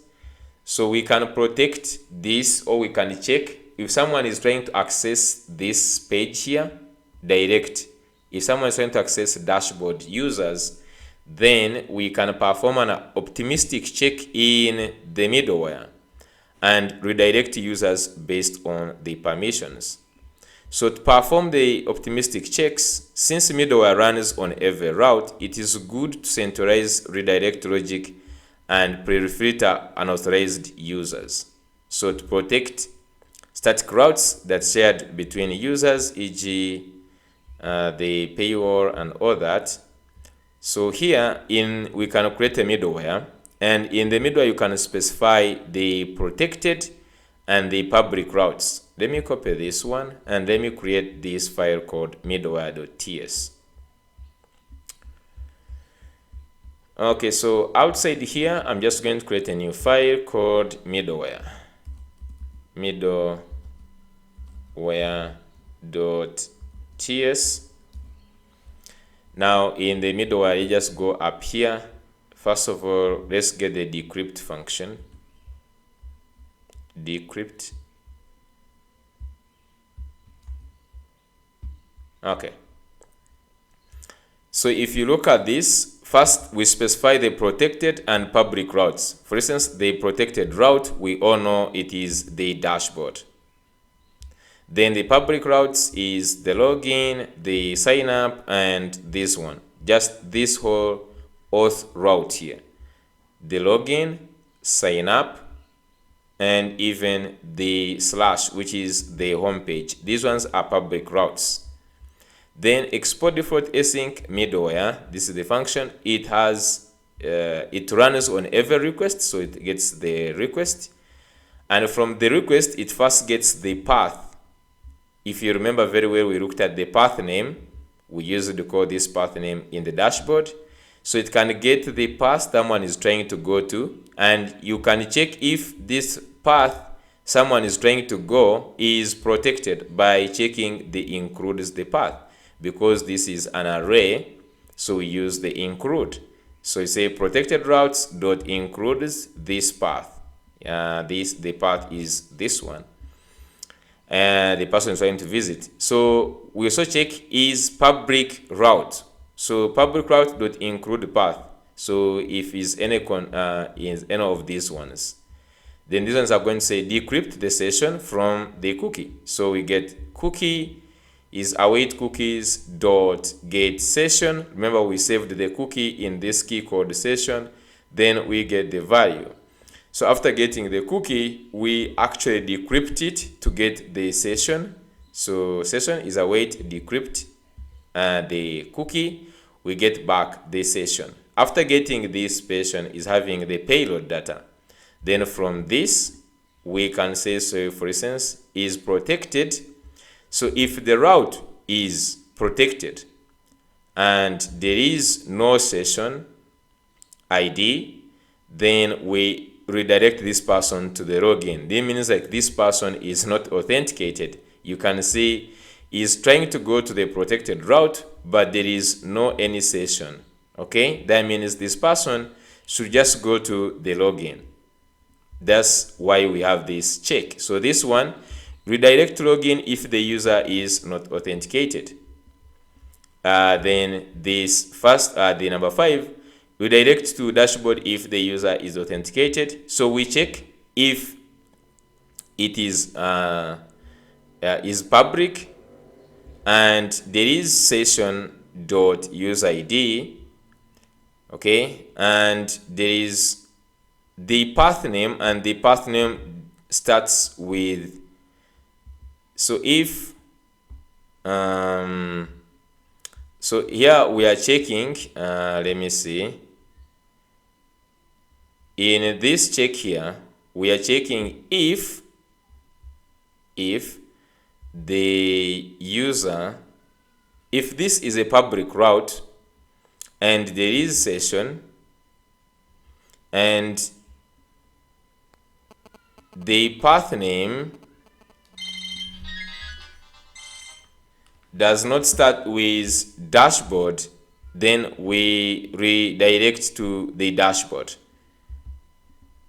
So you say they redirected to the dashboard if the user is authenticated. Okay, then here this routes middleware should not run. So this one doesn't, you don't want to run on this one here, the API and all these other ones. So let's go ahead and check this just in a second. So while middleware can be useful for initial checks, it should not be used. It should not be the only line defense in protecting your data. So this one shouldn't be used to be the only defense you are using. This one is going to give you a primary check. Just give us the primary check, this one. Then while the middleware can be useful for initial checks, it should not be the only line of defense in protecting data. The majority of the security checks should be performed as close to your data source. That's why we need the DAL, the data access layer, for more information. So we need to create this data access layer, the DAL. We recommend creating the central place where we're going to be having our data. So if you just go down here, for example, create a separate file for your DAL that includes the verify session and all this. So in the lib, we can also create this DAL, and then we add this data just in a second. I'm just going to say, if I just go to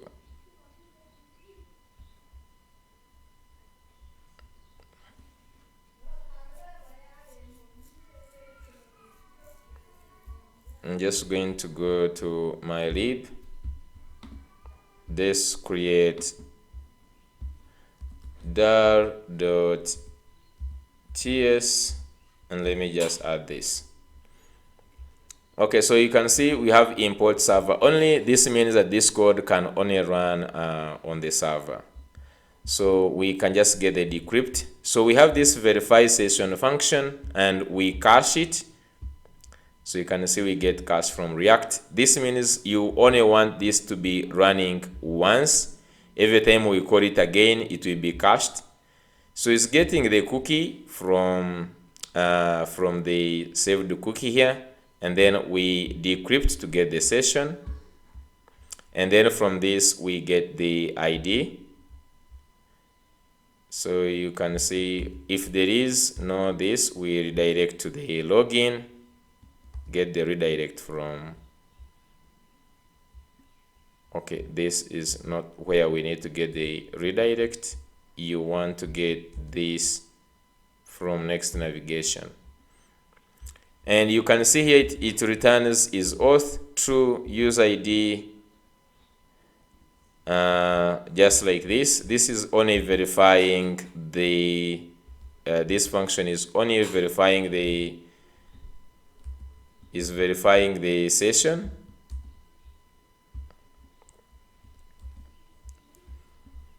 Okay, and then we can now fetch down here. You can now call the get user function that is fetching more details here, and we can also cache this.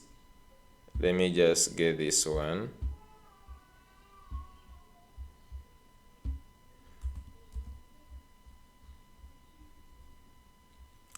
Okay, so we cast this, we first verify the session. If there is no session, we return, and then you can get we can now create a function to fetch the user. Now for us, we might not need this, but you might just need in yours to have get authenticated user to add more details like phone number and all those things. They just like have it here. So what I would do is this one is to fetch. So what I would do is we can just say db. So you can just get the db from Prisma, and then dot user,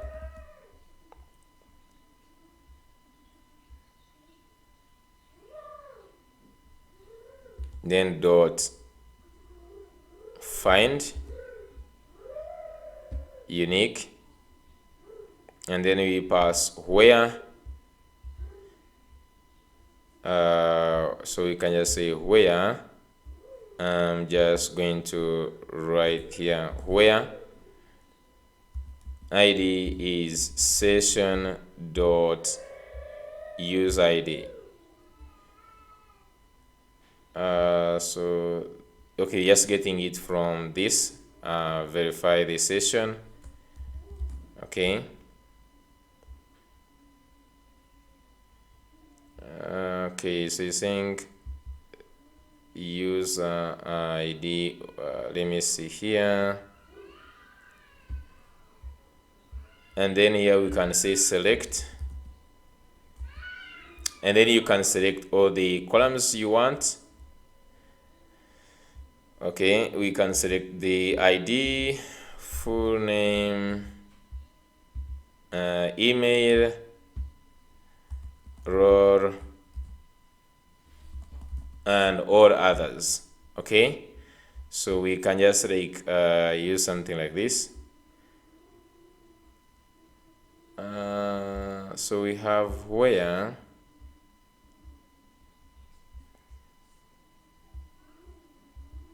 I don't know why it is not showing that. Type is not assignable type string. Expected types comes from the property ID, which is declared here on the type user.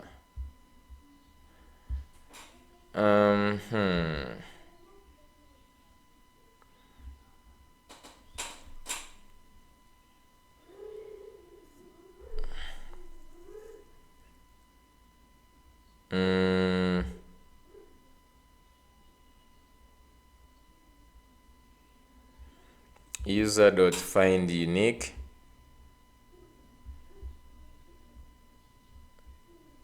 I remember here is supposed to have where ID. I think it's supposed to be like that. Okay, let me just remove everything. I write it afresh. So you have user.find unique. Okay, and then we pass in the where, and then inside here you can just say, for instance, email is something here, or even the ID. So ID can be gotten from the session here. So I say const ID is going to be equal to session dot use ID. So just come and pass in the ID like this. So what is getting back here? Okay, so if you look at this, use ID is an object. Let's see in this. How comes is the user ID in this verify session, we get is auth true, use id is session dot use id. But then in here, in the get this, we get the session, and it's saying that this is Boolean and this is an object. I don't understand that.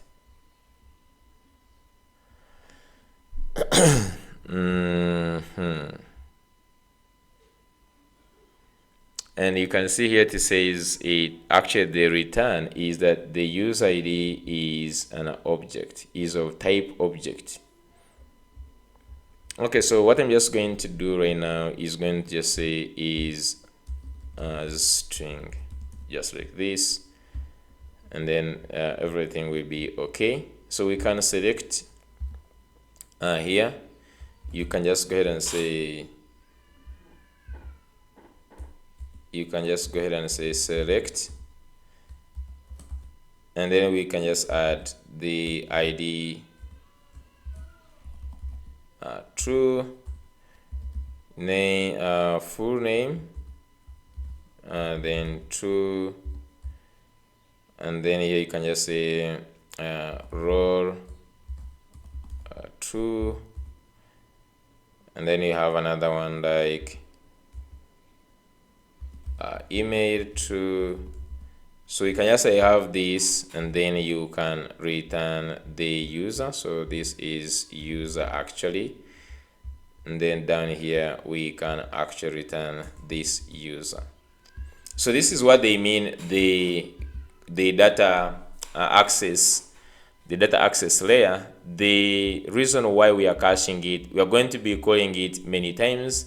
So every time you call it, you want to get this, and you can just say get maybe auth, get auth user, any name you give it, it will work. Okay, so after getting this, now you can use this in any place you want. So you have these can view, can what, all these ones like get profile data, you can get that. Then in server components, you can get, for instance, the role on the dashboard. This is how you get it. You first get the session, and then you can get the information from the session, for instance, the role, and then we can use this information here. Okay, so we could just get this from the verify session. Actually, I think in the verify session we can add all the information we need. Instead of just like putting this, I could just add the whole entire session in this. Session is decrypt session. The good thing with verify session, it already has this logic of this. Okay, so I'm just going to say use ID, and I'm just also going to say data. Maybe I'm just going to say is going to be the whole entire session. Okay, just like this. Okay, so that I can access this every time. I don't need to, I might just not use this, but I can just like have this data which is same as the JSON payload. Okay, so let's go ahead and now try to use whatever we have done. We can just now go ahead and use this and see. Okay, so we have done a lot of things. Let me just go back here in our application. So after we have redirected, we can go ahead and create an account. We expect to be redirected to the dashboard. I'm just going to create my names here. Okay, then my email, JB, let me just say JB, this is hub, and the password is going to be this. Just go ahead and sign up.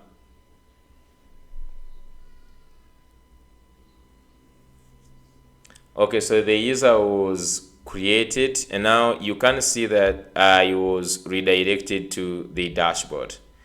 So you can see we have, for instance, the name here. So we need to populate this name and also to show here this logged in person. So to verify that everything was done very nicely, we can use this verify session. So I can just go ahead and call this in the, I can just go ahead and I call this in the dashboard. So remember we have this hello JB. So I'm just going to come here and I say const session is equal to await verify session, like this.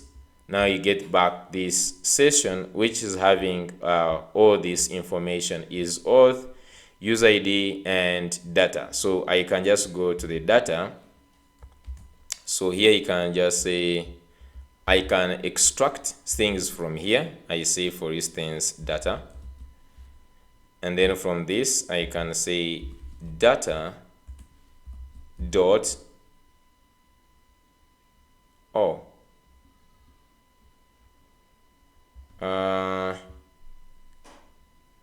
there is a lot of things in here.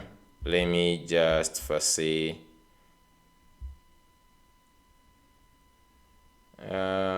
wait, let's just say first go back to session. So if I say here session dot data dot, still we have the same thing. Why am I not getting right information? Let me just go to this verify function. We get this. Okay, so I'm just going to go ahead and say, for instance, this data is going to be an object where I have the name, all these things here that I need to put in here. Let me just add them in this. Data is going to be ID, is going to be session dot user ID.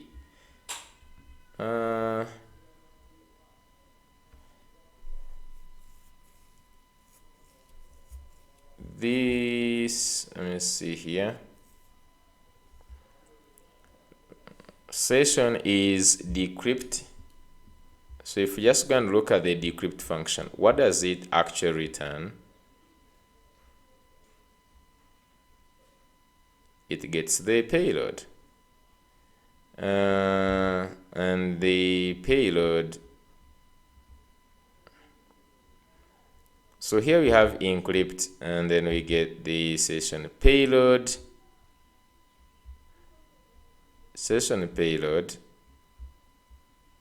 and that is the one we encrypt. So when we decrypt back,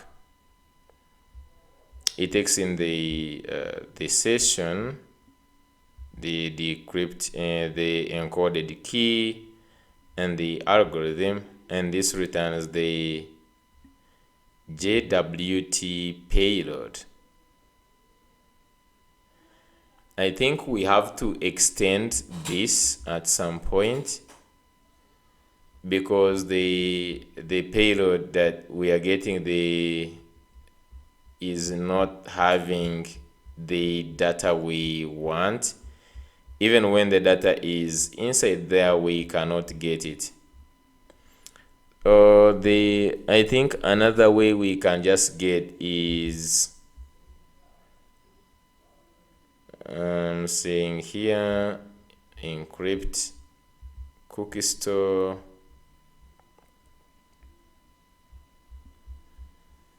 update the session. Let's see. Okay,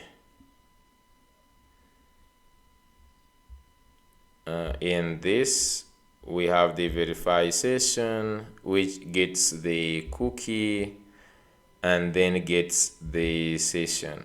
Now the session here, so the only thing that is there that is known is this here. We might need to extend to add in here whatever is being returned, because even when we return all this, the types do not change.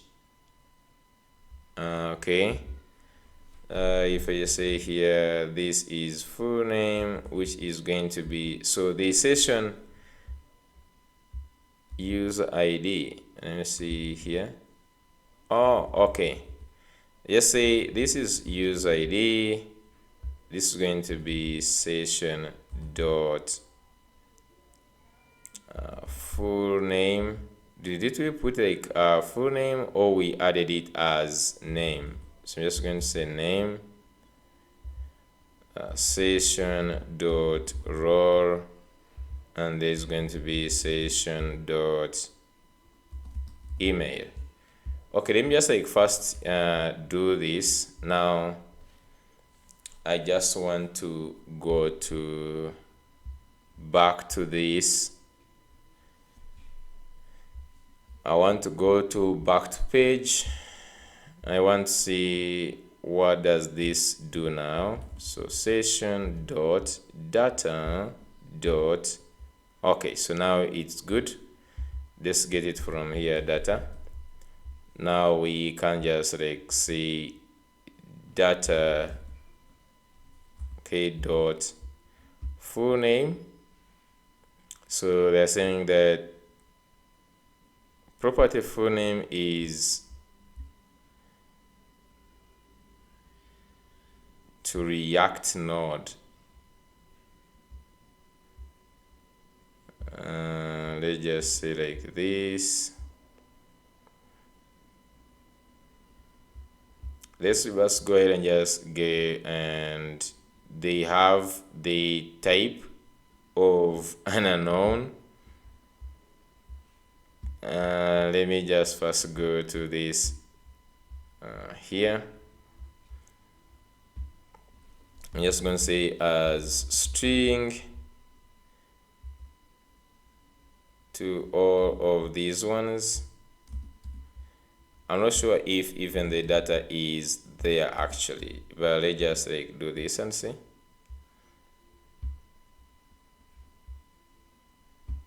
Okay, so let's just go back to our application, and you can see the name is actually there.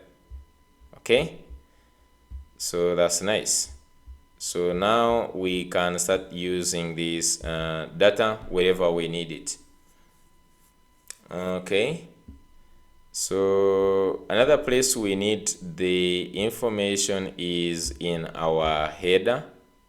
Site header is, I think, where we have the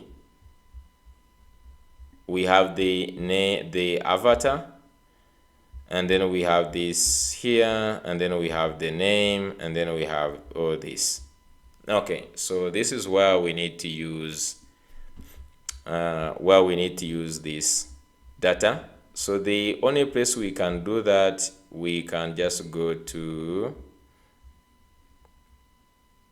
the layout. So you can see in the documentation here, in the layout here, you can see that you can now get this const user is await get user. So you can just get this user here using this function. So you can just go to dar, where we created this function of get user, get the auth user.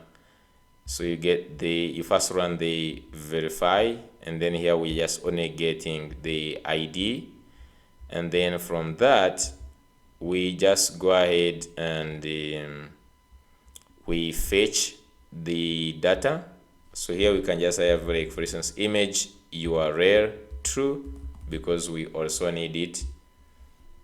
Okay, And even all the data now can be fetched from here, the data you want to fetch from that particular user.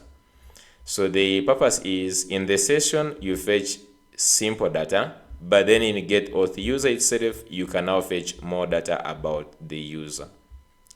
Okay, so we can now go ahead and use this get auth user, and we can just use this one now in the dashboard layout. Just go up here and say const, okay, user is equal to await get auth user, and then I'm just going to do this, and you can make this async function.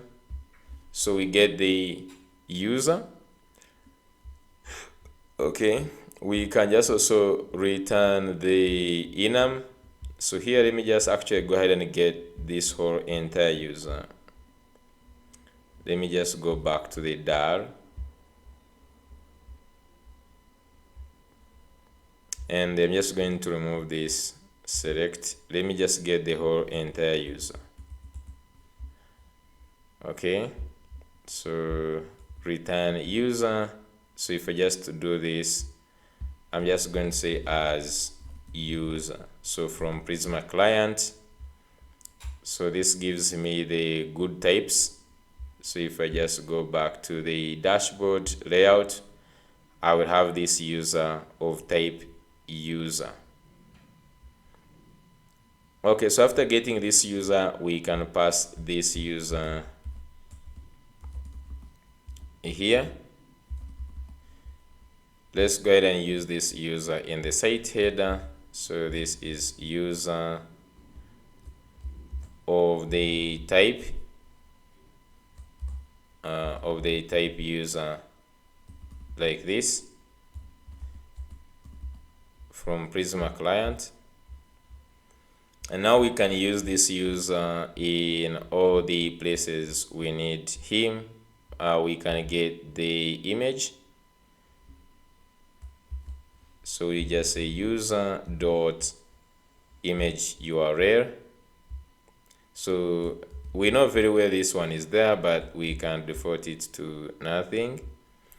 Then the name. So this one is the name, which is going to be user dot full name, and then here we have the email, which is going to be user dot email. Okay, so now on this we have to go ahead and remove this password, okay, and then like this token and others. Okay, this is not acceptable, so I'm just going to go ahead and do this. Go back to the dar. So because of this, I'm just going to go back to this. Okay, I'm just going to go ahead and select the way we had done. So I'm just going to say select. Okay, in fact, just go back like this. So this is the only information for now, the one we need. So we can just create this type of auth user. So you can say export type auth user, and then inside here we can put the data of the auth user. We might not need an ID. Just get this only data. So this is a string. This is user role. This is a string, and this is also a string. So now when we get the auth user inside the layout, okay, we can just go to this and we say this is going to be auth user. Okay, and So now there is one thing that we need to remove. We can remove this fallback, or we can just like extract. Here we can just say user dot full name. You can do this.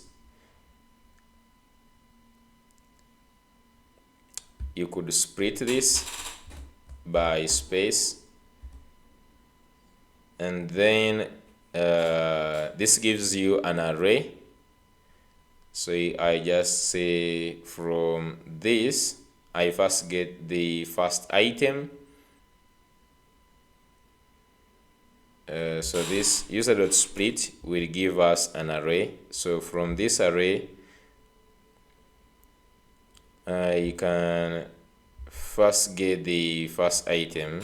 So get the array here. You can just say, just create this, and then $,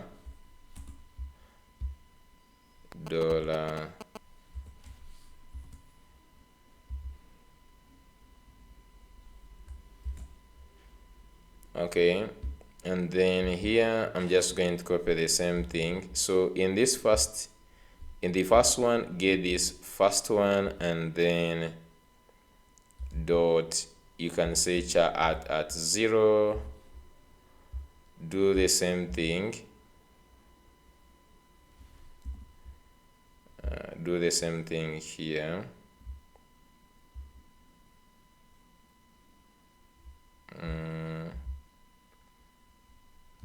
Do the same thing here. Let's just put this here. We get at 1. So this should give us,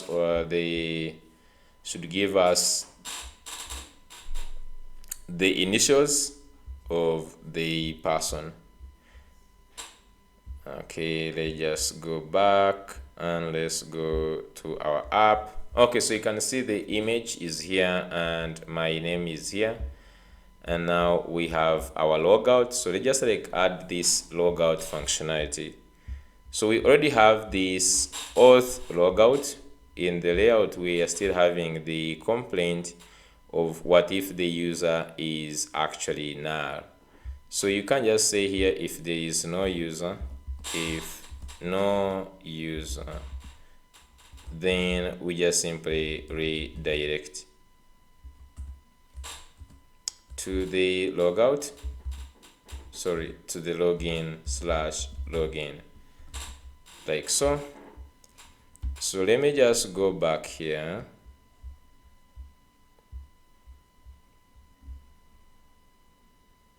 So I don't know why this now is saying property image URL are incompatible. String owner is not enable type string. Okay, so we can just go inside here. I don't know why it is getting the in this. Here it is having it like this one. Let's first see it is getting it from where. So here is getting the image is image string or null. Okay, so let's get this auth is in the dar. Get this auth user. Okay, so instead of selecting this, it brings back image. Okay, so the whatever we return back here, I'm just going to say as auth user.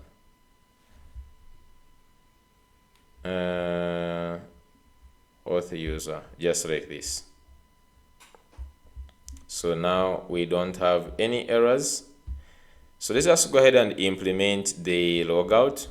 So the logout button is in the sidebar nav. I'm just going to first have the function here that says async function handle log out. So this should just like go ahead and call this logout function. Remember we have this, so you can say await logout. So there is this function, logout function from server actions, and you can see it deletes the session and redirects to the login. So I can just go ahead and use that, use this handle logout now. So we can just go down to where we have this button, and I can say on click, I'm just going to say handle logout, just like that. So they just go ahead and click on this logout, and the session should get lost and we should be redirected to the login. So click it, and now we are on the login page. So they just like now work on the login.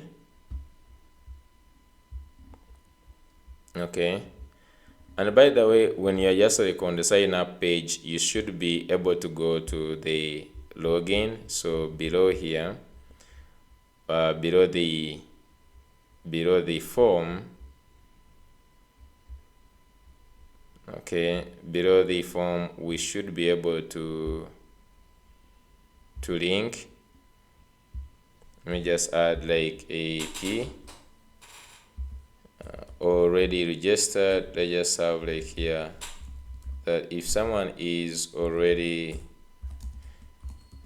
registered, then you can just say, can you just like log in? So I'm just going to put a link component here.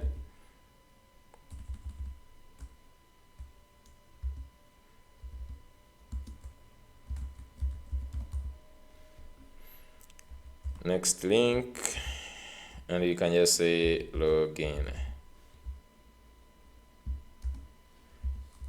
href/login.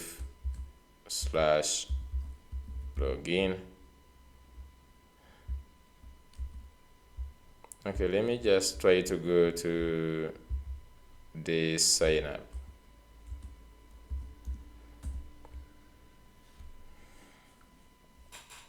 Okay, just like go ahead and add this class name, margin top of 6. Okay, so you could just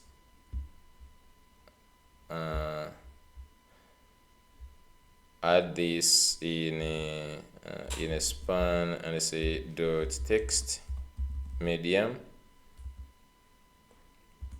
Just say font instead medium.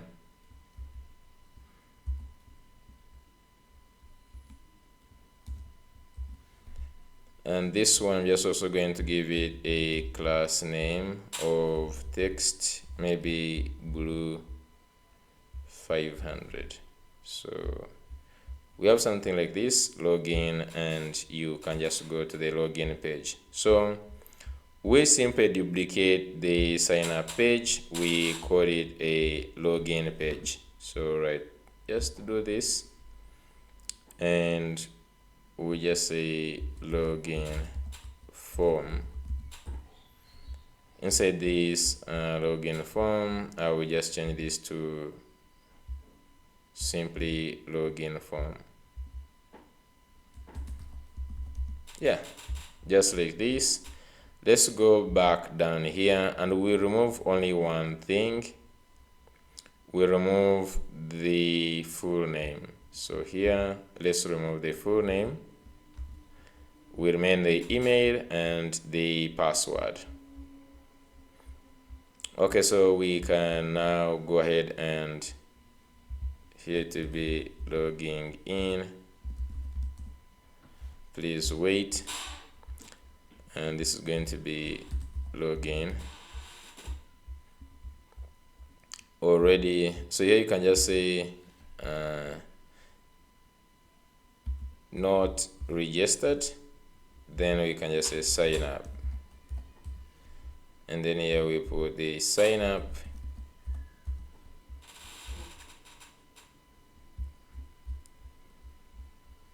Okay, and then we have to send to this one is supposed to be maybe login user, and we can just say login user. Let's change also for sign up. It is not good to find how we have save product function, which is create account, and then down here we can also have create account. So okay, the login function, let's go ahead and connect this. So we just simply go to the sign up page, copy everything, and just add it on this. Okay, so basically what we need is going to be login to your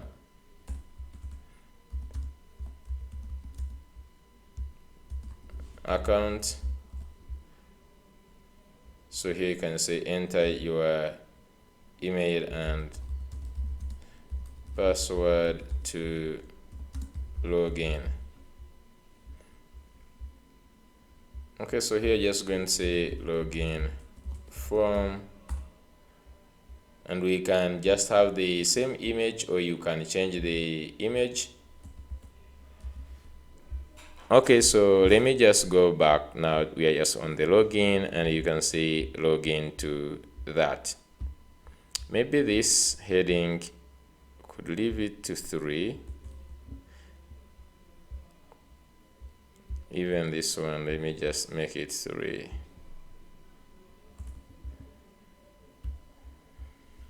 Okay, and should have a margin top, a list of 4. Just like do this.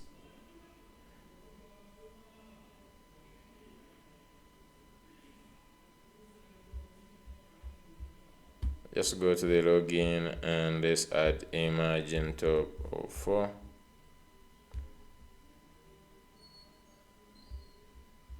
Maybe let me just say 8. Yeah, even on the sign up they just say 8.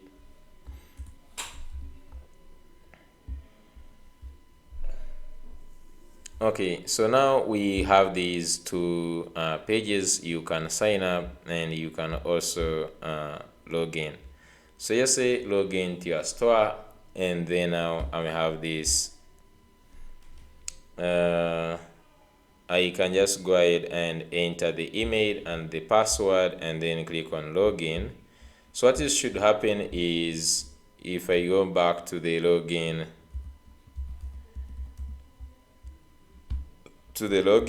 is we need to go ahead and send to the v1 and we're just going to have this one as login. So I will just have to create another one called login, and we'll send there this information, the email and the password.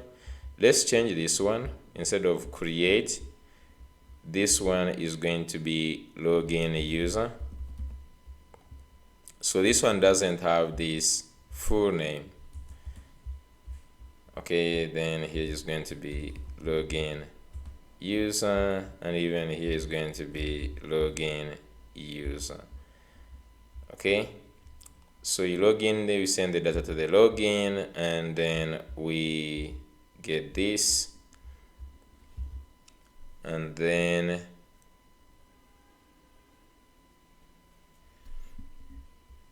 okay, and then let's just go down here.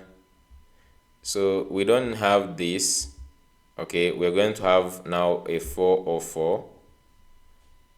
Okay, so we'll have something like this, and we are just going to say that wrong credentials.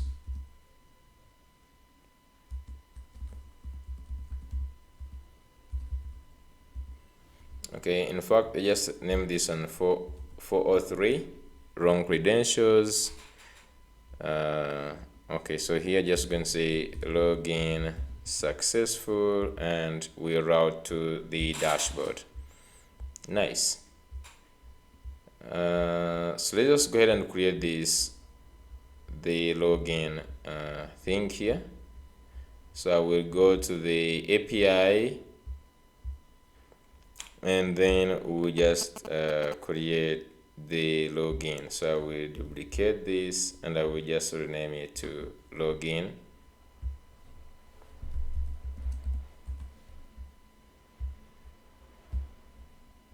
Okay, so this receives the data,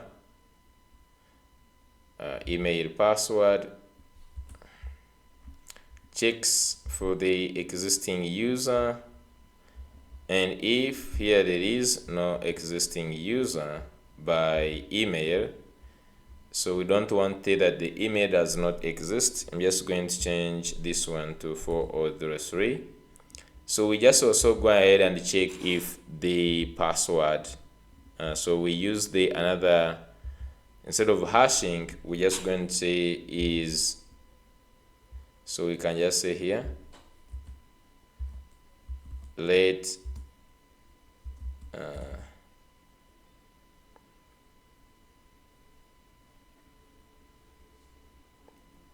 maybe say is correct, password is correct.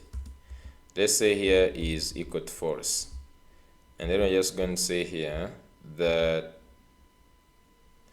is correct is going to equal to bcrypt dot compare. So I think there is this compare, and it compares. So here if we get the existing user, so just say get the existing user dot password with the password.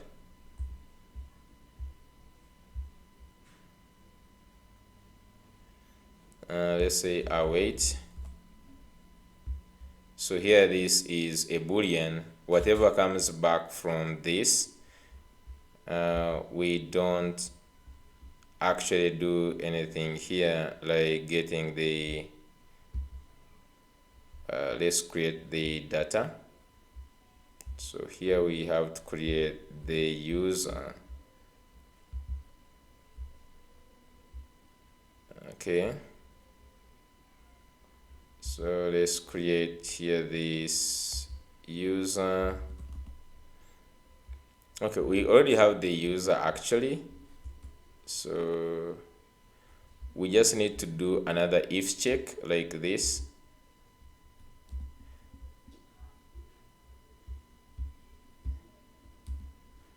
Okay, if here is correct, so here remember this one is, so this, if it returns true, then this one we can just say if it is not correct,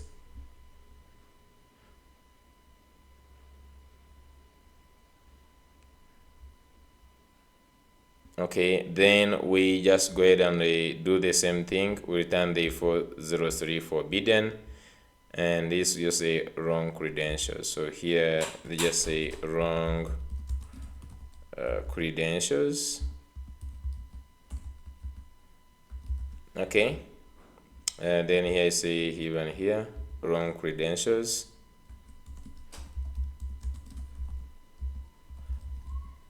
Okay, we don't just want to tell them that the email does not exist. This can be a hacker. So just go here. Let's create the session. Let's create this data to const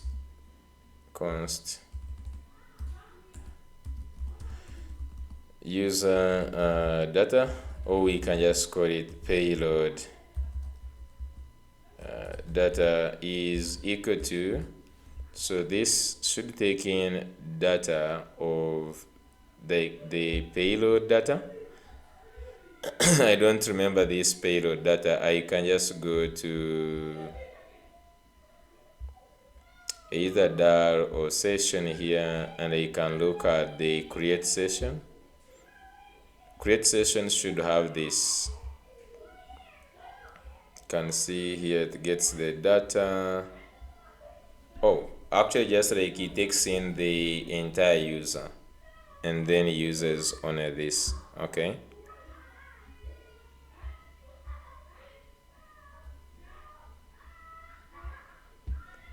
Okay, so we can just simply get the existing user here. Just like that. It will create the session, and then here I'm just going to remove some data. So you can say const password, and just say others is equal to existing user. You can just like do this to the structure. You can just say here as new. This one is maybe returned password. So I don't want this to be returned, I just simply want to return the others. So I'm just going to remove this. You can also remove the token and just send these ones, return back these. And the same thing on the register before I forget. So on the users route, let me first copy this. In the return, whatever we're just going to return to the user, you don't want to return this whole new user with the password and the token and other things. So I'm just going to go here and do this. Okay, so we just get this one in the from the new user. Okay, so now instead we're just going to return others. So if you just hover on others, it will be an object having all other details except these two that we have destructured, which is nice. Okay, so this is so far so good. We create the session and then we return this. We don't need to revalidate this, there is no need.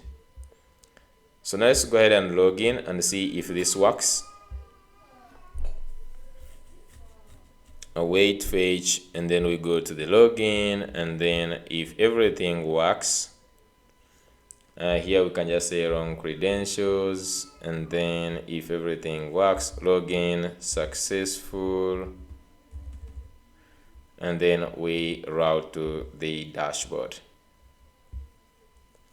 Okay, let me just refresh. Let me just add any wrong email at gmail.com with some password. Now I want to first put like if you put a right password and try to log in. Okay, so you can see here wrong credentials. Okay, and then so yes, I put in a right email with a wrong password. So I think this error should now be put down below since we have only two inputs. So I'm just going to move this.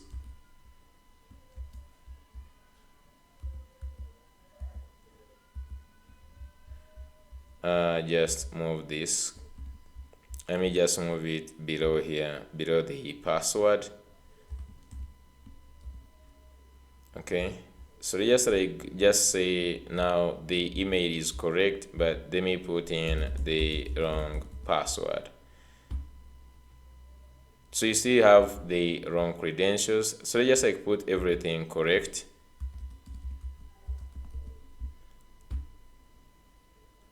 Okay, let me refresh. I'm not sure if I still remember my password. I'm not so sure. And then just going to say here,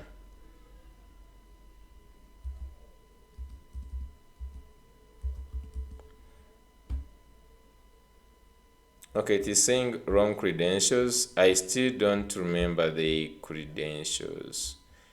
Or is our logic right? Let's just go and see in the login. Just a second. In the login. So here we said if here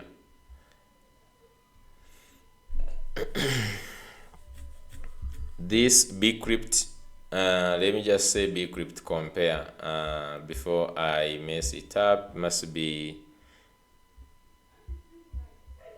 which one comes first?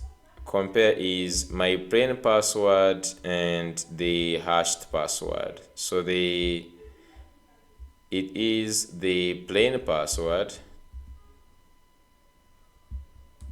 versus the hashed password. Otherwise we could sleep here. So let me just go and try one more time, and you can see login successful and we are routing back in. Okay, so one more thing now we can do is protecting pages. So we already have this page protected. If I just go ahead and log out, and you see we are on the login, let me go back to the home page.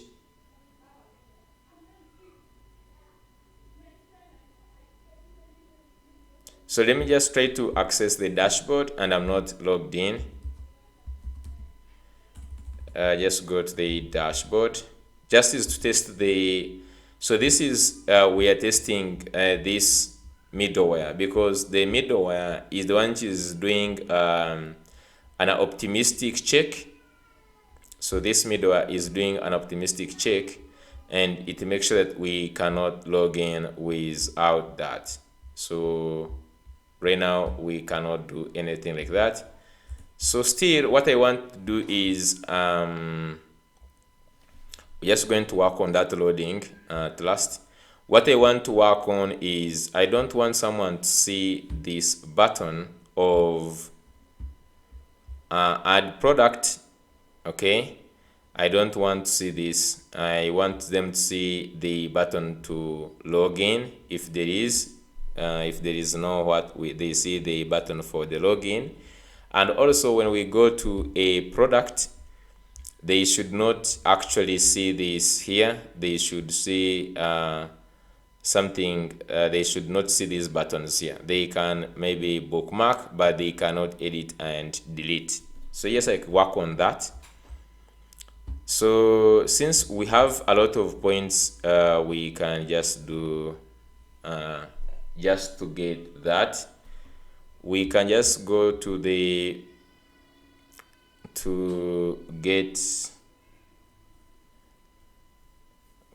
what can we get from this?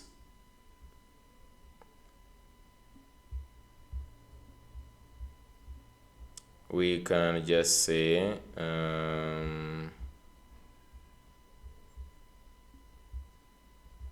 so from the dar, so we have the dar and also the session. Okay, so what we need is actually this. We don't want to verify session, because if we call the verify session, this function we have here, the verify session, you see it checks. If it finds you are not having the session, it will actually go ahead and send you to the login. In this case, we simply want to know, are they logged in? Do they have the are they logged in or not? As simple as that. We just want to know that. So we can just like simply get the session, and we can just call this session here is the only one we need. And I'm just going to go to the home page. Okay, not the dashboard, but the home page, which is under the front.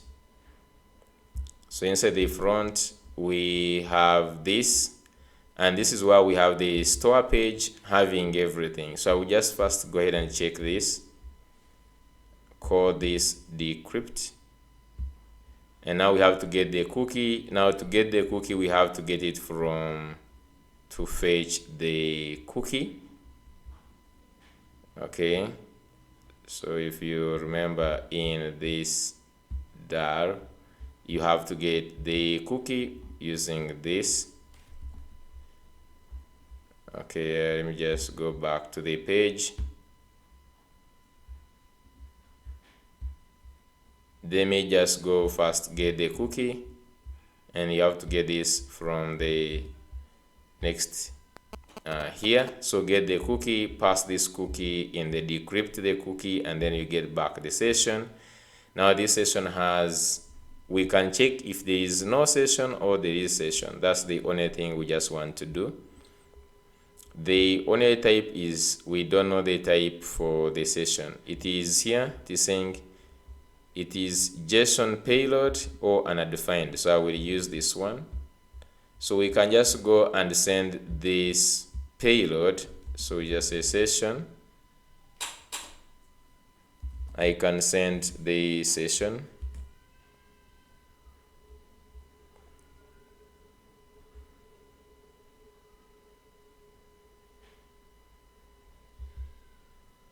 In fact, I could just go in the session and I get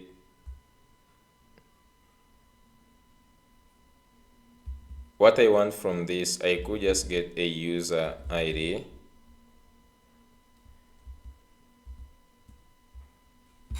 Okay, I could just say const user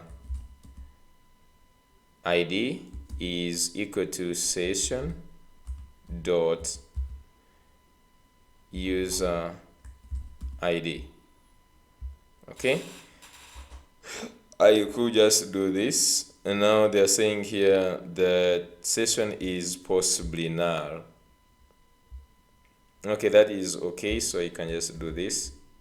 So the user ID is also can be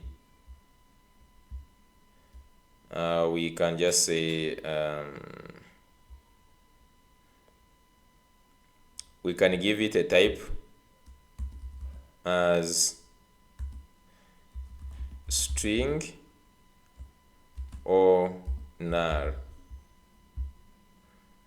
Okay, or you could just say as string, or whichever, and then I'm just going to pass in this user ID is what I'm just going to pass into this, and is going to be equal to user ID. And let's go ahead and receive this user ID in this. So user ID is of type string or null, and then here I'm just going to give user ID, and let's based on this user ID to do some things.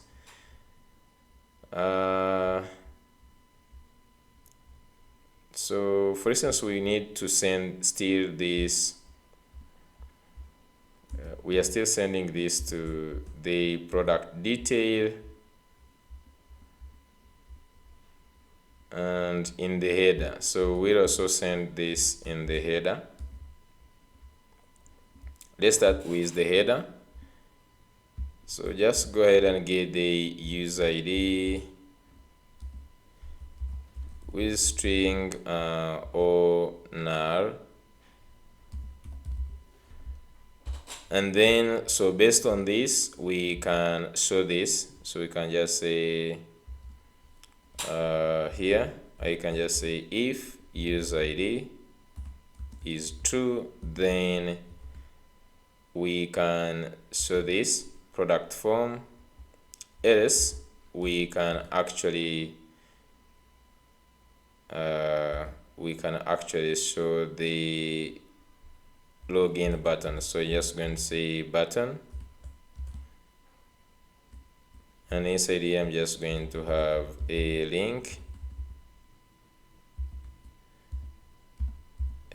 to say login. So just say href/login. This is going to have a variant of ghost. Okay, and we can also just say as child like this. So based on the user ID, we can show this, or we show this here. The bookmarks are okay. Then back to this one, we can say that the same thing to the product detail page. I'm just going to receive the user ID, and I can just say that the user ID is going to be string or null. So whichever way, we're just going to check and hide these two buttons. So we don't want to show these two buttons, these here. Okay, so what am I going to do? I can just like get them, both of them. I'm just going to say if user ID, and so here just simply say and here I'm just going to simply show these two buttons. Okay, so we could, since they're in flex, you could just again add another flex here. Let me just add a div with a class name, and I'm just going to add these. Okay, so these ones, they will just simply hide when someone is not logged in. So you can see here now we have the login, and these two buttons are all gone. You cannot edit, you cannot delete. Okay, so yeah, you can now log in to see that, or you can just go ahead and create from their site. So far this is good. We have the page protection. So let me just go ahead and log in with my email.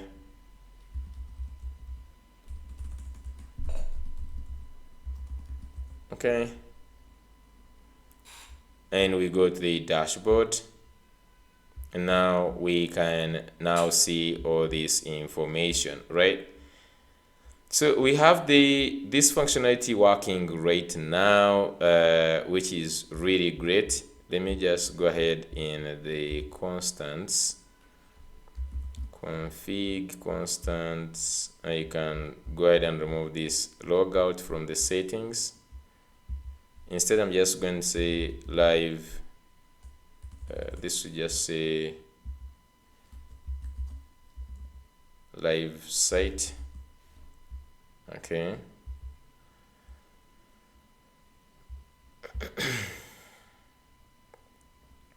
Okay.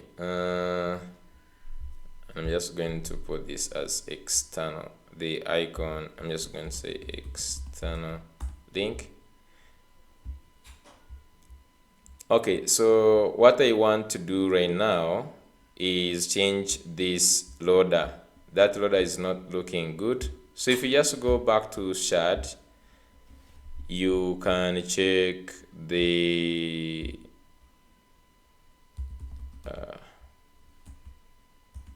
skeleton. I think there is skeleton. So there is this loading skeleton that you can design from this, and then like you design the way you want. You can see you have this class, and then you say skeleton. You can give it height and width, and you can just give it anything you want. So I'm just going to install the skeleton first. Go ahead and install the skeleton. I'm just going to say pnpm. Just add this. I'm now tired at this point. Okay, so you have added the loading skeleton. Now you can start using it, and they have given us a couple of examples of how the skeleton looks. So you just need 3 skeletons. The first one is the one for loading the home page. Let's go to the home page. Okay, it is now stopping us from the home page because of this. I don't think we just need that check. In the middleware, we can change this check here. Okay, it's saying if is public route, so we just only we could just check the route. We just simply want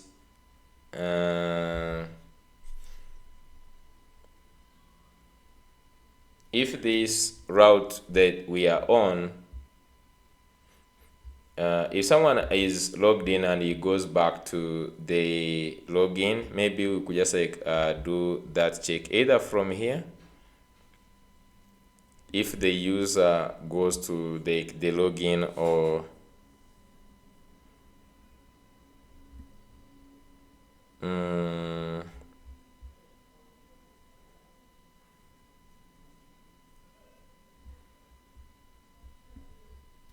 I'm just going to use this is public.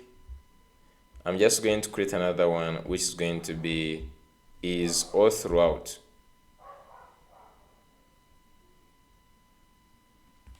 Just like this is auth route, and we can just like also create the auth routes here.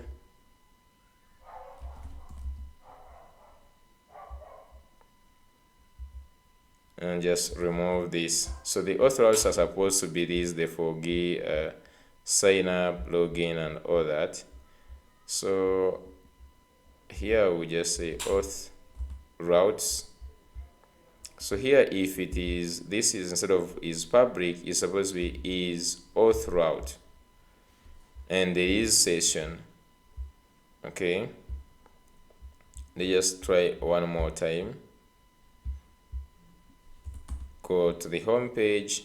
So the home page should go, you should be able to go to the home page. Okay. Okay, so now what I want is, since we are logged in, you can see you can add a product. If you wanted, you could also show the avatar of the logged in person. Maybe just in a second we can show that, but right now what I just want to show is to use that. So we need to create something like this in the loading. So I need 3 loading pages for 3 layouts. Actually, for the 2 layouts, I can start with the front. So inside the front, I will put loading.tsx,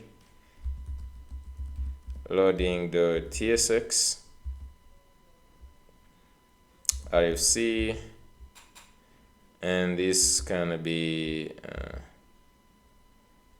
I guess like front loading,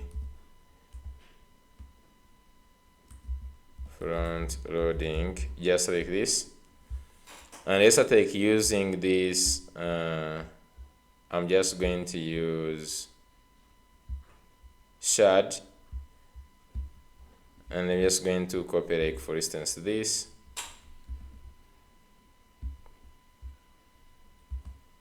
and you can paste this here, get the skeleton, So what we want is flex and flex core.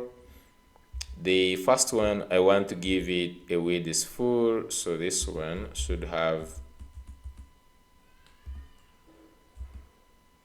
a width is of full, just like this. Height of maybe 200, I don't know. And then you will have the site. So I want to have here to be a flex.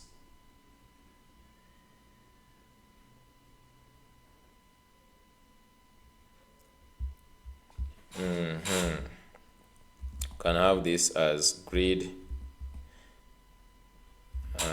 Grid cores 12. So the first one we can give it dot correspond. So I can just like get this data from the store page or the product list, because the product list has this before the product list, I think the store page has this information. So exactly the way this is arranged is how we are going to put it. So I'm just going to do this, copy everything, and I'm just going to go to that loader. This one we just simply paste everything here. Okay, so you start with this header. So this is going to be a skeleton. So get me this skeleton here. So you need to get this skeleton. Okay, like so. Give it a width of full. Let's just give it 200 pixels. So inside here we have a site which is in column this. So this is going also to be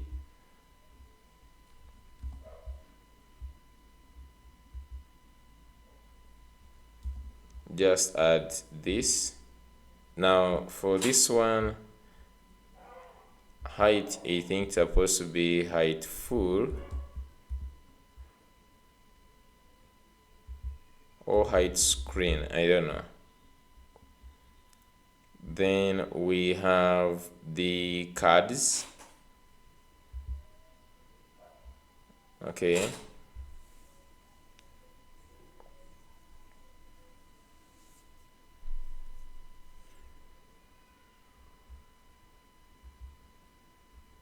here we're just going to have these.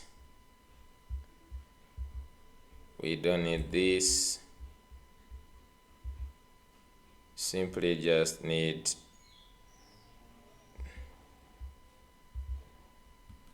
the product detail. So product detail is going to be also a skeleton. So I'm just also going to add a skeleton here.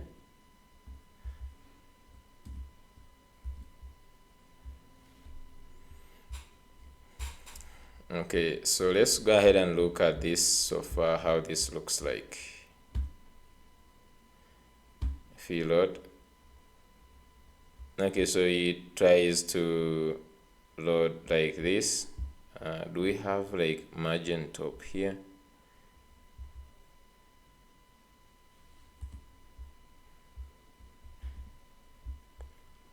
I will just go to the skeleton and I will just add bg gray.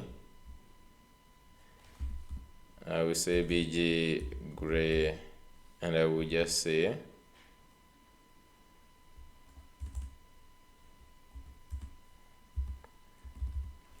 bg gray 200.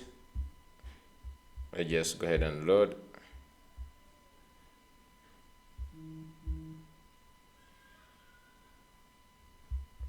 maybe let's try to increase this to 300.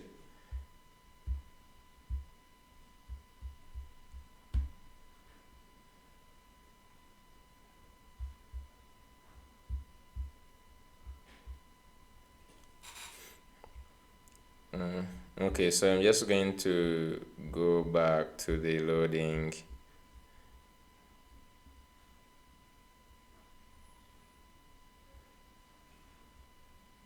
Maybe this one, I'm just going to say bg blue 200.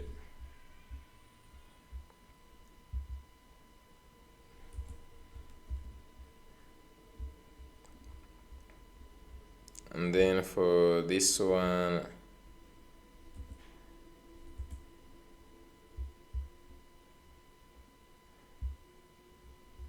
I'm just going to first remove all these.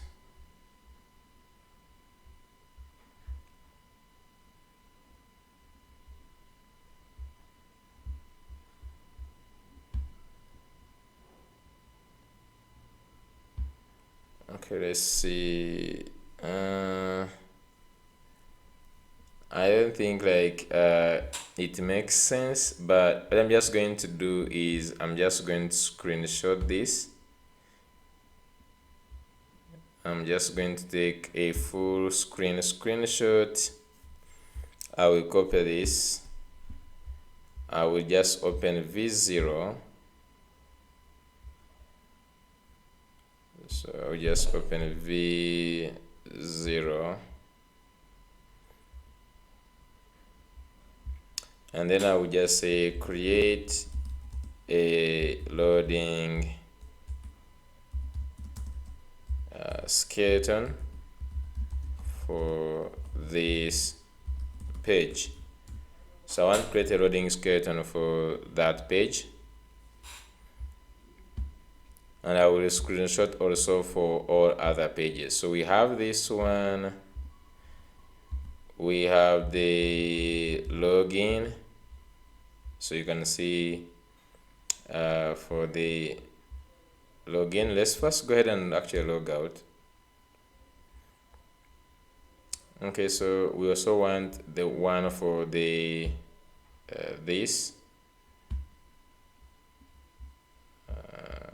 Just cancel this. Just say full page. Copy this.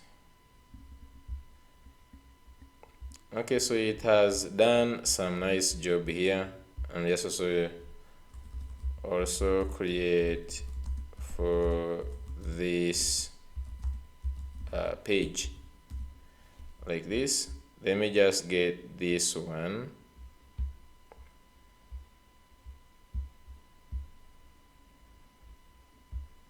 And let's go to this front loading, and just going to call this one front.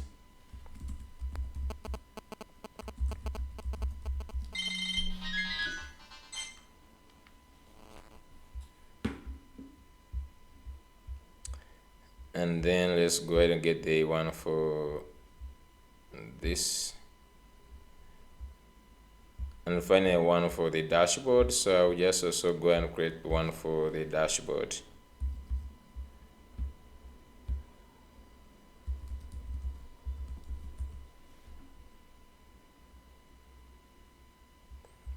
Okay, so for the dashboard, let me just go ahead and also screenshot this full page, copy, and let's get the one for this. Also create for this dashboard, for this dashboard page. And I just go ahead and just copy this one for this page.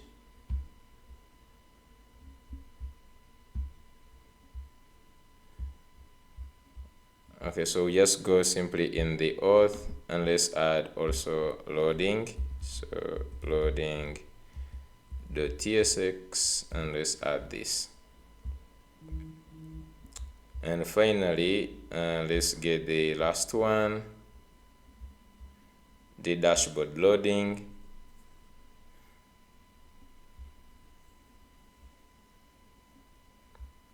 Okay, let's just get the one for the dashboard loading.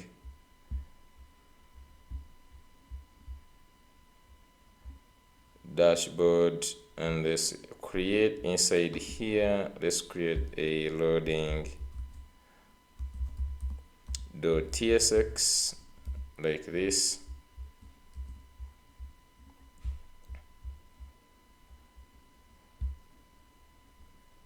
Okay, so you can see this is nice. Okay, and now we can just remove the default. Since we have now these other ones, we can actually remove this default one, since we have for all the pages, we have for the dashboard, front, dashboard, and even the login. So now if I'm just going to, for instance, the home page, it loads the one for the home page. Okay, if I just go to the dashboard, then it loads down for the dashboard. So the last thing we're just going to do is you can add as many things. We have the at least the product and everything. Okay, we have the logout. We have added the pagination, search, and all those nice things. Okay, so the last thing, we just want to deploy this. I need to go ahead and deploy. Only that I don't have any link from here going to the dashboard.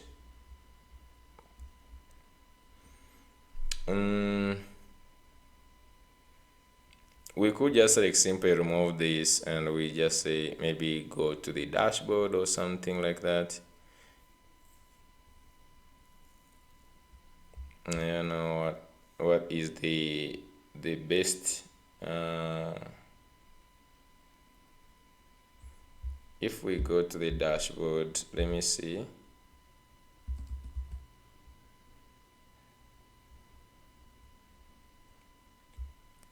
Okay, let's like the creating of products. Let's just like leave it to, I think we add it to the dashboard.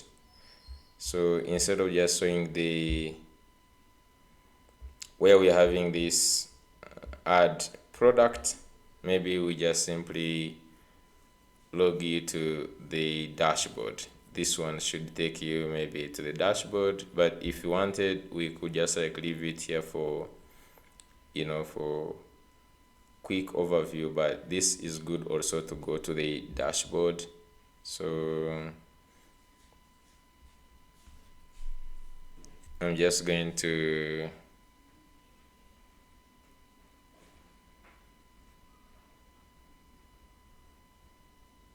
I would want like for instance something to say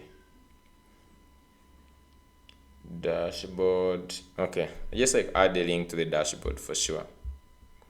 So I'm just going to go to product store.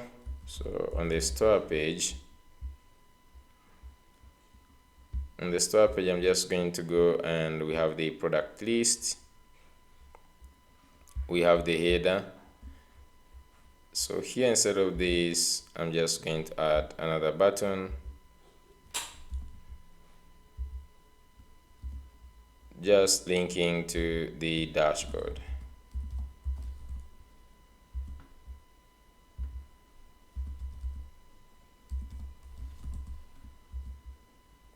Just like this. So now it shows the dashboard. Okay, now we can just like go to the dashboard,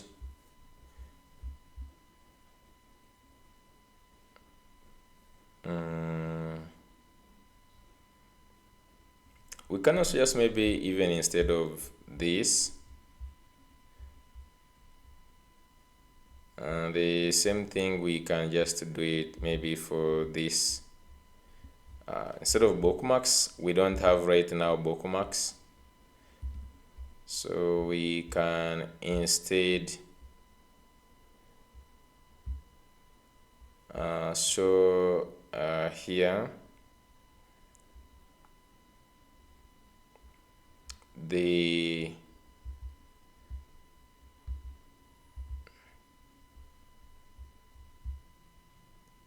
let the dashboard be there, and let's just come here and we add the product form.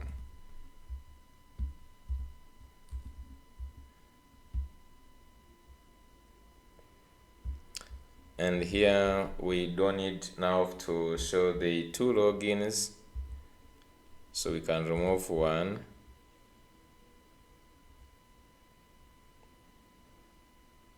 Okay, so I think this is where we can show the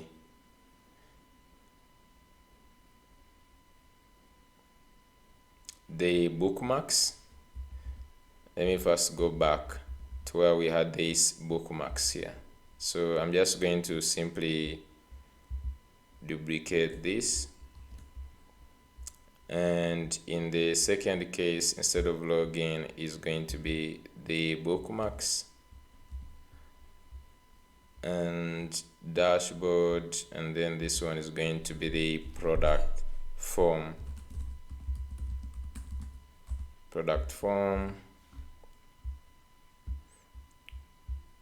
Yeah, so you can see add product and dashboard. So this is the normal logged in person can add a product or can decide to actually go to the dashboard. Nice. So with that being done, let's go ahead and deploy our application. We see if it is working live. I'm just going to say git add dot, and so before we do that, we have added some actually new environmental variables, more so this session secret. So just copy this. Before I push, let me just go to Vercel. So you can just go to Vercel, and let's choose our project, and let's just go to settings.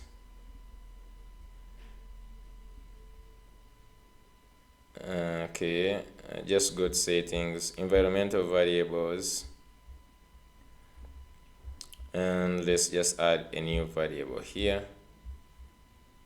Save. Now let's go ahead and git commit -m added auth, and git push. Okay, so we added all these things. We did not even run we can just also be running here I'm just going to stop this. You can also just go ahead and run. You can also just go ahead and run the pnpm build command, just in case if there is any errors, we are able to see them. npm run build. Okay, let's just be building, and even this one is building this here. Just wait and see. So far right now we have done a lot of work, and we have a lot of logic that we have done. This was really much. I think it is now about 6 hours or 4 hours of work, just going into the 7th hour, but this was really nice.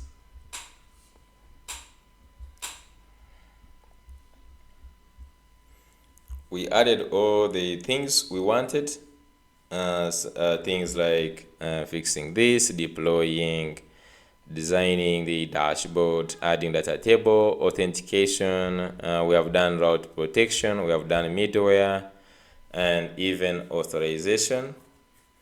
Let's see, you can just like have the role. We have not used it as such, but the role is actually there on the user, so you can actually also use it if you want.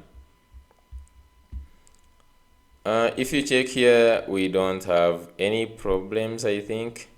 Yeah, we don't have any problems. Let's just like wait and see in the actual production here if we have any errors.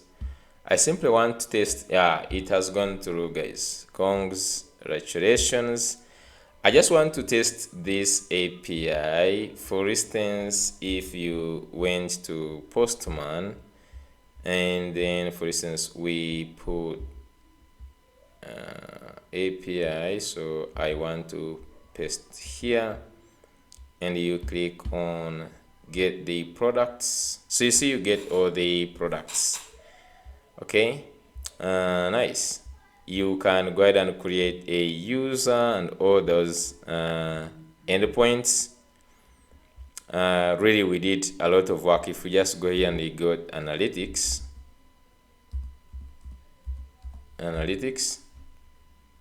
you can see we have the number of products and the users. Now we can update actually the users since we have them. If you go back to the analytics,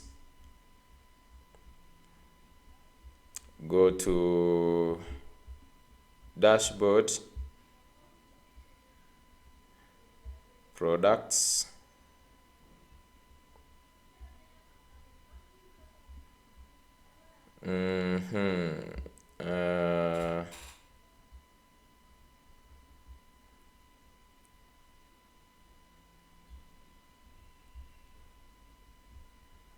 just go to API and V1 analytics, and then while we have this user, we can say await db.user.count, just like this. Now that's it. The users count now will be there. If you wanted, you could add other more analytics, but we have those two for now. And if you wanted also, we could protect these pages. If you don't want people to see the analytics, you can just go here and you call the verify, the session verify page, and you say if there is no user or there is no session, then you cannot use these endpoints. I'm just going to leave only one. We could just leave the one for products as open, but the one for analytics, let's protect it. So we can just say get. I'm just going to go to dar, and let me copy these 2 lines of code. In fact, with even this, I'm just going to go back to this API endpoint. I'm just going to try to protect this here. So when someone comes to this endpoint, you hit the get endpoint. We can first, before you do anything, we can get the cookies. We get we decrypt the session, and we check if there is no session ID. Now I'm just going to return this. Simply return this with a 403 maybe forbidden. Okay, so just you're just going to say data nar, and the error is going to be like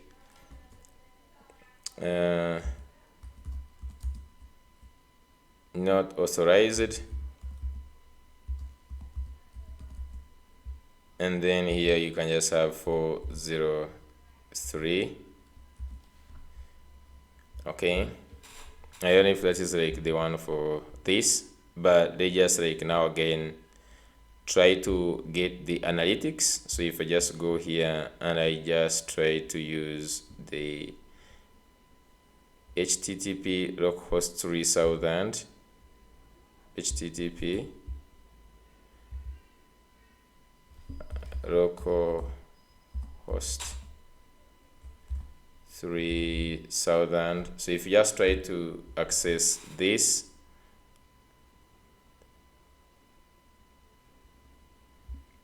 let me just go ahead and just like put this, so you have like this. Okay, let's just start the server. Let's make sure that our server is running. Oh, just run npm pnpm dev.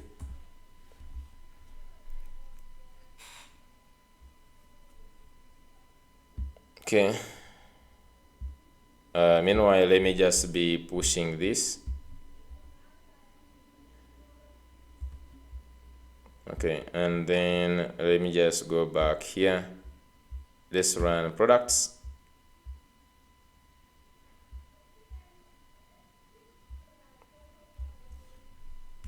Okay, so you can see we get back the products. Let's just go to analytics. So you can see here they tell me just give you 403 forbidden, and they just tell you not authorized. Okay, so this is really great to protect our endpoints. So that's how you can correct. But within the app, you can still get these analytics. If I just go back to our app, let's go to the dashboard.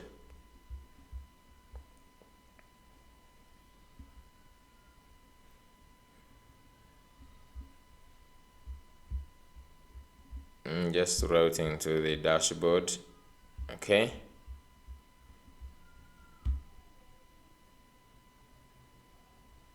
Okay, so even here we don't get the analytics.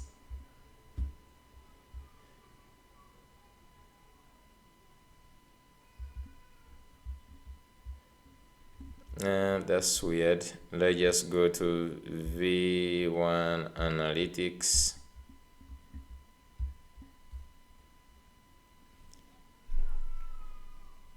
We have this session. If there is no session.useid, how comes in this we are not accessing the session?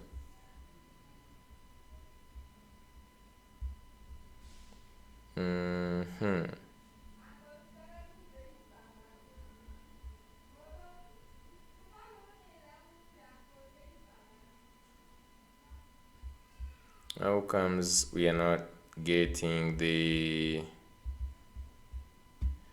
and we are logged in? I'm just going to go ahead and console.log.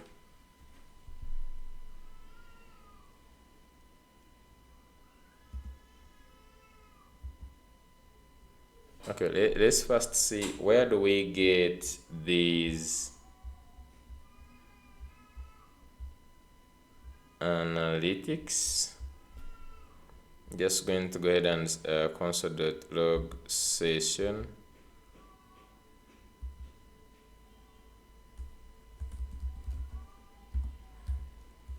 .id .user ID,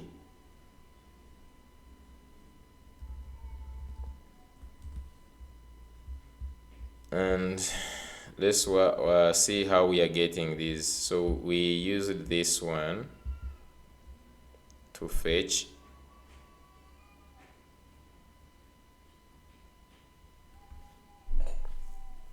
We're using this get analytics, which is hitting this endpoint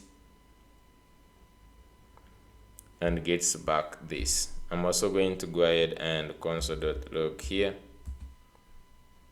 the analytics. So if you go to the page, this is where we are fetching the analytics. This site, we have failed to verify the session.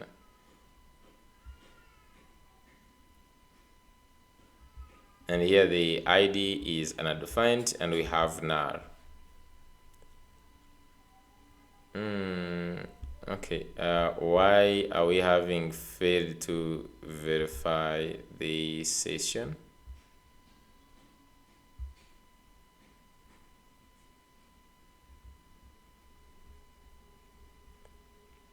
And in this verify session, and we have the data is showing here.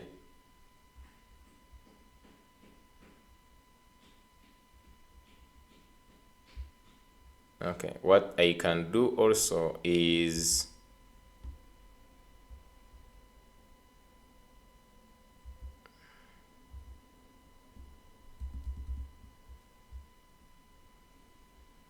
I'm just going to go to, I will copy this, I will go to layout, in this route here.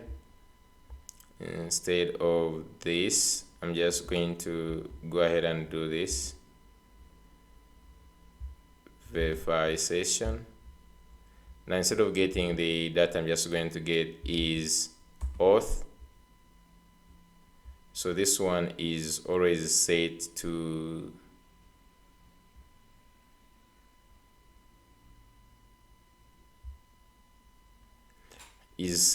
true.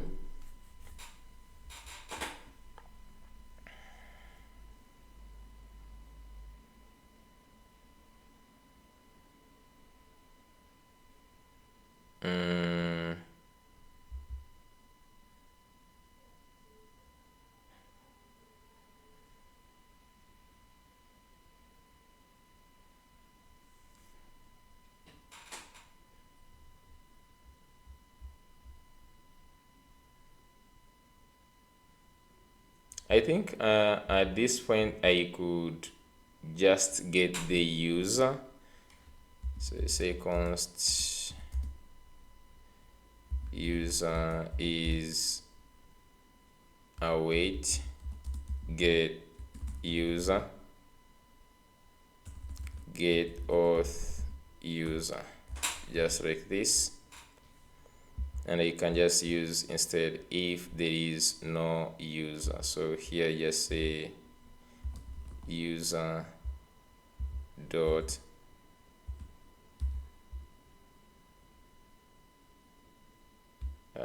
role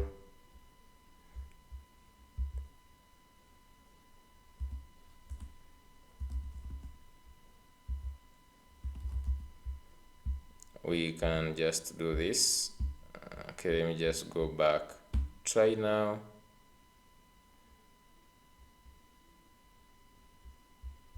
Okay, so if I go back here,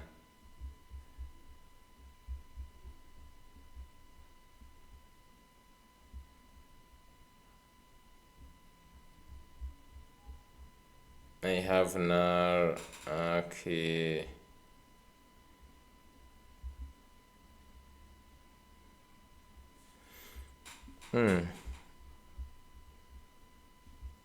Don't know what we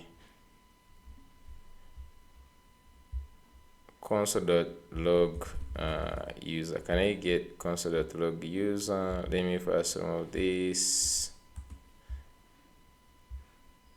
and the cookies.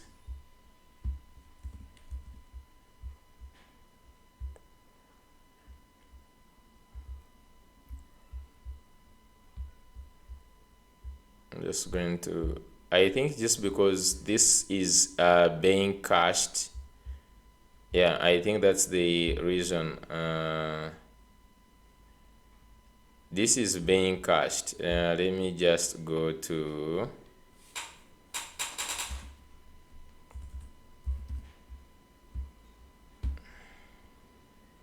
I'm just going to log into another browser maybe. let me go to another browser. I'm just going to put in my email.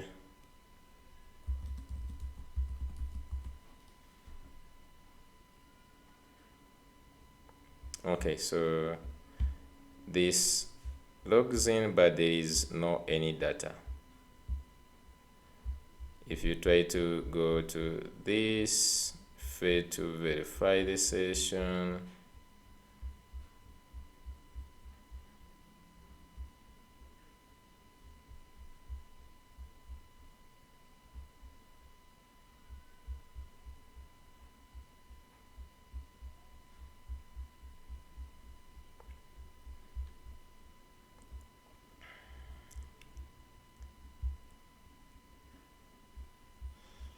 okay, let's first see this get user function in the dar. Oh, it is also running this. It is running the verify function.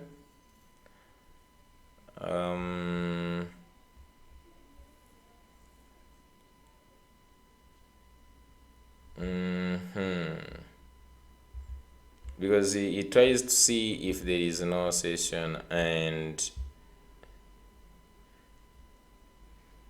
because already this one is already calling the already calling this, and then it. So let me just copy this, and I will just get the session like this. Instead, I'll just get the cookies, get the session, and instead of just if there is no session,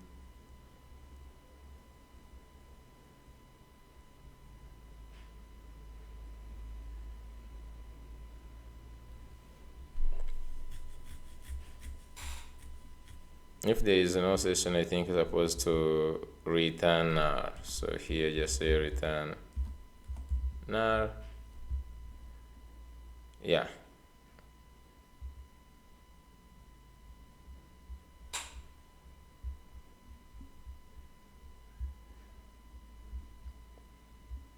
If there is no session, return null. Okay, let's just see now.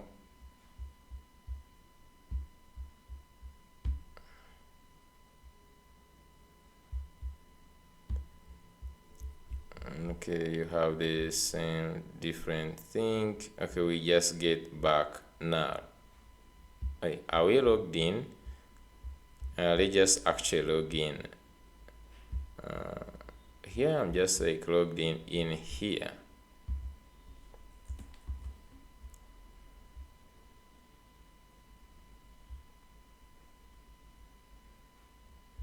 Okay, let me just not do any. I think this is going to be done maybe in something. Right now I might be really tired. Let me first go ahead and comment this. You can just like maybe research about this. I just simply want to see if this actually returns back some data.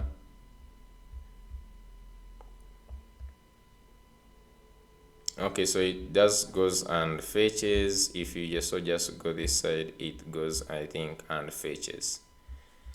Okay, so that is nice, and I think it has deployed successfully. Okay, it has deployed successfully here. I don't know why it has given us those. Oh, it is still building. Let me just check on this one.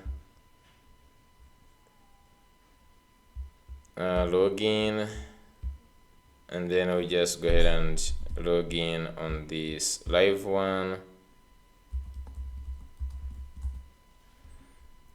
it logs you in, and up to now I don't know why we don't get back this one. Really, I don't understand this.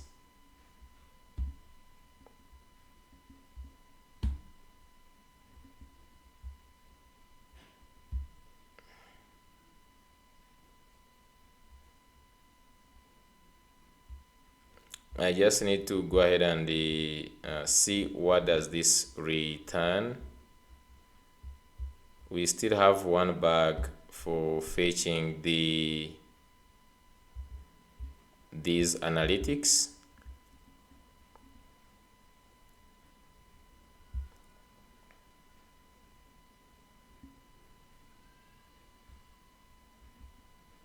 Let me just go ahead and console.log analytics.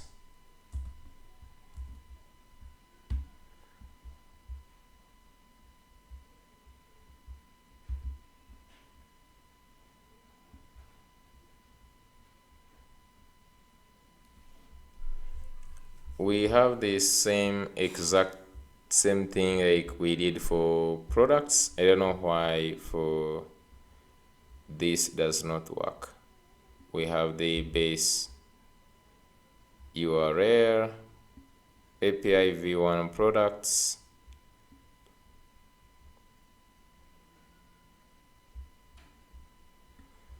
maybe the this, I'm just going to make sure that the folder name is the same.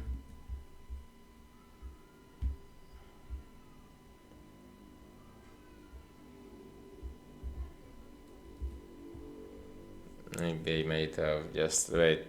We get this API, fetch, get the result, get this the data, console.log analytics.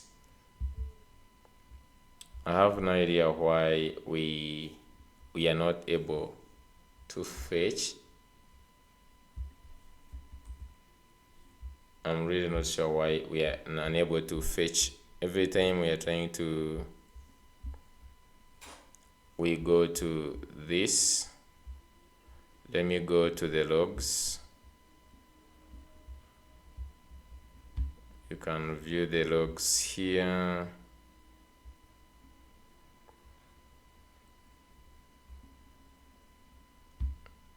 There is something they're putting on this.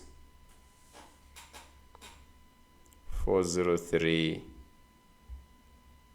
fail to verify the session. That is the before, I believe.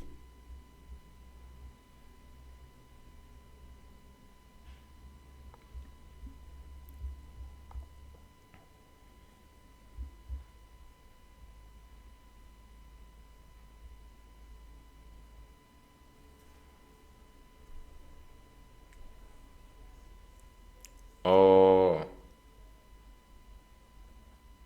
I say like this. Are these routes protected?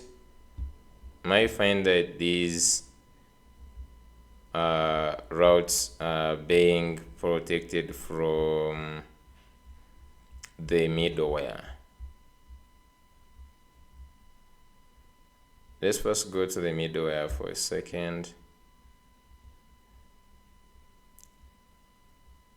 So here we have these public routes. We have only this, then we have the public routes.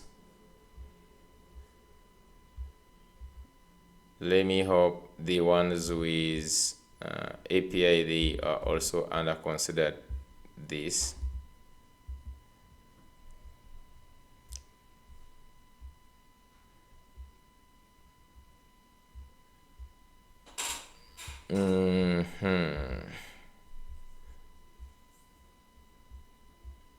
Dashboard.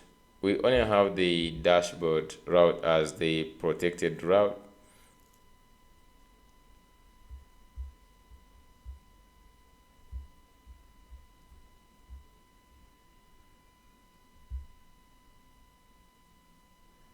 I don't know for these ones they are executed, but I don't know why the API v1 analytics is failing. Let me look at this latest deployment. Go to this, go to the dashboard. Okay, so we finally have them. We finally have them here. Okay, so thank you so much, guys, for watching. We did not create the table for users, but you can just go ahead and do it the similar way.